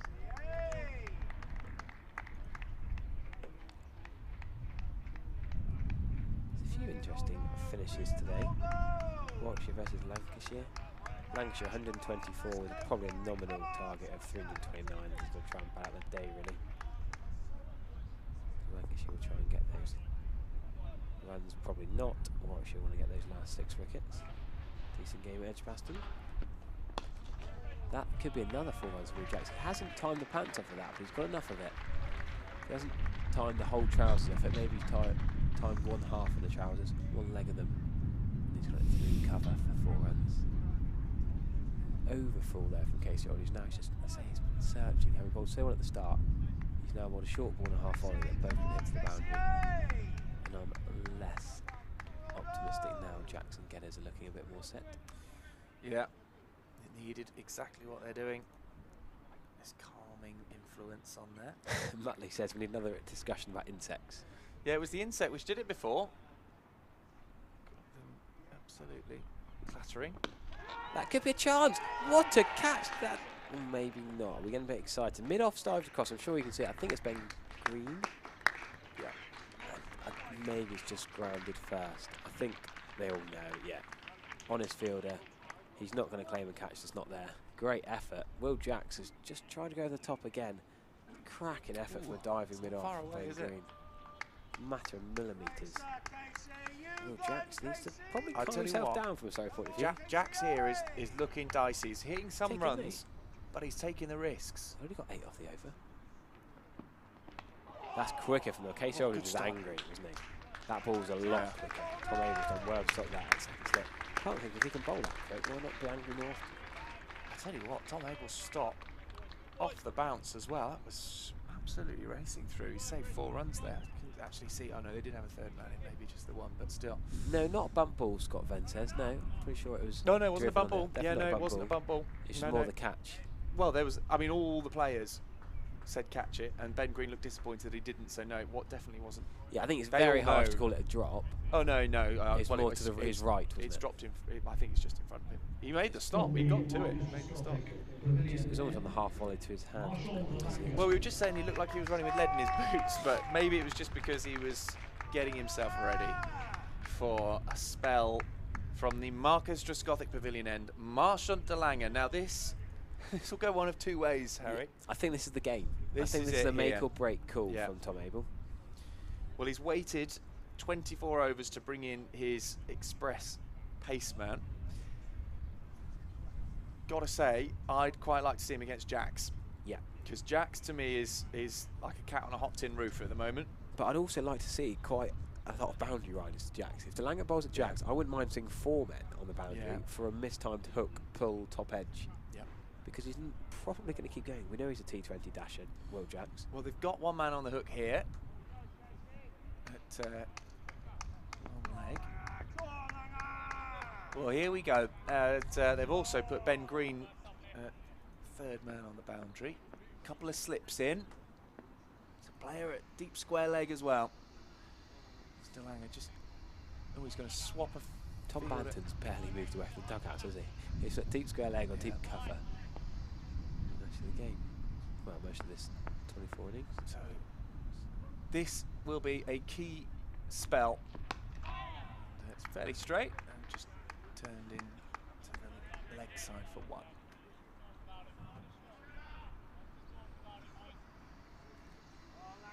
Lovely scene out in front of us. Blue skies around, but some wispy cloud as well. Crane's packed up for the day. Maybe it's finished its job on the side. As the ball makes its way back to Marchant de Lange. Sam was going to give me a Crane update, but I haven't had it yet. I asked him very politely. I doubt very much he's going to do that. He's been distracted, Jack. Well, he'd be watching the live stream and have walked past it by the time he realises what he was supposed to do. In comes de Lange again, and Jacks gets behind it. Here's the matchup we wanted to see.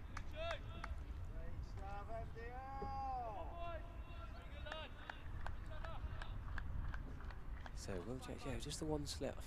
I like the 3rd man, but I feel like the 3rd man wants to be a little bit straighter, a little bit finer. Yeah, for those little edges that just drift past slip. In comes de Lange again then. Oh, Jacks isn't going to be swiping at it just yet. He's having a look. Eyeing up what he's facing from Marchant de Lange. Difficult for the Somerset side, losing 2 of your main strike team of Josh Davey and Craig Overton. There's a 3rd man. You can see pretty wide out there, just by the base of the floodlight. Driving here as he found the gap right. Got to find the Merva, won't let that get past him. They'll come back for 2. de Lange puts his hands down and says, yeah, no need to throw it in too hard. Just had a thought. There's 13 overs till tea, with only 32 overs remaining.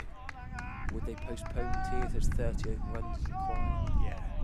Common sense, Mr. Debenham and Mr. Pratt? I guess so. I don't know if there's an official ruling on that, if it's sort of a common sense, because there's 1 wicket remaining that delayed tea. I'm not sure what the run threshold is.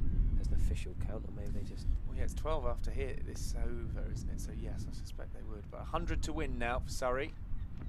Oh, that's straight. He had to hit that. I'm sure that was bang on for the stumps there. Interesting point. Bingo Ring says, imagine having Craig going over the bowl now. Yeah, see, that is a difference, isn't it? Although you couldn't have Marchant de Lange as well. And you couldn't have the 2 wickets from Casey Aldridge. There you go. So, you know. Josh Davey, you know, we've got 2 in, 2 out. Hard calls to make. Was that one left alone? And it really rose on Will Jacks there.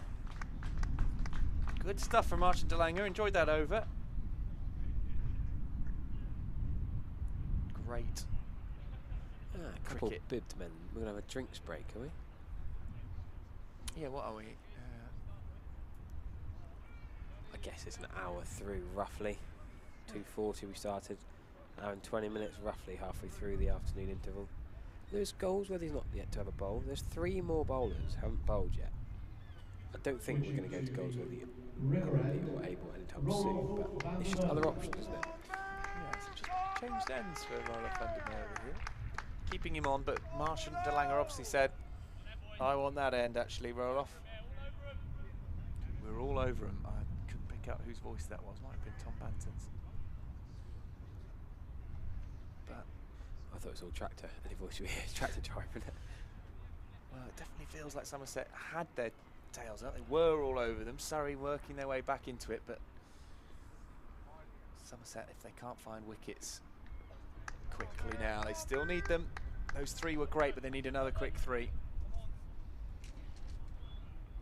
then pressure will really start to rise.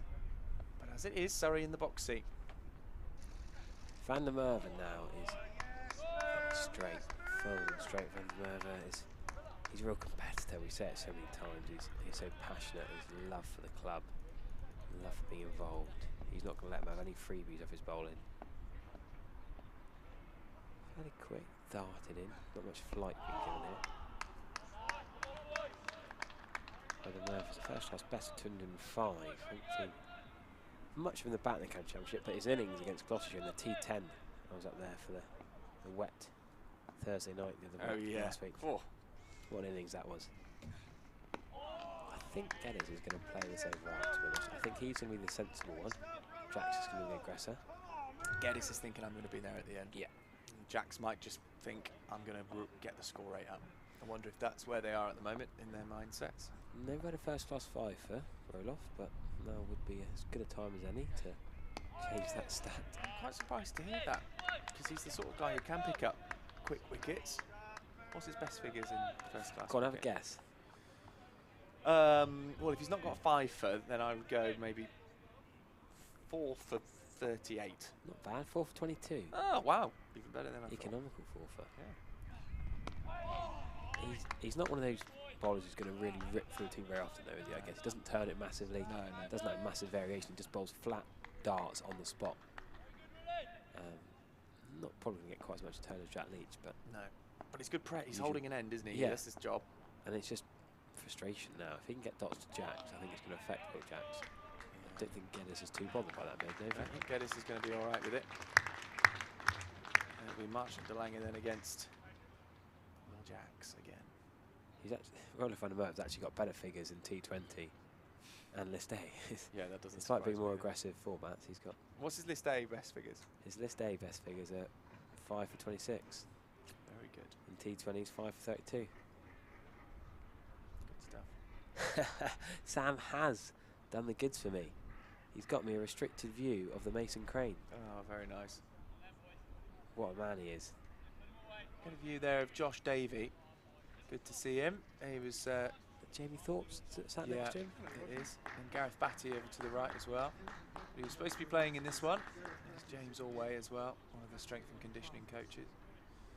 But, Josh Davey missing out from concussion. Brightness is going to show you this. That's Sam's picture of the Crane. And it's all on the side. Sort it out. Over. You're as bad as Bluey Dalling. Can't get the photography you can't really right. see the Crane. It's not a good picture. That's so actually it's hardly worth it. For Sam, that's quite a good photo. He's not got his finger in the top corner. No, no. Reply. Say that. Say to him, well, it's just something missing in the top corner. So the captain bringing himself, was just 1 over from Martin de Lange. They decided the experiment wasn't worth continuing with. It seems a bit harsh, doesn't it? It does seem a bit harsh, but he did look like he was sort of... What did he say, running in lead? He looked like he had lead in his boots. Tearing a caravan, they used to say. When I yeah. Or through treacle. Running in quicksand, yeah. He did look when he picked up the ball. I mean, I didn't notice it when he was bowling, though. I thought he was bowling all right, but perhaps they just think that skiddy bowling of Tom Abel is going to do the trick. I'll tell you what, good start. Yeah, I'd like to hear Tom Abel's conversation with Shanky. Oh, big man, come on and bowl one over for one. me? What? Just want the one, please. You're picked as a concussion replacement for one of our 2 front-line seamers. Yeah, can you come and do one? I know you'd come on, bowl the 24th over, and then not bowl again. I mean, this game has gone so far off plan for Somerset. Yeah, my only other thought is maybe Van der Merwe can't make his mind up, or he's going to take Van der Merwe off. Maybe thinks Van der Merwe's not going to break through, and actually he's going to try Shanky from the other end. From the other end, it could well be. That was just a little warm-up. And again, shorter and angled here. That was a bit of a gift. That single takes pressure off. Score down to 99 needed then to win. Tom Abel, captain of his side, if he gets a wicket, you will see him leap in the air. There are quite a few celebrational pictures of him, just 4 or 5 feet in the air, celebrating wickets. This would be one of those moments because he knows that a breakthrough could make all the difference. Oh, that's not far from the back. But, in the end, Geddes getting out of the way. What a player, Tom Abel. I think he's an underrated bowler. It's tricky as captain how much you should bowl yourself. He got a 3 for Old Trafford. I was at a few years ago, really impressed when he wasn't much for bowl. Last year, he really came into his zone, bowling quite a lot, bowling a lot quicker. Really put on some pace in the winter before last. It's surprising how often he gets breakthroughs as well. Yeah. Really does. He's a bit of a Ben Stokes in a very different way. Oh, is that his? Saw the swing on that. Yeah, it did move. Definitely moved in the air. And I don't know if you know this, Charlie. I'm in one of his scalps. He got me out he was playing for Taunton School. I helped a mate out playing for Exeter College about 10 years ago. He was too good for me. So he's got one over Will Williams there, hasn't he? Certainly has. Will Williams couldn't get you out. And Tom Henry took 2 balls, got me straight out, so there you go. He does, he can get movement, and he's getting it here now in the 27th over of this ball. Oh, yes, movement! Oh, it's over the slip. There was definite movement away from the bat there, and Geddes has flashed at it. And Lewis Gregory must have thought he was in business for a while in the slips. A split second, and then just too far. It would have gone over any slip cordon, I think. But that movement, Tom Abel is getting more than anything else I've seen from any bowler today. Yeah, I think Dan Worrell and Tom Abel have moved the ball most. From Dan Worrell, yeah, but that was... I'll be honest with you, Lewis Gregory needed to be stood on Martin Langer's shoulders and be a little bit wider to catch that. There was not a drop, there wasn't a chance there, but it flew over him. Now let's see what Abel... More movement, I tell you what. There is movement in the air for Tom Abel here. Well, this is encouraging. And that was Geddes as well, wasn't it? And Geddes thinks the more circumspect defensive one, so if he's going to edge it, maybe even more promising that Jack's the dasher is going to have a bit of a go. Sam sent us another photo and he's managed to get his finger in it again. Unbelievable. 99 for 3 is the score. 94, just 94 needed, but Somerset have chipped away at the top 3. Burns Patel and then the number 4 Smith. So it will be DeLanger. Harry Everett, good call. There you go. Not just ends. Not even that, mate. No. Whatever you're going to say there. I help that. Not even that. So yeah, Jamie Smith gone. The 2 left-handers gone. And wow, this is still game on. I like this marching to Langer from the other end. Yeah, what's he going to do? What's he going to do to get us? That looked quick. Steve Davies has taken it. So I love it when it's this stage and every ball's a hands on heads. It could be a wide long up that's missed or whack before there'll be hands on heads. So the tractor driver's got them all excited.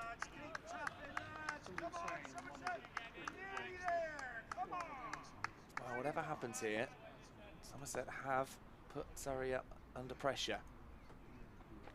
That's quite from DeLanger. He doesn't follow through. Jamie Overton would have been right up by Geddes. I think they bowl a similar sort of pace. Marshall DeLanger is all body, really. Jamie Overton's worked on his action as a move, we said multiple times, and got that shorter run up. Marshall DeLanger just stops after 3 paces and gets ready for the next ball. Doesn't mess about between balls. Fairly quick over 8 for a quick bowler. Somerset, it's within their interest, really, to keep the pressure on, not faff about. Definitely.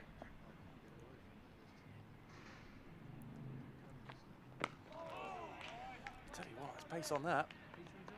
We need a speed gun, really, don't we? We did try it. Was it with you or Sam the other day? We were trying to guess the speeds, and it was a bit of a silly game, really. Not sure whose daft idea it was. It's hard to guess the speed. You do it to decimal points of a mile per hour.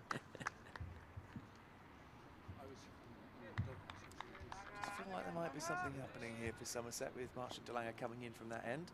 Feels like something could happen. Still got a Mayfly right in my way. Maybe that Mayfly's going to bring a wicket, just a leg by.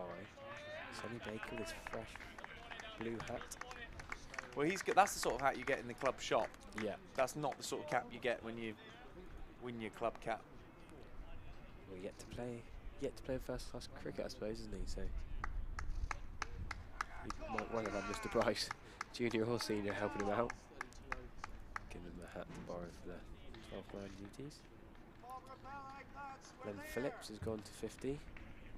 Another Kiwi man scoring runs. They've only got 1 wicket remaining, so Ken Gloucester could have a result today, actually. Well, he said it was a bit of a ball batting first innings draw earlier, but they could have a result.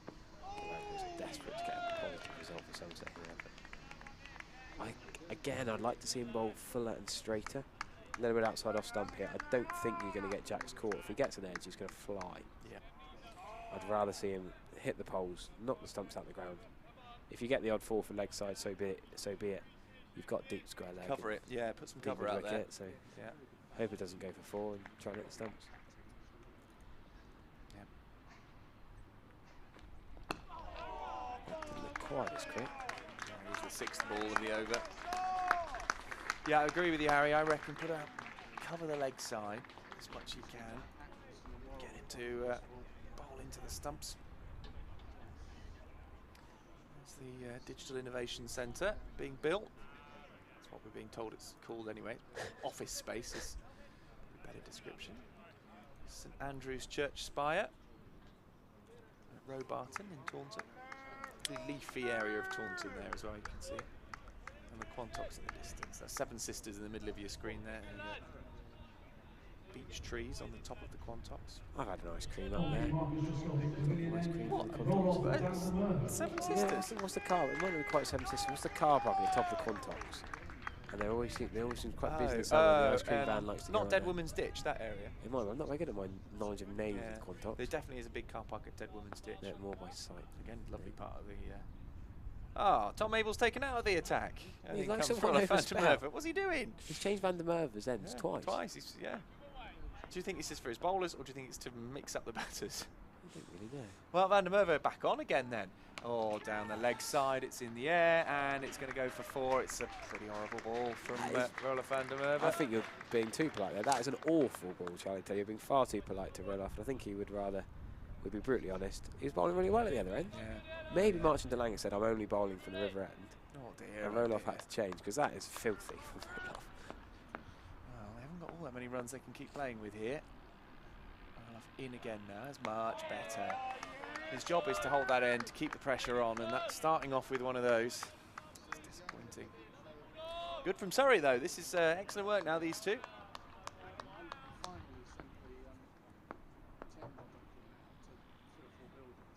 Bringing things together. It's a good tap to the leg side. It would have been a very good catch from the short leg fielder.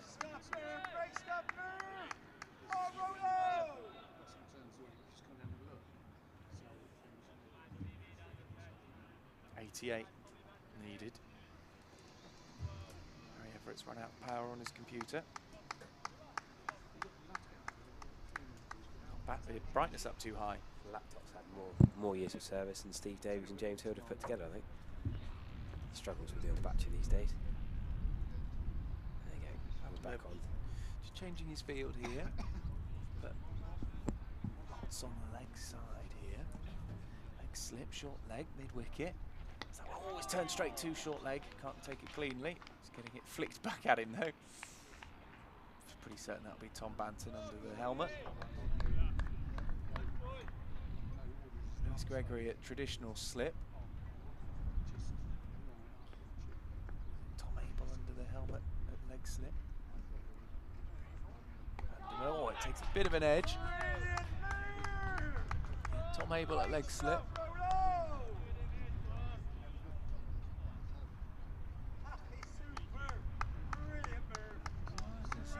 Geddes leans on his bat at the non-striker's end, and Jacks gets himself ready for this next ball. He just moved away from, giving himself a bit of room. Tom Lammonby does the fielding.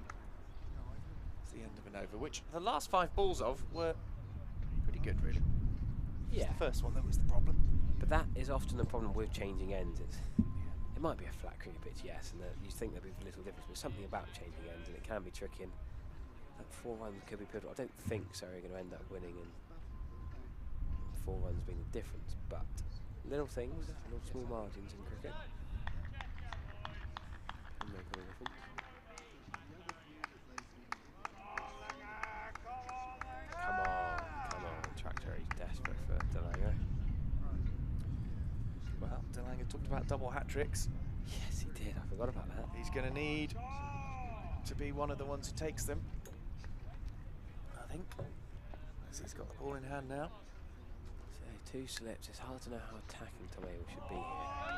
If he keeps one outside off stump, fine. But then he's going to get tired. The pace is going to come off.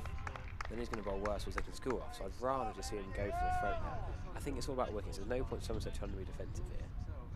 They've got to go full Bazball, whatever you want to call it, Baz McCullum style here. Yeah, I saw that Bazball. Yeah. The way that England are going to play from now on. Money deal with a red ball reset now with Bazball. He's got to go for the throat here. See, this is fine cricket, but it just seems a waste of energy. Yeah, first innings you're happy with this, aren't you? Yeah. But when you've got a target like that, a winning target of 88 more needed for Surrey, and Somerset desperate for wickets, the only way they're going to save this game. I also think it could be a different approach to Geddes as to Jacks. To Jacks, bowl outside off stump, fine. Tempt him, wind him up, frustrate him. He's a T20 batter. Geddes is a bit more obdurate, a bit more cautious. So make him play. Like that. Up to the challenge, though. Yeah, get a little bit of nibble, a little bit of seam. Anything happen and got a chance. Steve Davies is ready. But the best way is to get the stumps out of the ground like Casey Aldridge did. James, if you haven't seen that ball, I'm sure they'll be clipped up. I'm sure Ben and Tom will whack that on Twitter. Yeah, it's on Twitter already. There you go. Have a look. Well worth a look. That ball from Casey Aldridge was an absolute beauty.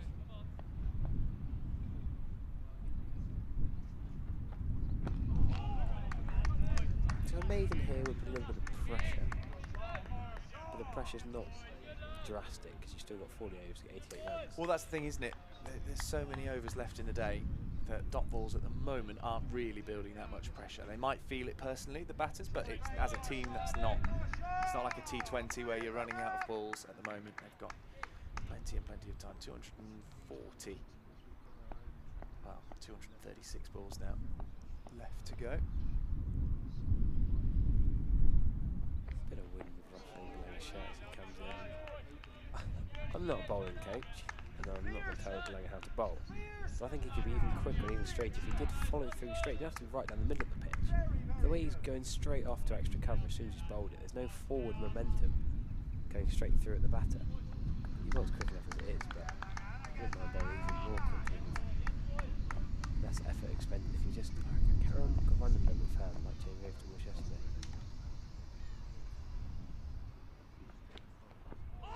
Ball. Steve Davies is tumbling over to stop it. Yes, it's a maiden. Delanger's first with 3 overs. 3 overs, 1 maiden for 4 runs, but really need a breakthrough Somerset soon. 39 overs to go. 7 till tea. Yeah. We've talked about the potential of extending tea and just going in this session. I don't think we will now, to be honest. I think they'll have a tea break. The run rate has slowed down a lot, hasn't it, since that early start. We were 50 before we even really knew where we were going, as Andy Hurry takes a sip from his bottle. He's on the Andy Caddick Pavilion balcony, and it'll be Roelof van der Merwe from the Marcus Gothic Pavilion end. I think we're here for the long haul. I think this could go into the rush hour period. Oh, it's in the air. Oh, there's a fielder. That extra cover might have been taken, but in the end, the gap between mid-off and cover has been found. So 4 runs. Again, first ball of this Roelof van der Merwe over. That was a much better delivery than the first ball of his previous one. But still, 4 from him. So 109 for 3, just 84 runs Somerset got to play with here. those 7 wickets. Comes Van der Merwe again around the wicket. Defended this time. Jack's watching it. Both of these batters on 20. Geddes from 58, Jack's from 34.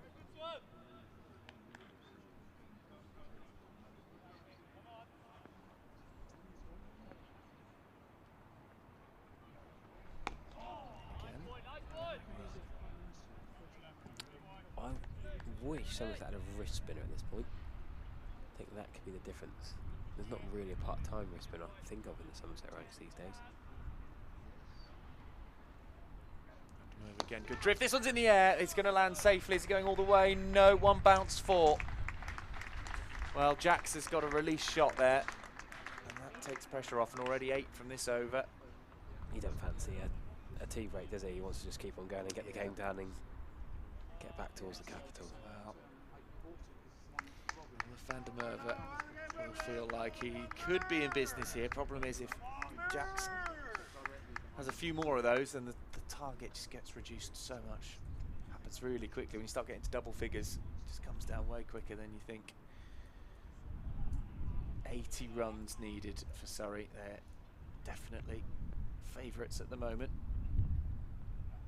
Oh, it's gone down the leg side. It's going to run away. There's no protection out there. Poor ball. Oh dear, 12 already from the over. With the ball to come. Yeah, I like Van der Merwe a lot, but I don't like the change of ends. He was in a great rhythm by the Yeah, it's end. not worked for him. What? I don't get why change it. I don't think the ends are massively different at Somerset. It's not like there's a slope at Lords. It's not like the pitch is fairly central. It's not like one boundary is massively different. No. 12 from the over already. Jack's up to 24, and in comes Van der Merwe. Little stump, and can't get a run off that one. Not a great over for Somerset, but Surrey now maybe upping that rate towards winning this game. 117 for 3, 76 needed to take the points back to South London. Well, that's the sad state of affairs of Somerset. Now, what the ridiculous thing for me is this feels like a fairly close game in the end. Somerset are only going to get 1 point out of this game, which seems not grossly unfair. It's how the bonus points work, but it just seems odd to have not got any batting points and only 1 bowling point. The second bowling point was missed out by 2 balls, and then you get no points for losing. So it's a lot of effort for 1 point. 1 point. It's a lot of effort and 2 concussion injuries for 1 point at the moment. That's where Somerset are looking, but it's not a guarantee yet. Not a guarantee. I think we can rule out the draw now. The draw can go. Marching to Langer.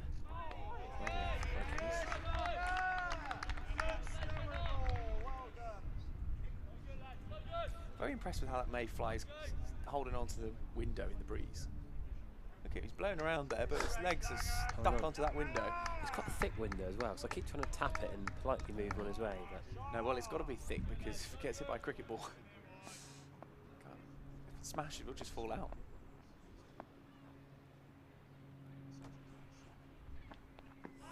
Short ball bumper. I don't think that's going to get us out. Got to be taking wickets now. Got to be taking wickets. If you bowl a short ball to Jax, yeah, you might get him out, but he might have pulled you for 20 before he gets out. It's a bit ambitious going for the top edge pull shot wicket. How else are you going to take a wicket with a bouncer? Unless here he'd gone for the bouncer, now he's going to bowl the swinging Yorker. Well, that's the thing, and there I was watching the highlights of the Test match, and they were talking about how Jimmy Anderson does that. Not bouncers as such, but not every ball is about taking a wicket. You set them up with the next ball. Exactly, it's about building it up, and it's a setup. It's, you know, there'll be 5 balls all working towards that 6th one. But it's, you know, it's a risk, isn't it? As that one was fuller.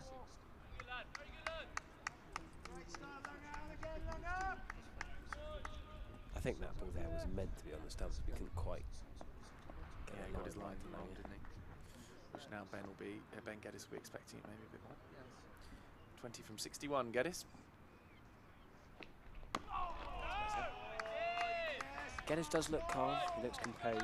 Looks in control. A lot of Surrey's second team doesn't play in the Surrey first 11 T20. He's got 118 not out versus Kent second 11 the other week. Well, back in May actually. 47 2 days later. But since then, he's a 0, 10 and 8 for the second 11 in T20 cricket. Not much other format's been going on lately.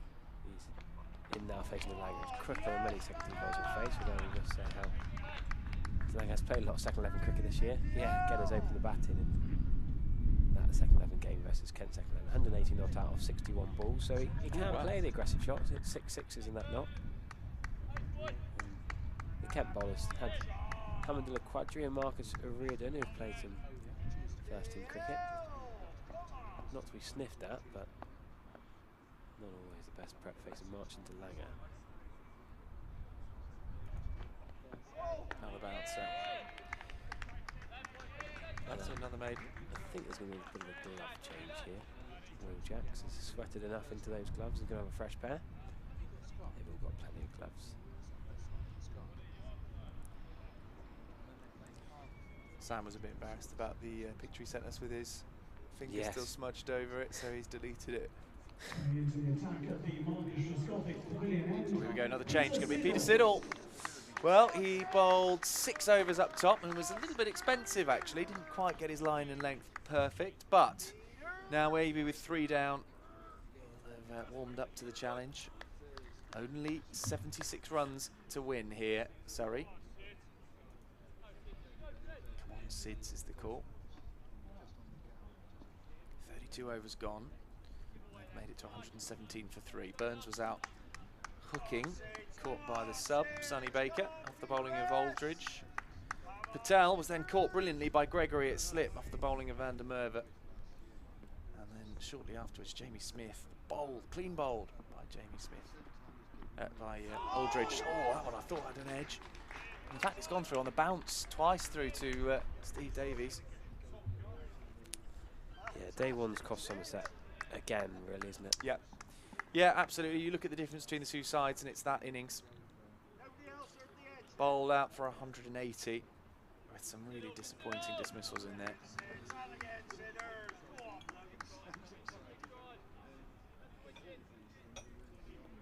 Yeah, just looking through some of the scores. No one reaching over 29 as Siddle's in again. Oh, this one, Jack's back up.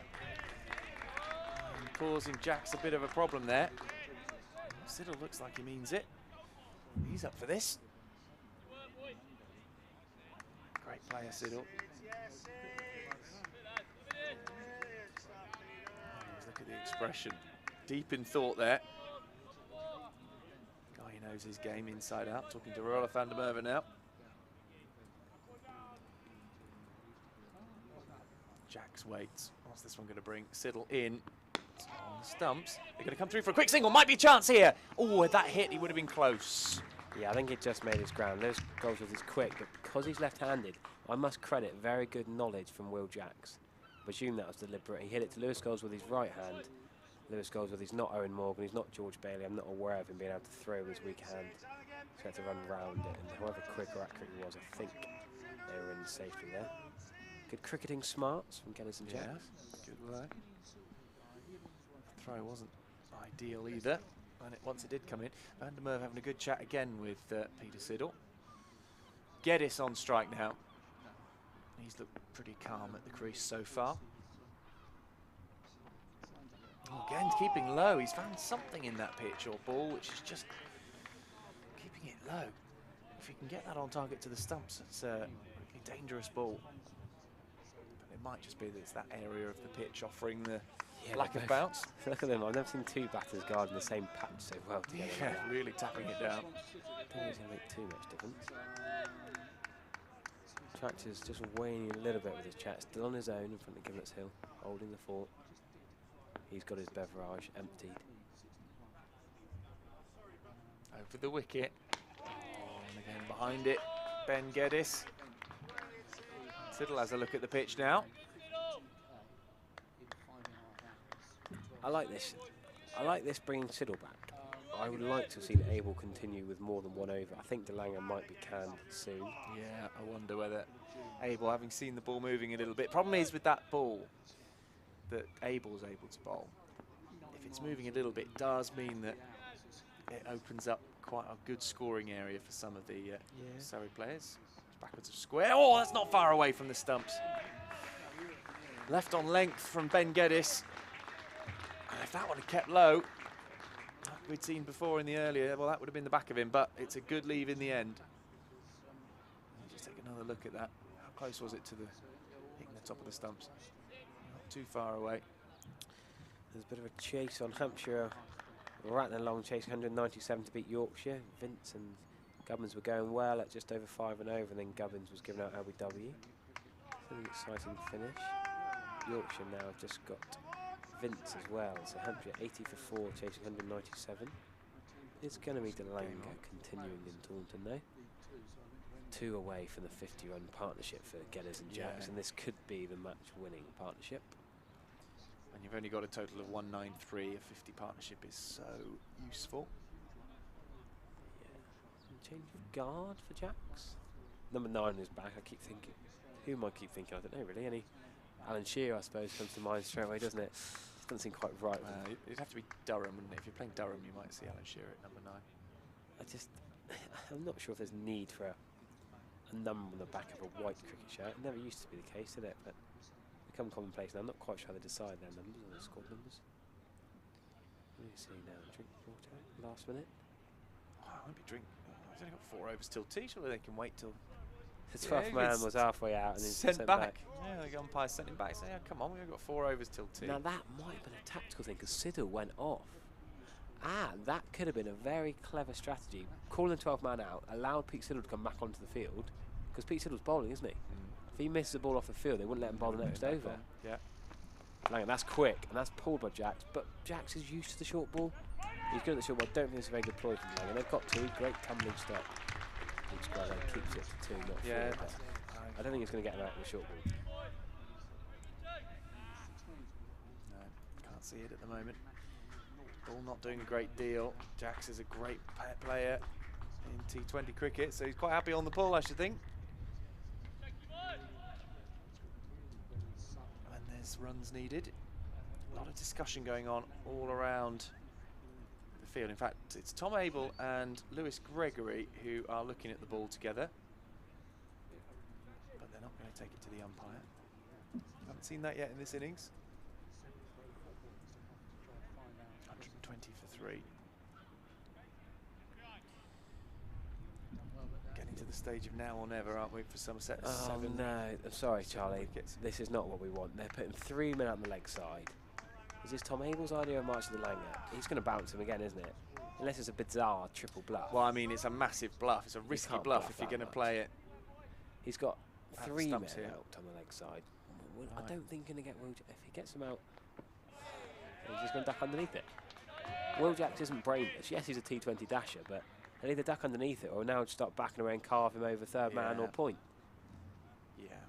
A cricket ground is too big to use a short ball ploy to too much success, I think, against a proper batter who's used to playing the short ball. Yeah. If you've got a rabbit or a tail ender at the end, fine, different story. But a genuine batter is rarely going to get out to so obvious a short ball ploy as this. That's a better, fuller, straight delivery. I like that from March. I don't mind if it's a little bit of a bluff, but then you want more men in the ring to help. Well, and maybe what he's thinking is, or perhaps Jacks will back away at this one and carve it, and then he's fired in a full ball on off stump. Taranet on the comments says Marchant's a rattler, Sid the sidewinder. That's Cornish rattler, those sidewinder sweets. I used to love them as a kid. Break time sweets. Oh, that's a better ball, but it's gone straight through the four buys, is it? Yeah. Yeah, I've harsh to blame Steve Davies. He's coming pretty quick and there's a bit of dust around. Kept low, I think, as well. It bounced right in front of Davies. That doesn't help the cause either now. 69 runs to win. Surrey closing in on victory here. They've already got 6 bonus points and Somerset are not going to add to their 1 bonus point unless there's a massive late turnaround. Yeah, all going Surrey's way in the last half an hour. Siddle's looking at the ball.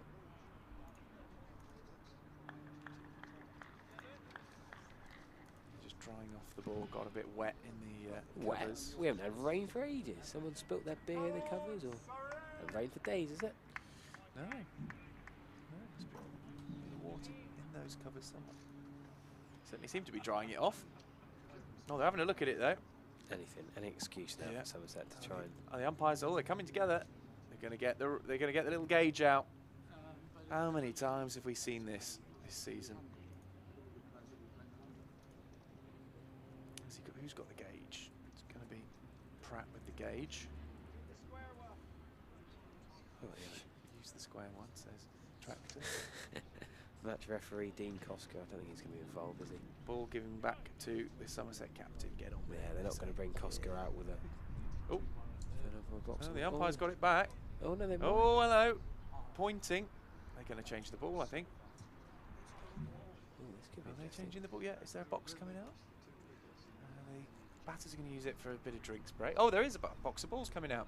Here we go. All right, so once again, God, this is very shocking, isn't it? Really. The Duke's batch of balls. They can't get the balls right. Just can't get them solid enough. We have seen the ball keeping really low in the last few overs. I wonder if that's due to it sort of being pummeled out of shape a bit, landing on a funny shaped bit of the ball. Abel looking at it, he's happy with it. They're taking the old one back, or if you know, they're writing it down. I think that is a new, well, not a new ball, but different ball.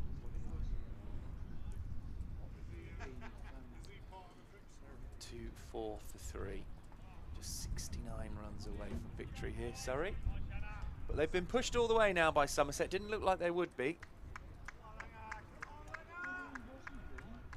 But this game's going to go. A rare sight for Taunton into the last session of the last day. I know. The scenes that they haven't seen day 4 at home in the county championship yet before today. No, let alone the last session. Can't see it going on for much more than an hour in that last session, though. I'd be surprised. DeLange's in again, ducking underneath it. Here's Jacks.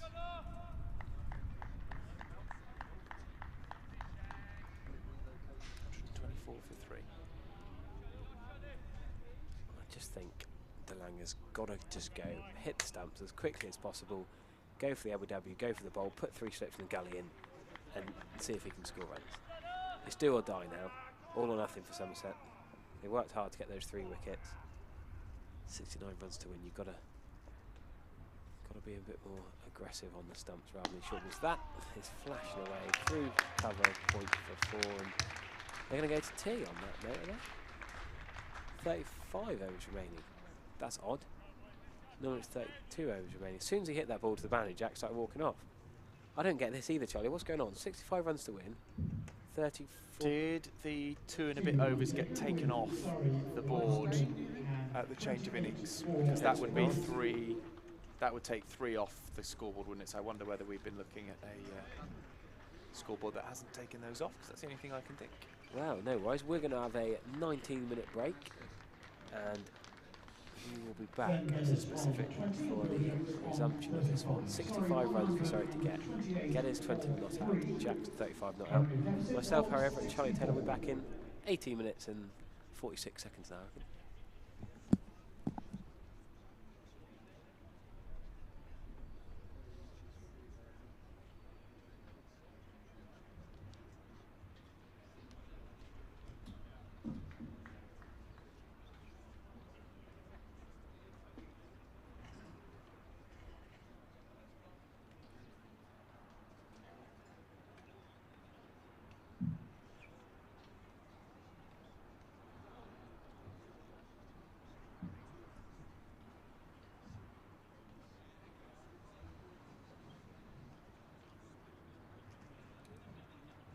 At Edgbaston, Warwickshire 292 and 327 for 9 declared, Lancashire 291 and now 167 for 4.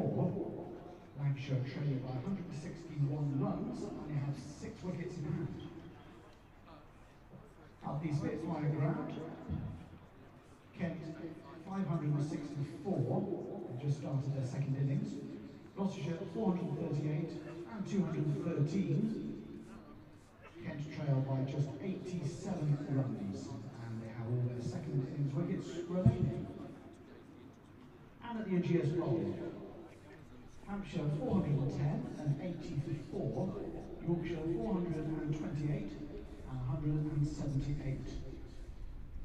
Hampshire trail by 116 and they have 6 wickets remaining.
Please welcome back our umpires, Ben Debenham and Neil Tice. Good evening, gentlemen.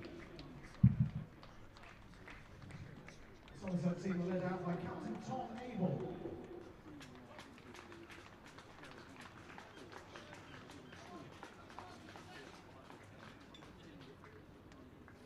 Surrey resume on 128 for 3. Ben Geddes on 20, Will Jacks on 35. Surrey 128 for 3. Deficit of 64 runs. Here we go then, last session of the last day of this County Championship Division 1 match. Somerset against Surrey, we're at Taunton, and Surrey need 65 runs to win. The unlikely other situation is that Somerset take 7 wickets before they get there, but this pitch has been a good one to bat on. Peter Siddle will continue the bowling from the Marcus Trescothick Pavilion end, having had his tea. Harry Everett is alongside me, Charlie Taylor. Hi, Harry. Yes. Are we positive? Are we optimistic, Charlie? I think, well, Are we realists? We've seen some great cricket over the last 4 days as Siddle comes in over the wicket and turned into the leg side. And Surrey are a very, very good team, and Somerset have pushed them right the way into this game. Yes, deserve a lot more than the 1 point they're going to get, let's be honest. Yeah, it's a shame. Had they lasted a bit longer in that first innings, Somerset, if they weren't looking for the draw, may well have even forced a win there, but it was that first innings that really let them down. Just looking at the score just looking at the scorecard from that first innings. Green 13, Lamby 5, Abel 1, Banton 12, Goldsworthy 21 as Siddle's in again. Pushed into the leg side, no run. No one scoring more than 29, all out for 180, and from that point onwards, Somerset been on the back foot because Surrey batted pretty nicely, pretty slowly, but pretty nicely for their 382 for 9. And then a lead of 200 runs. Looked like almost that might have been too much to ask. Somerset have been blown away in second innings here, but they did well. 394. If they'd had that kind of application on the first day, although there were a bit more helpful conditions to the Surrey bowlers, perhaps we'd be talking about something very different here. But Siddle's in again and defended again. It's been a beautiful 4 days as well here. Blue sky every day, sun out. It's been glorious cricket weather. And Surrey most likely to be heading back to the capital with 22 points, I make it, just dropping the 2.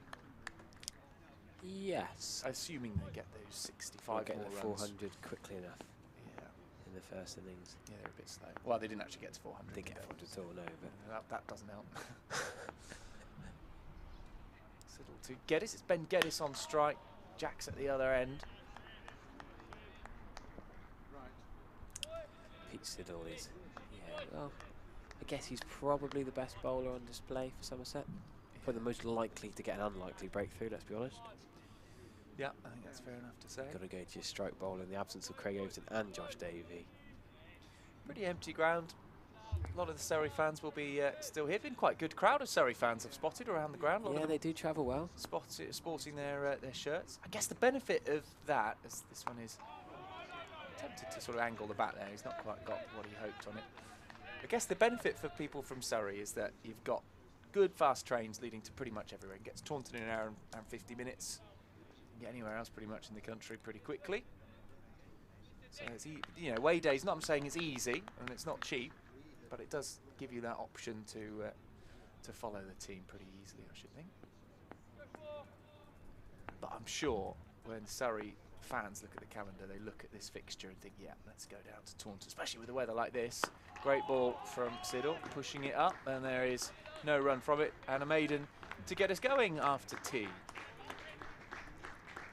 Yeah, just trying to work out my Wednesday evening options, Charlie. I sort of try to get cricket or coaching matches most evenings of the week, but things have fallen through, so I might go for a little bike ride, a bit of a cycle this evening. I thought I'd give a shout out to the Sanford Peveril cyclists. A few of them not really cricket fans, they're listening in. I might join them for a little bimble round the Devon lanes this evening. I know you're a big cycling fan. If we're going to get Conbox cam on at some point. Charlie's got his GoPro and his helmet behind us. Look at that. There it is, just behind me. You can see that's my helmet. It's actually out of battery. It ran out of battery on the way to the game today. Yeah. I like that. It's a good system. Is it just for fun or for No, safety? It's it's two things. It's a deterrent to bad close overtakes because they think that I'm filming them, which I am sometimes when I've got battery. But the other thing is that if I do get a close overtake or anything else, you know, that I feel bad driving or whatever, I can send it off. Must admit, I'll only do it when it's when I feel, you know, that it was a really risky, bad bit of driving. But it's more of a deterrent, really. Great big box on the top of my head, and they think that I'm filming them. So it is Aldridge who's going to bowl after tee, and he bowled very well, 2 for 16. He had earlier on. He's now up to 2 for 24, but 2 for 16, really good mid-afternoon passage for Casey Aldridge, the other concussion replacement. Yeah, he's done well in this innings, Casey Aldridge, picking up those 2 wickets out of the 3 that have fallen, including a clean bowling of Jamie Smith.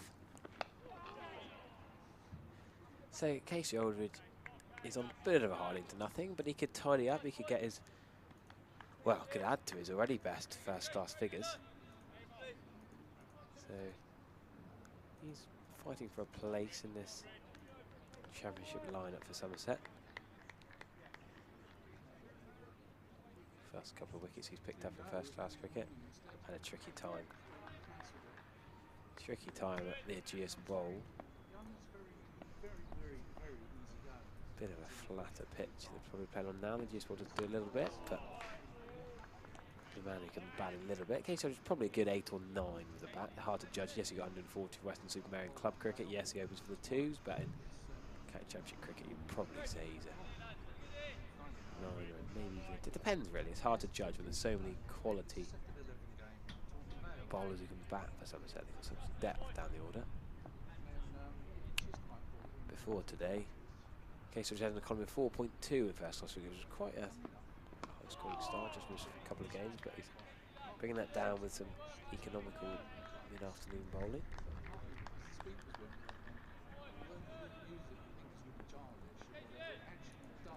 So he has got 2 slips. Fairly ring field on the offside. Deep third man, deep fine leg. Quite sure where he's going to get Jacks here. Not with a short ball. He's pulled nearly for 6. 1 bounce 4. I don't think that was, well, the field wasn't set for it. You could say it's deliberate, but you can't bluff and double bluff too much. He's just bowled a short ball with no man back, and Will Jacks has easily picked it up to go on to 36. And these two could be eyeing up a cheeky little 50 not out. Average booster and a comfortable cruise to victory for Surrey. Yeah, it has been comfortable since these two came to the crease, really. They've dealt with some early pressure, those 3 wickets falling in pretty quick succession. But they've been solid here, Geddes and Jacks.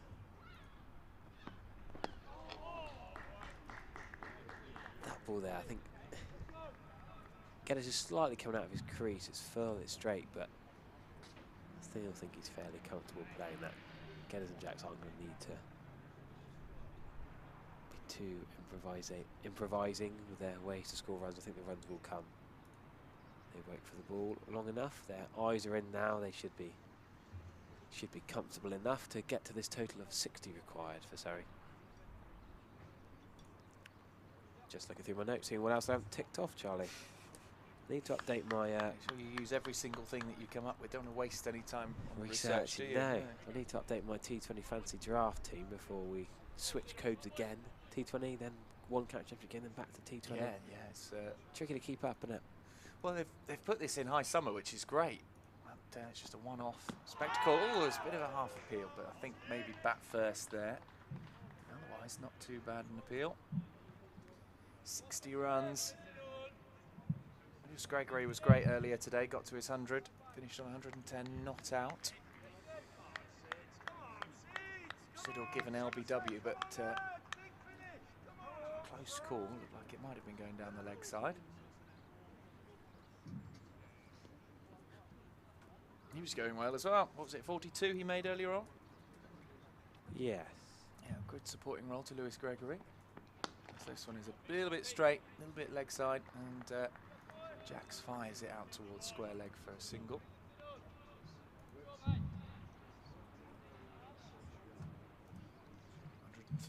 for 3. Just the 60 runs needed now. 59. As the scoreboard ticks up to 134. Pete Siddle's blonde highlights there. Going to be enhanced by the sun streaming down. Yep, glinting off the sunshine at the moment. Full. And an attempted drive, but not timed, and Tom Lammerby picks it up, no run.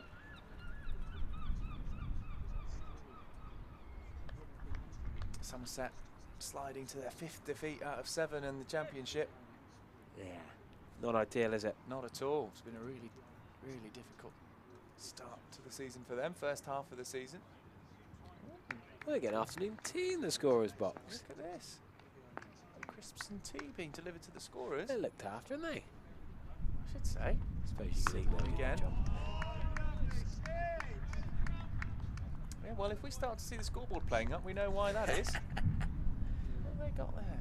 What's the pink stuff? Cabbage. It does look a bit like red slaw onion. cabbage. Cheese, like yeah, that. sort of cheese and slaw. Baguette.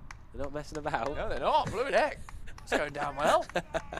Well, haven't they fed you for a few weeks, the scorers? Polly's very embarrassed now. Sure, it's Amy Matthews, her daughter, on the live stream. She'll be loving this. We need to Polly turn tea around. eating watch. Turn around the commentary cam into the scorer's box as that is clipped into the leg side. This will be a single to go. He's Harry's been sorting out commentary cam. It's now scorer box cam. Are we allowed to swivel that round, Ben? I'll just mess around with the commentary box GoPro. There you go. Oh, we can't see the term. There you go. You can see a little bit there. The Surrey scorer. I don't know what I'm breaking here. The tripod. There we go. Look at that. Stitching them up. I'm going to accidentally press a button and turn it off in a minute. But there we go. Siddle over the wicket into the leg side, and it'll just be a single. Sam would have enjoyed that. Oh, Sam's missed out. Just look, when Sam was leaving, it just looked like Somerset were bringing themselves back in, but Surrey have been good since then. These two worked really well together. Geddes has been solid. Jack said it was a little bit risky at a time, wasn't he? Playing some shots which did not come without risk. Yeah, the off drive over the covers, wasn't it? I was just about to tell you about. Did I tell you how when I was leaving last night, I put the BBC commentary on in the car, and I was listening to Glamorgan, Sussex. Oh, really yeah. enjoyed that. And Colin Ingram got out to the last. No, he got a wicket with the last ball of the day. Now Glamorgan need 141 for victory. So when this game is wrapped up, feel free to join our Welsh friends for their live stream. That's a little bit leg side. Already 8 for 2. Glamorgan in pursuit of that. 8 for 2, chasing 141 from 42 overs. So that could be a good little finish. That. Funny how many games have gone to the last. Yeah, Kent needed 88 against Gloucestershire.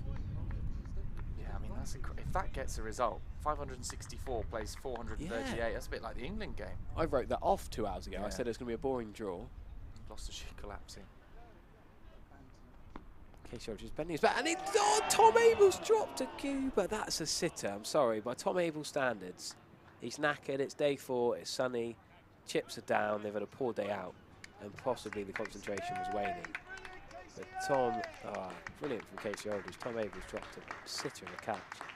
Straight in, straight out, nice height at second slip. Oh, what's he done there? He'll be few man of very high standards. Him and Max Waller did that fielding masterclass on the YouTube channel. Do have a look at that on the old YouTube. Absolute sitter. He will be gutted, but let's be honest, if there's any time to drop a catch, I guess it's probably not going to make a difference here. No. And now Tom Lammy does well to stop, but nearly fumbles for 1. And you know, we were struggling to know where the tea interval will be. I like to see that the BBC feed has got a similar issue at the Kent Gloucestershire game. They had no idea when the tea interval was to be, so that's the joys of the county What do championship. you mean they had no idea? There are rules about this stuff. They don't not on just day 4. randomly take it. Oh, day 4 is a bit different. Day isn't 4 with tea and with chases, and when they delay it or not, I think it's a bit complicated. That's a short ball. He's caught! Casey Aldridge has got another wicket. Ben Green dropped one early at mid-off diving, very hard chance. Tom Abel's dropped a sitter in this over, and Casey Aldridge kicking the dirt in anger. He's got the wicket. I like that. A bit like Jamie Overton used to be when he was in these parts, and still is probably for Surrey and he was bowling earlier on. Frustrated at the drop catch, doesn't celebrate the wicket as he probably would have. Doesn't look quite as Well, good caught mid-wicket to a short ball as would drop slip, but true, you'd rather... still caught in the book, isn't it? If as a bowler you could choose a wicket out of those two, you'd choose caught at slip. But he's got a wicket in the over. Jacks was the one that got dropped by Abel. I mean, the game is beyond Somerset here, unless... because you never can write off... There's still 56 runs to play with. And this is how important that partnership was at the end, Siddle and Gregory, because actually this game would already be over if they hadn't put together such a good partnership. As it is, Somerset clinging on with one fingernail to this match. Which finger? Which finger? Little finger, yeah, I agree. Little finger, at the moment.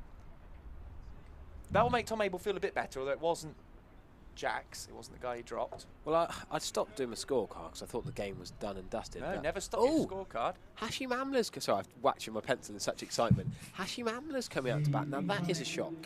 Why not? Why risk it if he's ill and not 100%? Why not let Cameron steal? Because I think Surrey are not panicking, but they're just thinking, we need this job done. A really interesting move, this. Hashim Amla, who's done nothing since day one. Well, he's not out. He's not been got out in this game yet. No, Somerset have not taken his wicket. He retired on what, 19, I think, on the first innings. I can double check that, obviously. 19, correct. Well, odd in my opinion. It's a surprising decision, but maybe they want him up with the top order rather than having, if there is a collapse, they want him up there with the top order. One more number down, I'd understand, but Cam Steele's a proper batter. It's not like Jordan Clark and Overton are all-rounders, fair enough, but... Well, this is just interesting now. There's so many twists and turns in this game.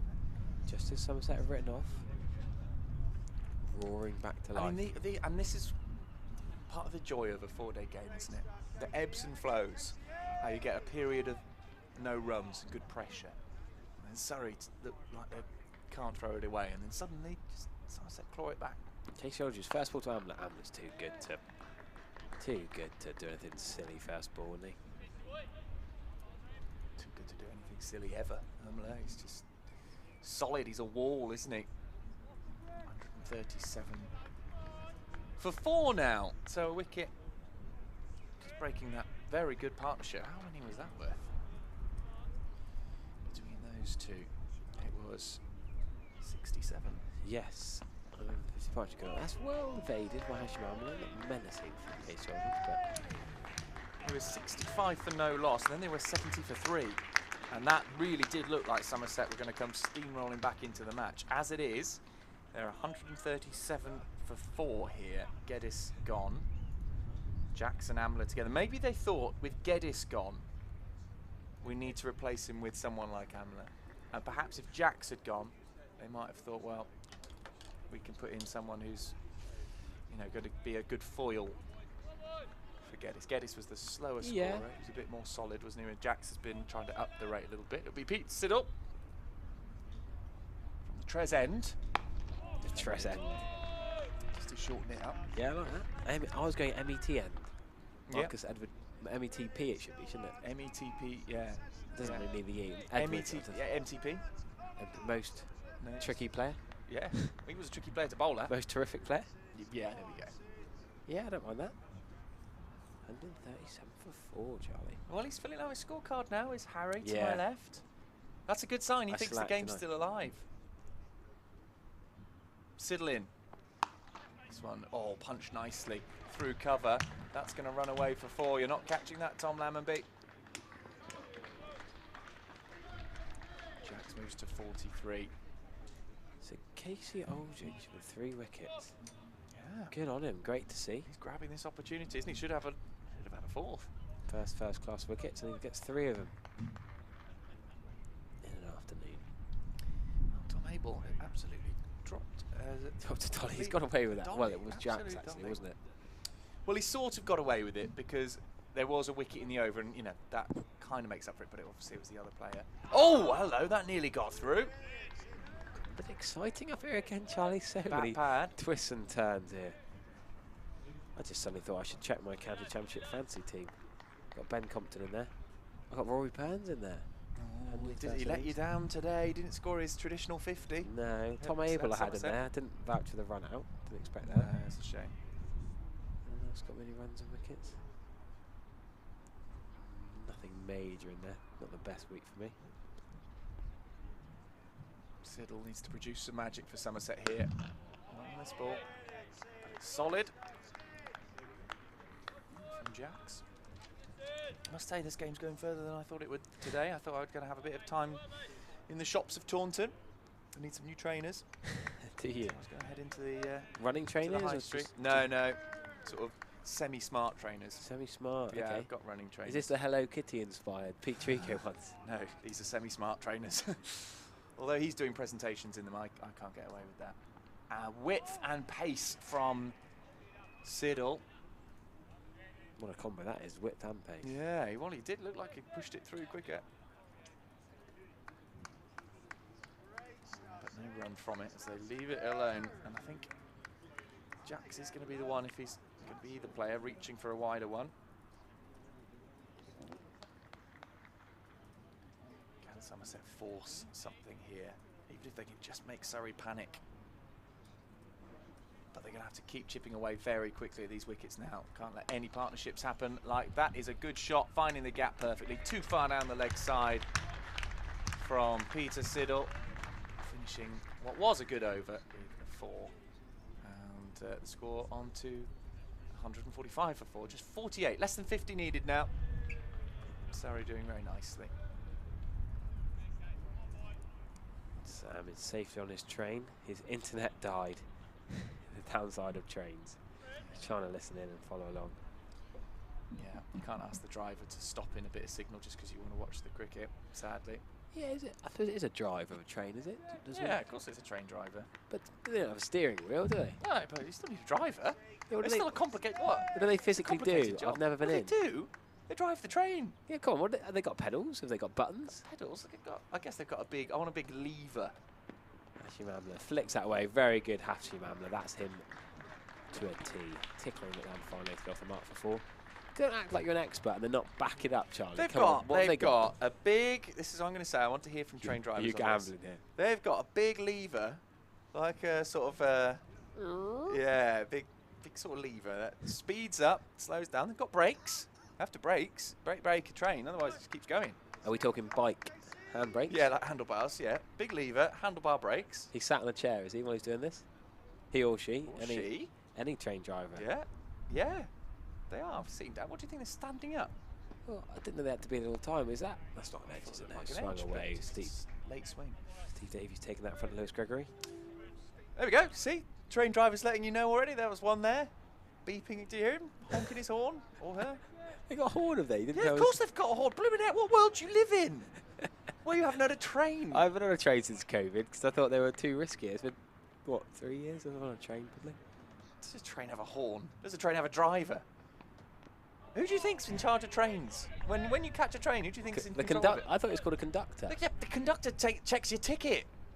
Oh, I've got him They going don't here. call them conductors anymore. I've put in a penny and he's off on one. Conductors driving the train. What do you think? They just leave it in autopilot when they go down to check your ticket? Come on, we've got 1,921 people watching right now. Surely one of you is a train driver in your spare time. Or in your spare time? It's not a hobby, for goodness sake. You're just digging your hole here, mate. That's a good ball from Casey Aldridge. We divulged from the train chat. See some great cricket. Hashim Amla looks well enough. From here, hard to tell really, but he's moving well enough. I don't think a doctor does it from about 100 yards away, do they? Just checking. You look fine from up here, mate. Through his binoculars. I can only see his back as well. And he's got a helmet on. You mean he's not on all fours, sort of? He's not throwing up, as you say, yeah. Well, he's managed to move his feet and he's managed to tickle 1 5 before, so absolutely. He must be fine. A great doctor is a great train driver, wouldn't I? That could be 2. No, Hashim Amla's... I'd stick to the coaching. He's well enough to run 2. Well enough to run 2 there. Yeah. I should have, shouldn't I? Stick to the cricket coaching. I'm sure you're excellent at that. Well, tell Hashim Amla how to bat when he's done well. Yeah. Lovely 2 into mid-wicket, and he's got a forearm guard, and I'm a big fan of the forearm guard. Yeah, love that. I got mine. Got mine out the other day. Didn't use it, but... You're a big fan of them just not using them. Well, I get so much stick. Whenever I use one, I get abuse. I know, it's bad, isn't it? You shouldn't... Cricket first. clubs shouldn't be taking the mick out of people using safety gear. That's a good shot from Ashman. There's a full middle of leg stump Yorker from Casey Aldridge, whipped away for 1. Yeah, I was just about with one as a kid. Well, sort of, when I was a kid, from sort of 15 to 18, I reckon I wore one every single innings.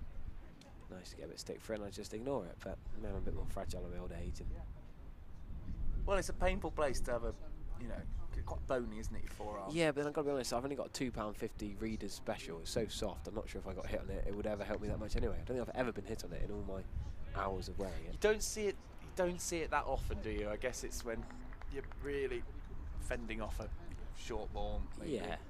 But rarely. Hashim Amla wears it well.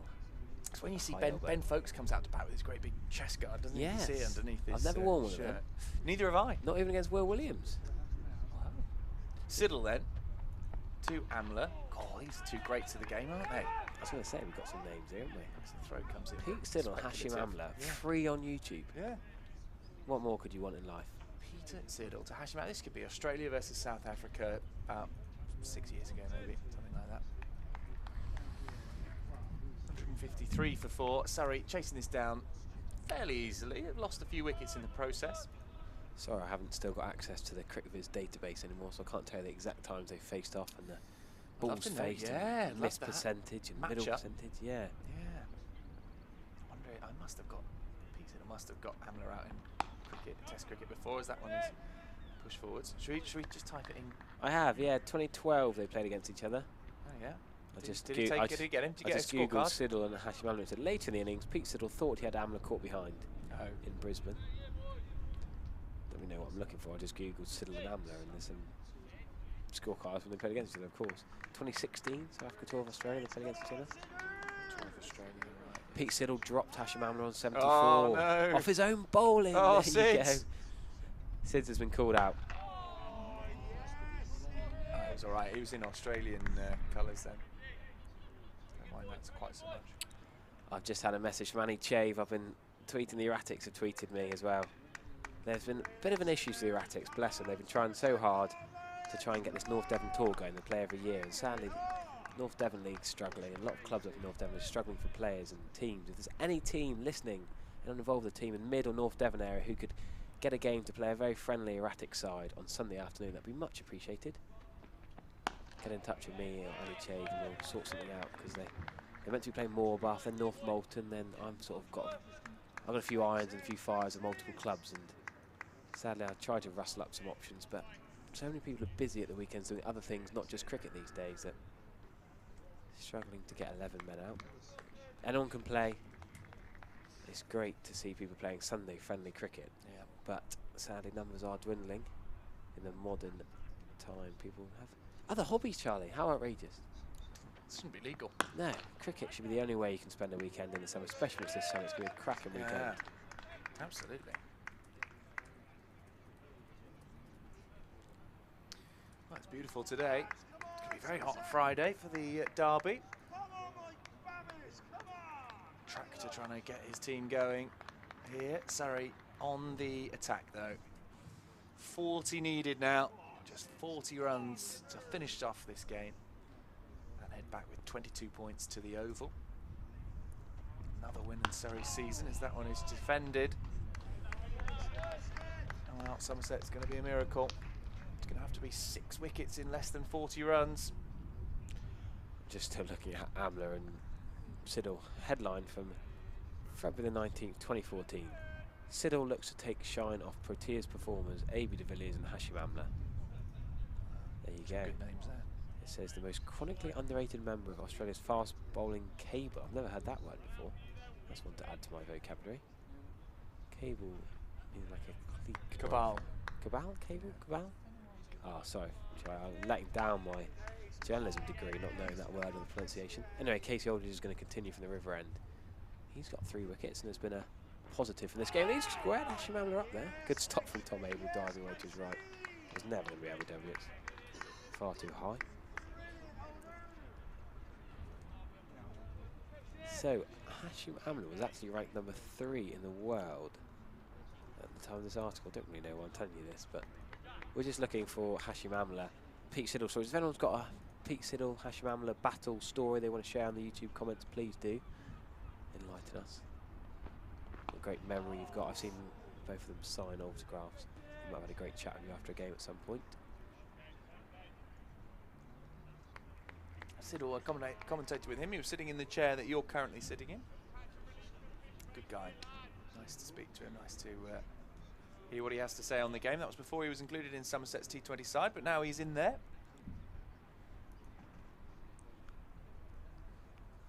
Tom Abel's focused at second slip. He's desperate to take another chance at the grabbers.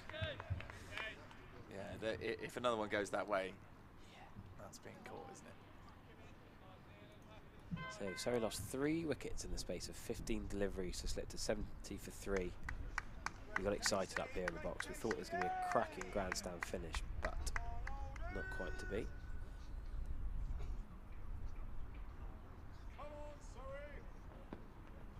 Oh, that's a attempted uppercut for Amla. I suppose it's a bit of a risky option with deep third man back. Sonny Baker got a different hat on for the post tee. The Sonny's got his hat on. Very good. Very quick as well. Yeah, just heard it. I can't see him from my position. Ah, yes, I've got the advantageous position here.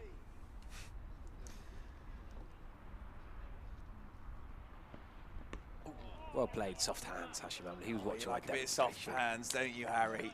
Mr. Bryce enjoyed it too, actually. He was listening in. Oh, yeah? In the Somerset Club shop before I offended him by not deciding if he was junior or senior. Bad stuff. Sam likes stitching me up for little things like that. Oh, yeah, Sam led you right into it. Makes me out to be a bad bloke. I don't think I am. Just 39 now. Needed. Yeah, just checking a few other scores. Kent chasing 88. They were 24 for none. Ollie Robinson was there opening the batting with Mr. Compton in the place of Zach Crawley. He's probably just relaxing after the celebrations for Johnny Bairstows' innings yesterday. What a shot that is for no run. Straight drive, mid offset. Easier game with no fielders, isn't it? Didn't allow an awful lot of runs to that England performance, Zach Crawley. What was he? 4 under duck? 4 under 4? Considering it was one of the highest scoring test matches in England in history, didn't have a lot to add. You know what it sounds like. He's meant to be doing his lawyer work on the train. Oh, yeah. And he's just texted me. Sid's got Amla twice in 2009, in 2012 and in 2014. 4 times in tests. There we go. Thanks, he's Sam. got that. I don't think it's the Cricket Viz database, but he's got access to probably just Cricket Archive. He's a stato, isn't he? Glad he's got signal back. Yes. Siddle in to Amla this time. Comes off a glove as he's trying to get it away to fine leg. So that's no surprise. I said Siddle must have got him out. That's not masses, they're only 4 times in the amount of games that are played against each other. True. Hampshire needing 109 off 34 overs. And that Kent Gloucestershire game, Ollie Robinson's gone. Zafar Gahar, the left-arm spinner, got him for 22. Kent only need 53 more for victory in DBD, Belgium. Oh, there's a big shout. Yes, gone! Hashim Amla goes for 9. That's the first time Somerset have got him out this game. And it's Siddle getting Amla. Yes, number 5. Well, it's not a test match, but... Yeah, it's not a test match, but it's Sam's another talked him wicket. Ooh, 5th one goes. Only 39 runs to play with Somerset. They've left it all a bit late. Well, they haven't left it late. What they've done is they didn't get enough runs in the first innings. But we've got a bit of a game on. Surrey might just begin to worry. We get here. excited again. Yeah, We keep going begin to flat, worry. and then a wicket falls, and we get excited again. Hashim Amla, poor chap. He's not been well for a couple of days. He's not a great trip to West Country. He's not had a game to remember, as he spent most of it in his bed, I should think, or in the toilet. In the toilet? On the your prepositions intrigue me. As in the room that one calls the toilet.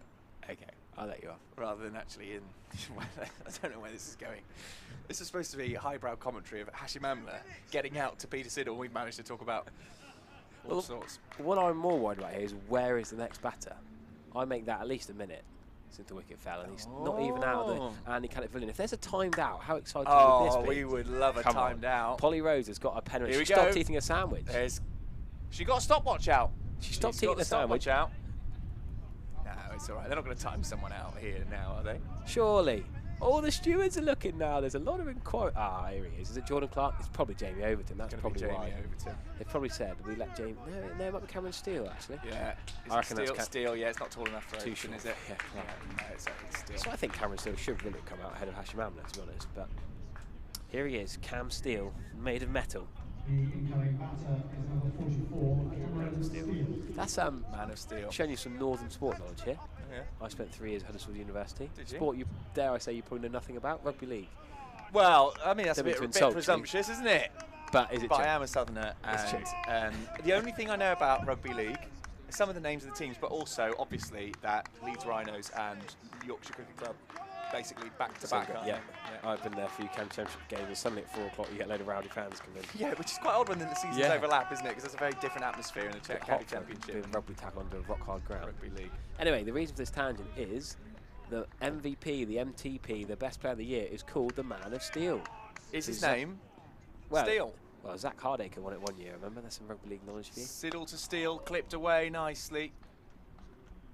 Just picking up the one. Don't fiddle to the Siddle, says Not Fluffy. He's been prolific on the YouTube comments this game.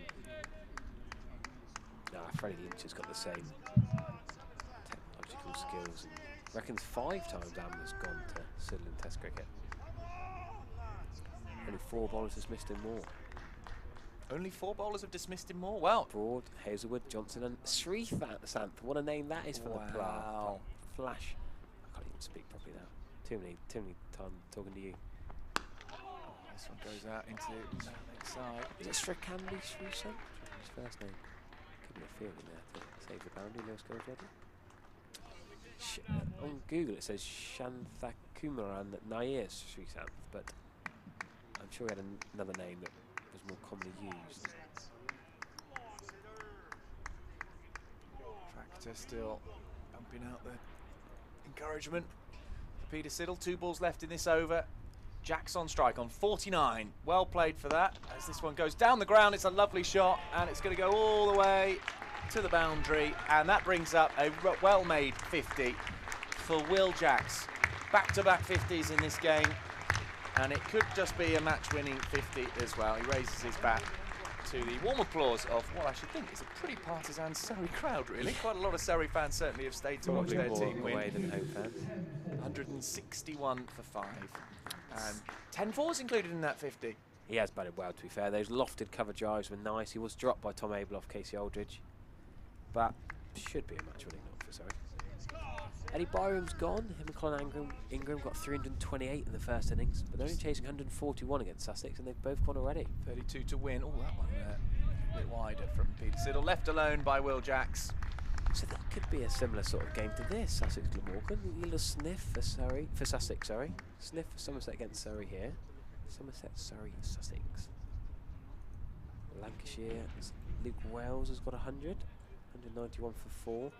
They could win. That's another cracking game. 138 needed off 31 overs. Isn't it great when it comes to this time and the round of County Championship? We all start at the same time. We're all on day 4. We're all sort of an hour and a half away from the latest close possible. There's some cracking games setting up here. 161 for 5. It's been fairly slow going since tea, really, runs-wise. Really been getting going massively. Casey Aldridge is flashing. That's a catch, Tom Abel! What a catch! He dropped the easy catch and he's taken an absolute blinder. What is it with Somerset? Never lying down, never giving up without a fight. Is it too little too late? Or are we going to have a ridiculous finish to this topsy-turvy afternoon of County Championship cricket? Tom Abel dropped a sitter off Casey Aldridge straight in the breadbasket, what, 2 overs ago? And now he's taking a blinder, diving to his right. Cameron Steele, the unlucky man. Jacks was lucky, got to his 50 after the drop. Cameron Steele has to go for 1. What a catch. Cricket is never over till it's over, is it? Goose Spindles watching that. It was such a good catch by Abel. Low down. Two-handed as well, I think. He really cupped it, didn't he, as he was going on. I'd like to see a replay. All over in a split second, but what an instinctive, brilliant catch from the captain, Tom Abel, who, as you said, put down probably the easiest catch I've ever seen Tom Abel drop that I can remember. But he's made up for it there. I mean, it is frustrating for Somerset that Jacks is still there, the man who Tom dropped earlier on, but Steele goes, and if they, well, you don't need to get Jacks out here, just need all the others out. So Jordan Clark comes out. Jamie Overton still in the pavilion. Jamie Overton's going to make the winning runs, isn't he? Wickets in consecutive overs. Just 32 needed. Surely Surrey can't mess this up, can they? You'd have thought so, not. You never know, Charlie. I'm not going to even make any more predictions. This is why we love this sport, isn't it? It's why we love it. Somerset been completely out of this game, and now they have just a sniff of a chance. It's gone from what was looking pretty confident at 137 for 3. It's now 161 for 6. Could it be? Could this be an incredible finish? Now, I tell you what I would love to see here. Wouldn't it be great if Craig Overton was still out there? Because he is the sort of person who could just produce something unplayable, an unplayable spell. Get his brother out to win the game. Well, I mean, that would have been, if you could bring subs back in, then yeah, but obviously it's not how things work. Well, Casey Aldridge is doing a fine job here.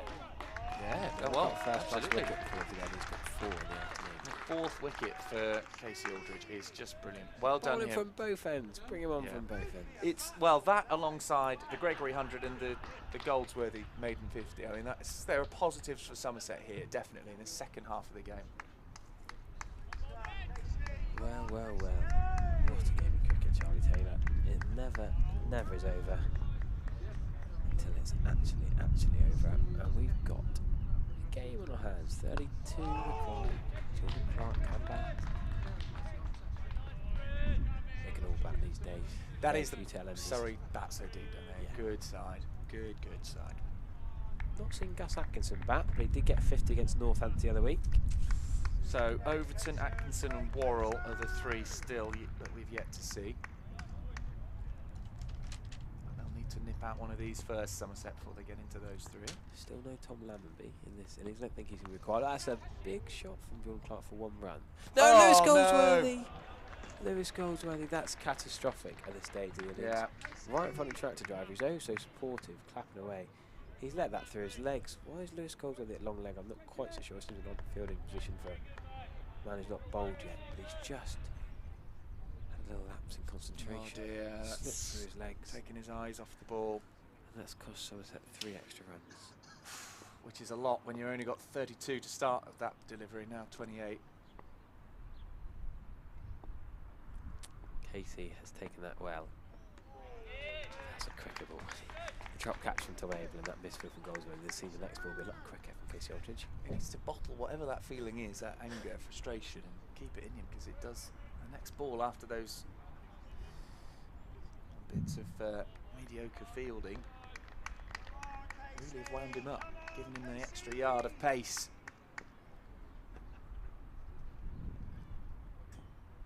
Well, that's a good shot from Jordan Clark, but a great bit of fielding by Tom Lammonby with his weaker hand.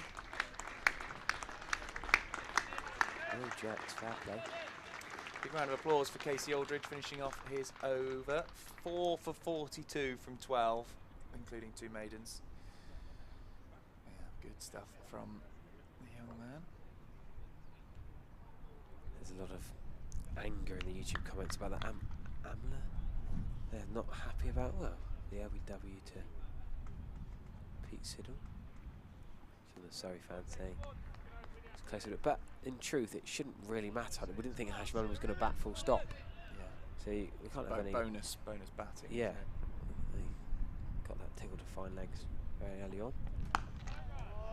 It's like a bonus 9 run for Hashman because I didn't think it was going to bat.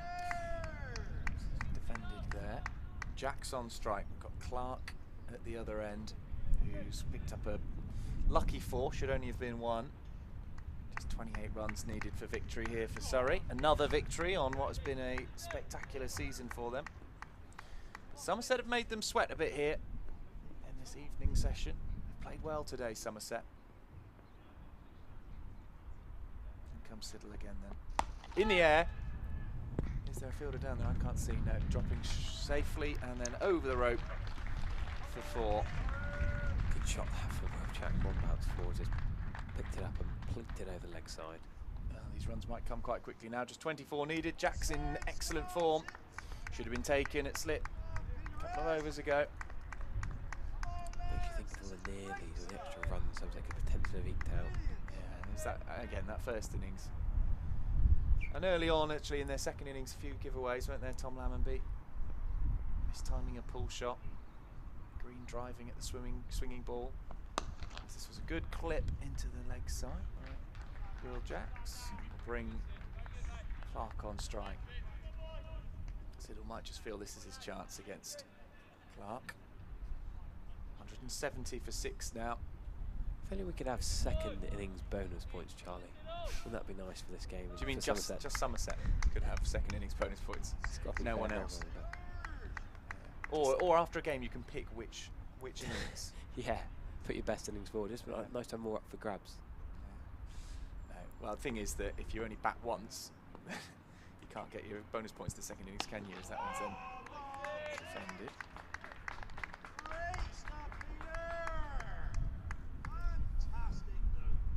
Tractor enjoying what he's seeing, but Surrey getting close to this victory now. 23 needed. Not many fans in the Somerset stand, just a handful. A few more in the River stand, but largely empty ground today. Don't think many of the spectators would realise quite how much cricket they were going to see today. Approaching 5 o'clock, still with 23 runs to go. Siddle in. Oh, that was that edge now. Close to the edge of the bat. Playing and missing there. Jordan Clark. 1 ball to go. 1 ball to come. Yeah, Polly's just changing their mind with the umpires on the walkie-talkie. They called over there, the umpires. I think Lewis Gregory at slip was running down to take up his position at the other end. But Polly's too distracted by the sandwich in front of her. We did say, didn't we? Keep an eye on the scorers because they've got food in there. But no, done a good job there, making sure that Siddle gets the full quota. This is a wicket. We're going to have to go at the scorer's box. This could be a big moment if this is a wicket. It's not. Not a bad ball, though. No, good ball. Full and straight. Now it is the end of that over. And there we go. Another train going past. I'm not a train expert, Charlie. I'm just going to leave that one to you. Beeping a horn. I need to up my knowledge of trains, though. Got some homework to do before next game. 170 for 6. 24 overs left in the day. That's not really part of the equation here. Just 23 runs.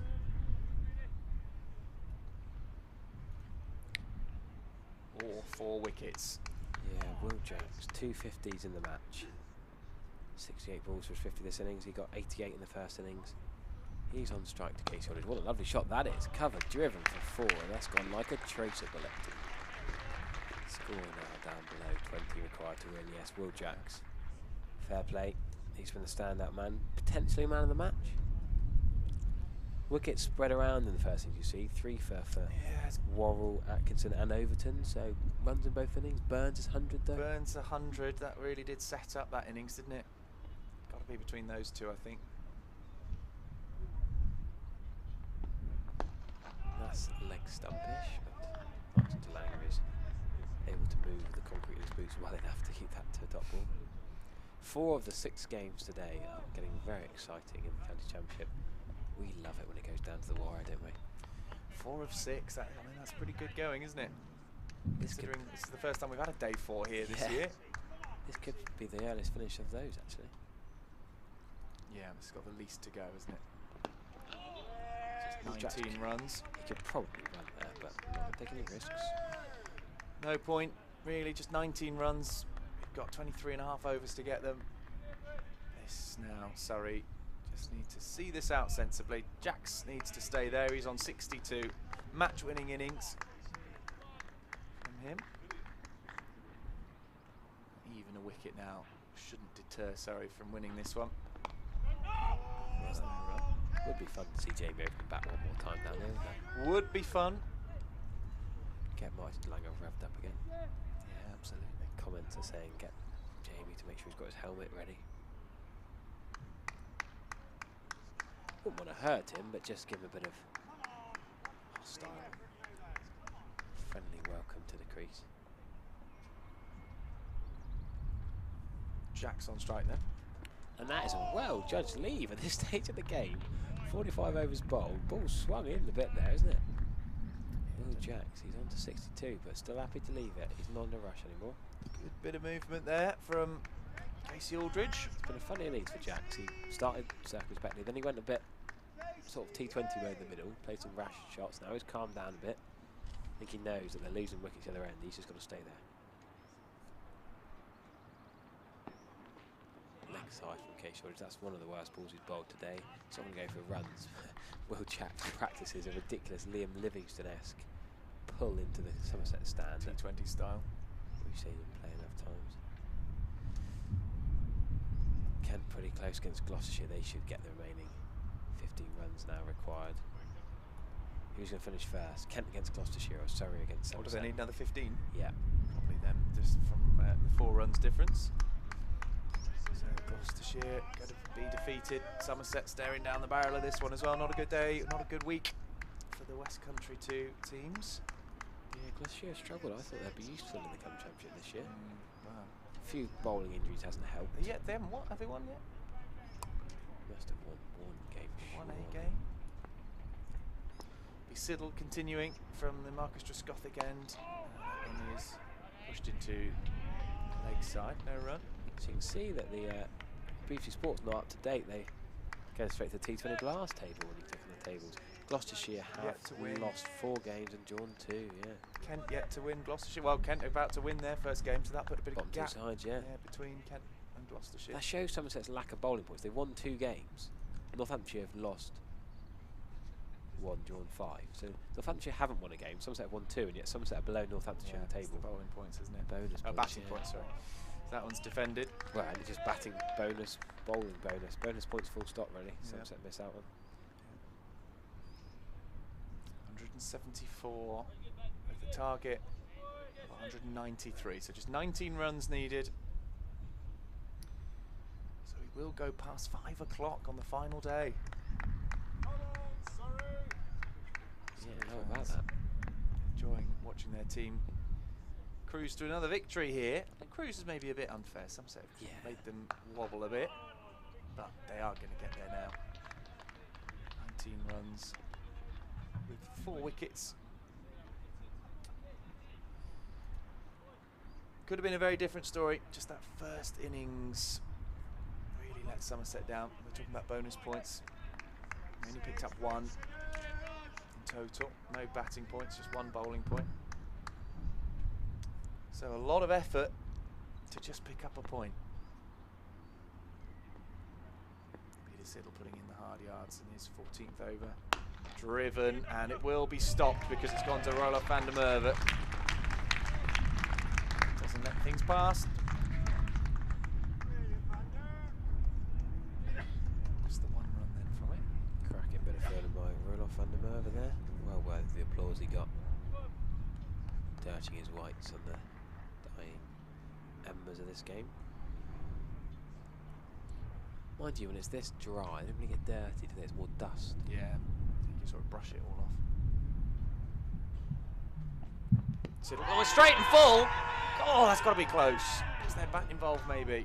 Didn't look like it to me, but that was closer than Siddle. I tried to say it was closer than the one that Peter Siddle was given out with earlier on today.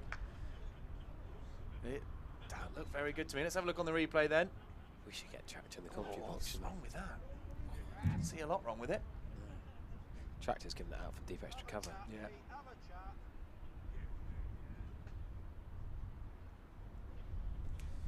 Yeah, there's been a bit of a few decisions maybe that Somerset fans feel a little bit hard done by, but in the end. Even the Surrey fans are saying cheers on the YouTube stream. Oh, that looks pretty good to me. And that would have been Jack's as well. There was a big LW shout yesterday. Day before yesterday. Siddle again. Oh, bowled him! If you don't get him LBW, rip out his middle stump. And that is what Peter Siddle does so well. Celebrating, pointing all around the ground. Well, that is the back of Will Jacks. And what an innings that has been. 62. Doesn't sound like lots, but when the target's only 193, it's match winning.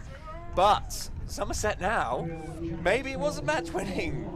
3 wickets to go for Somerset. Peter Siddle was on one there. You could see he was fired up. Ripping out the middle stump. Oh dear, this game doesn't die, does it? Keeps going. 18 runs required, 3 wickets needed. Where's it going, Harry? Surely not. Surely not. Somerset just keep coming back. But it's the little sloppy things. If they'd taken that able catch, for those goals we hadn't let it slip through, they now might go and get them 9 down and still lose. You think these little ifs and buts.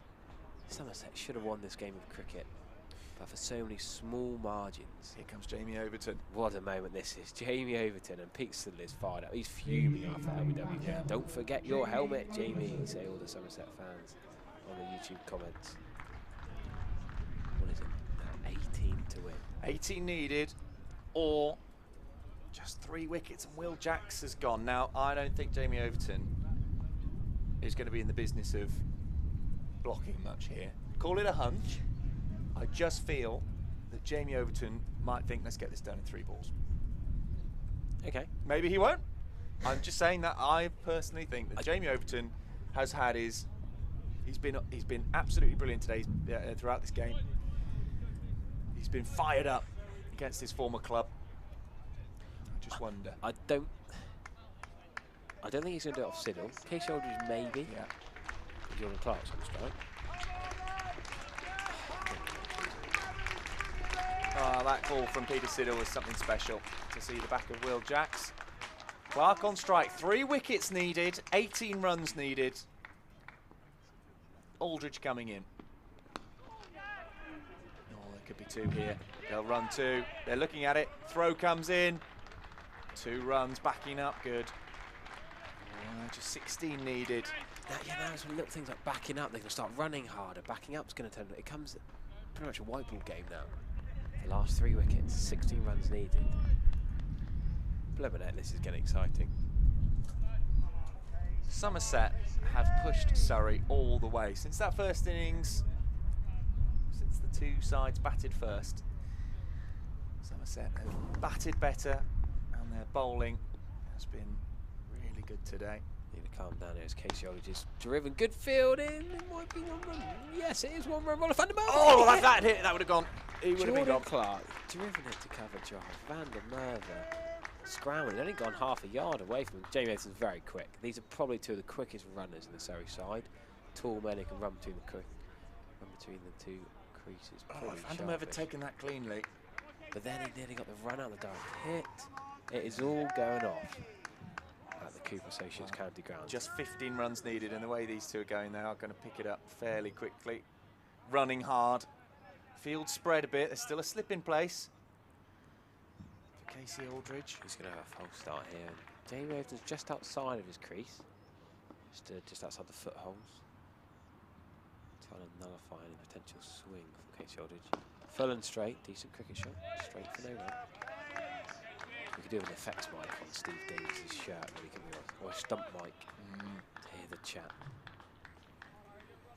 This is ridiculously entertaining for what should have been a game fizzling out for a draw. But it's never over, is it? Never over until the very last run is scored. Fizzling out for a draw? Well, yes. If it was ever on the cards, was it? Oh, is that edge? No! Charlie, calm, Charlie. Keep calm, keep calm. He wasn't that close to that, Jamie Overton. Decent ball from Casey Aldridge. Moved, Steve Davies moving to his right slightly. Just wondered whether it had taken something of an edge. Let's take a look. Was there some movement? Not massive amount. No, Jamie not just really. pushing away. Davies just having to move slightly to take it. Just a Lewis Gregory in the slips now. Tom Abel is at short mid wicket. That's leg side. That's a poor ball from Casey Aldridge, but he's searching for it. Don't mind that, to be honest with you. He's not scored if it's a stop ball in county championship cricket. You don't mind that. He's searching for the magic ball, which you kind of have to. Let's see. Hopefully, replay of that wicket from Peter Siddle. Ripping out middle stump from Will Jacks, and you can see how much it meant to him as well. Really big celebrations. Oh, Jamie Overton, feet in lead, in concrete. He's not moved his feet and he's had a swish. 1 and over from Casey Aldridge. Take him down, that man. He's barely on the rest. He can keep on going. 14 overs, 4 for 49. Not put much of a foot wrong, is he, in this innings, Casey Aldridge? He's knocking on the door to be selected again in this innings. Poor shot from Jamie Overton. No footwork, what we're doing. 178 for 7. So 15 needed. Let's take a look at that Peter Siddle wicket. We've got the slow-mo. Keep an eye on that middle stump. Where's the ball going, Will? Will Jacks batting. Comes across. Oh, through the gate. Thank you very much. Bales flying everywhere. That's a serious effort. The ball's 47 overs old. Will Jacks is set on 50. Well, it's Siddle again now to Jordan Clark, who slaps this one. It's an under edge. I'll come through for a single. So that's annoying me now. They're just running. They're just hitting and running every ball. Yeah. Somerset have got to be tighter. If they're in the ring, they've got to stop these ones. Yeah, you can't give them singles like that. Just 14 needed.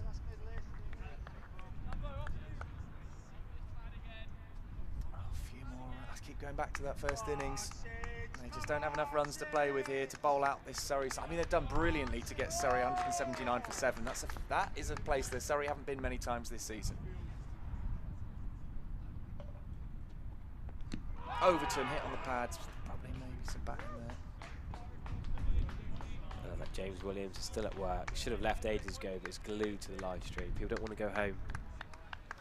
Deserves many more spectators. I agree, actually. The people who left early. Missing out on it. I thought to myself last night, this day could just shape up to be a bit of an exciting one. It's hard to judge, isn't it? It needed a good partnership early on, and I we got feared that well, after the morning of yesterday, when Gregory got 2 overs in the first over of the morning, I thought that could be the same. So we're getting Somerset back. Was that an inside edge? No. Oh, it's close. They're really asking questions of Jamie Overton here. You're paying for everything now, Charlie. I would if I was out there. Siddle, he's ticking, isn't he, Siddle? Fantastic match, says Pat the Horse. Quite right. Oh dear, he's a big swipe, that, isn't it, Jamie Overton? Yeah, there's been a few little swipes in there. Tractor Driver has barely moved in the last hour and a half, really egging these guys on. Fair play, his vocal cords are made of steel. To his 15th over. Gone, oh no! Just wide of slip, 4 runs, so that's a big chunk off this total needed now.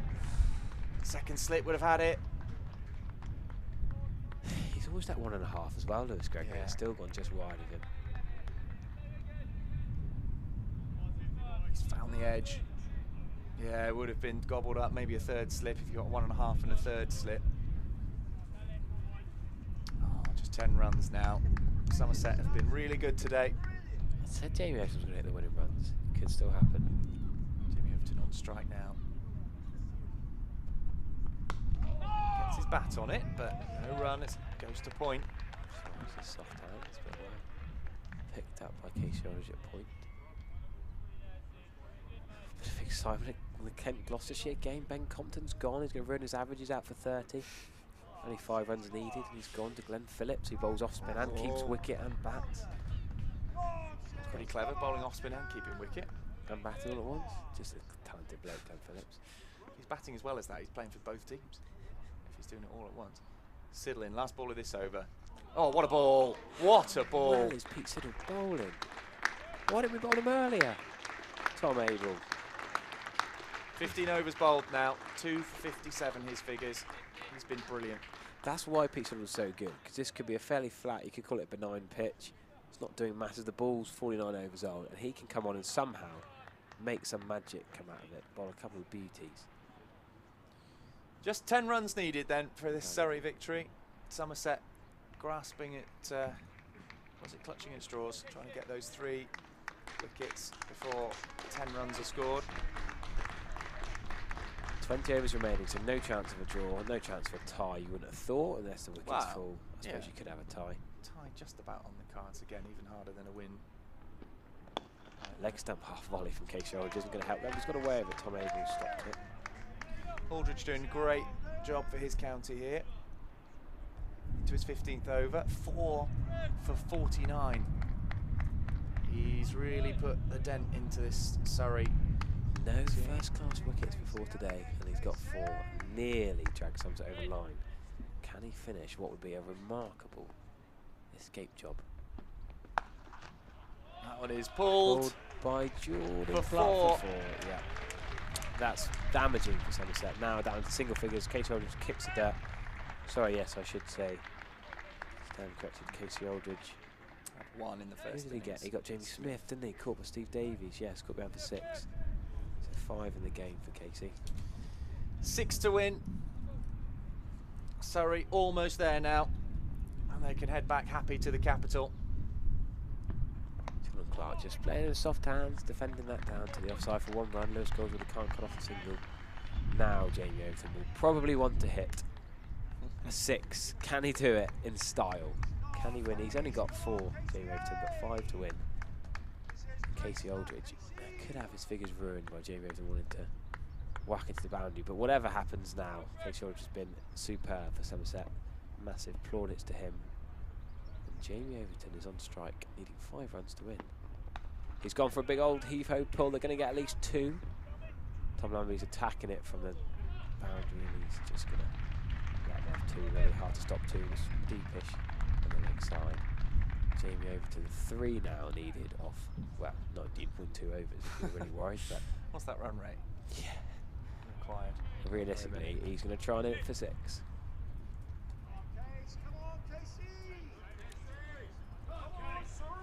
Money on the Colin Atkinson Pavilion, do you reckon? Mind the windows, Jamie? Are you in both from stand, maybe? It'll be a trying to he's more sensible pull than it, that, I reckon, yeah. All's going to come down to the first innings, but Somerset let themselves down the first innings again, sadly. No one got 30. 180 all out. A couple of concussions didn't help, but can't make excuses, Somerset. Oh, Casey Aldridge is a ball he's run up against. He's got 2 more balls in his 15th over.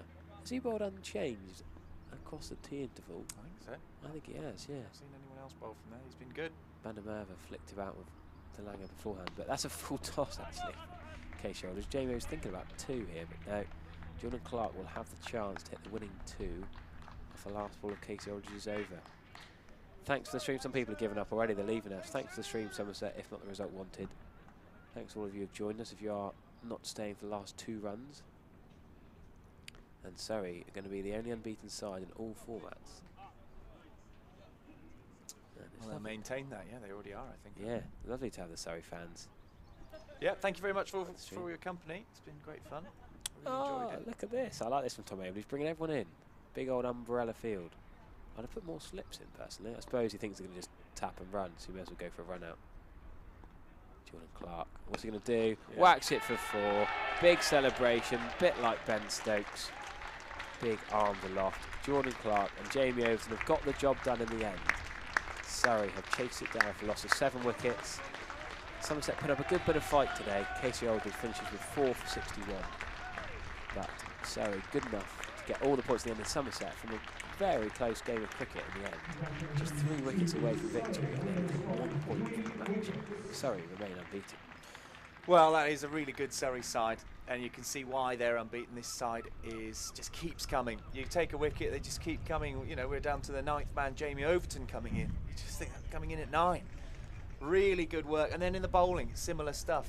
You get rid of, you know, they see the back of Worrell, and then you've got Jamie Overton, Jordan Clark. Atkinson also did really well today throughout the game, I felt. So really good stuff from Surrey. Worthy winners here in Taunton. As Tom Abel puts his thumbs up to the ground staff here, I think he was pretty pleased with the pitch they created. And let's say that as well. Really good game of cricket on that pitch, which went right through to 5:15 on the last day. But for Somerset, 5 defeats from 7. 2 of those have been against Surrey, so they've had it. You know, they have played some tough teams. They've also played Hampshire twice as well, home and away. So they've played some very, you know, the top 2 teams they've had to play 4 times in total. So Somerset will feel that they. That's a good point, yeah. Actually, maybe they're not a top 3 team, but they have had to keep coming up against some very good sides. They haven't played teams like Kent or Northamptonshire yet, but it is a worrying trend at the moment. Take heart from what's happened in the second innings. First half century for Goldsworthy, 67, his high score, and Lewis Gregory, 110, not out earlier on. And then with the bowling, really good to see Aldridge doing nicely, 4 for 61 he finished with. But in the end, Surrey just too hard. But they'll go back on the bus knowing they had a really tough game of cricket this week over 4 days, and Somerset pushed them right until the end. Yeah, and it's great to see all the comments on the YouTube stream, really enjoying that game, and Somerset fans saying well played to Surrey, because they have. They've done the job, they've got over the line, and very exciting in the end, and we got a good game of cricket out of what we thought could have been an easy win for Surrey this morning. So, another little break for the T20 Blast now, back here on Friday. Forget, if you want to come along, you get those not normal tickets available left. They're all sold out, but the Curry tickets are available. Go on the website, have a look. You can come here for the T20 Friday night, 6:30 for the derby. Other than that, Yorkshire at home in the next county championship game. That should be a cracker too. In July, isn't it? Next you here month? For that one? I need to have a look at the dates of my diary. It seems like a long way away at the moment. I think I might be on holiday for that one. But there we go. If you fancy coming to our next home game, get your tickets, 43 quid for a curry plus the ticket. Get involved there. You can get online, hospitality.somersetcountycc.co.uk. But from me, and from Harry Everett, and from Sam Dalling, who had to leave us a bit earlier today, thanks very much for watching and for joining in and being part of what was a really good game of cricket here between Somerset, the home team, and the visitors, Surrey as well, who will stay rooted to the top of the table. Thanks very much, and we'll see you again on Friday night for the T20 against Gloucestershire.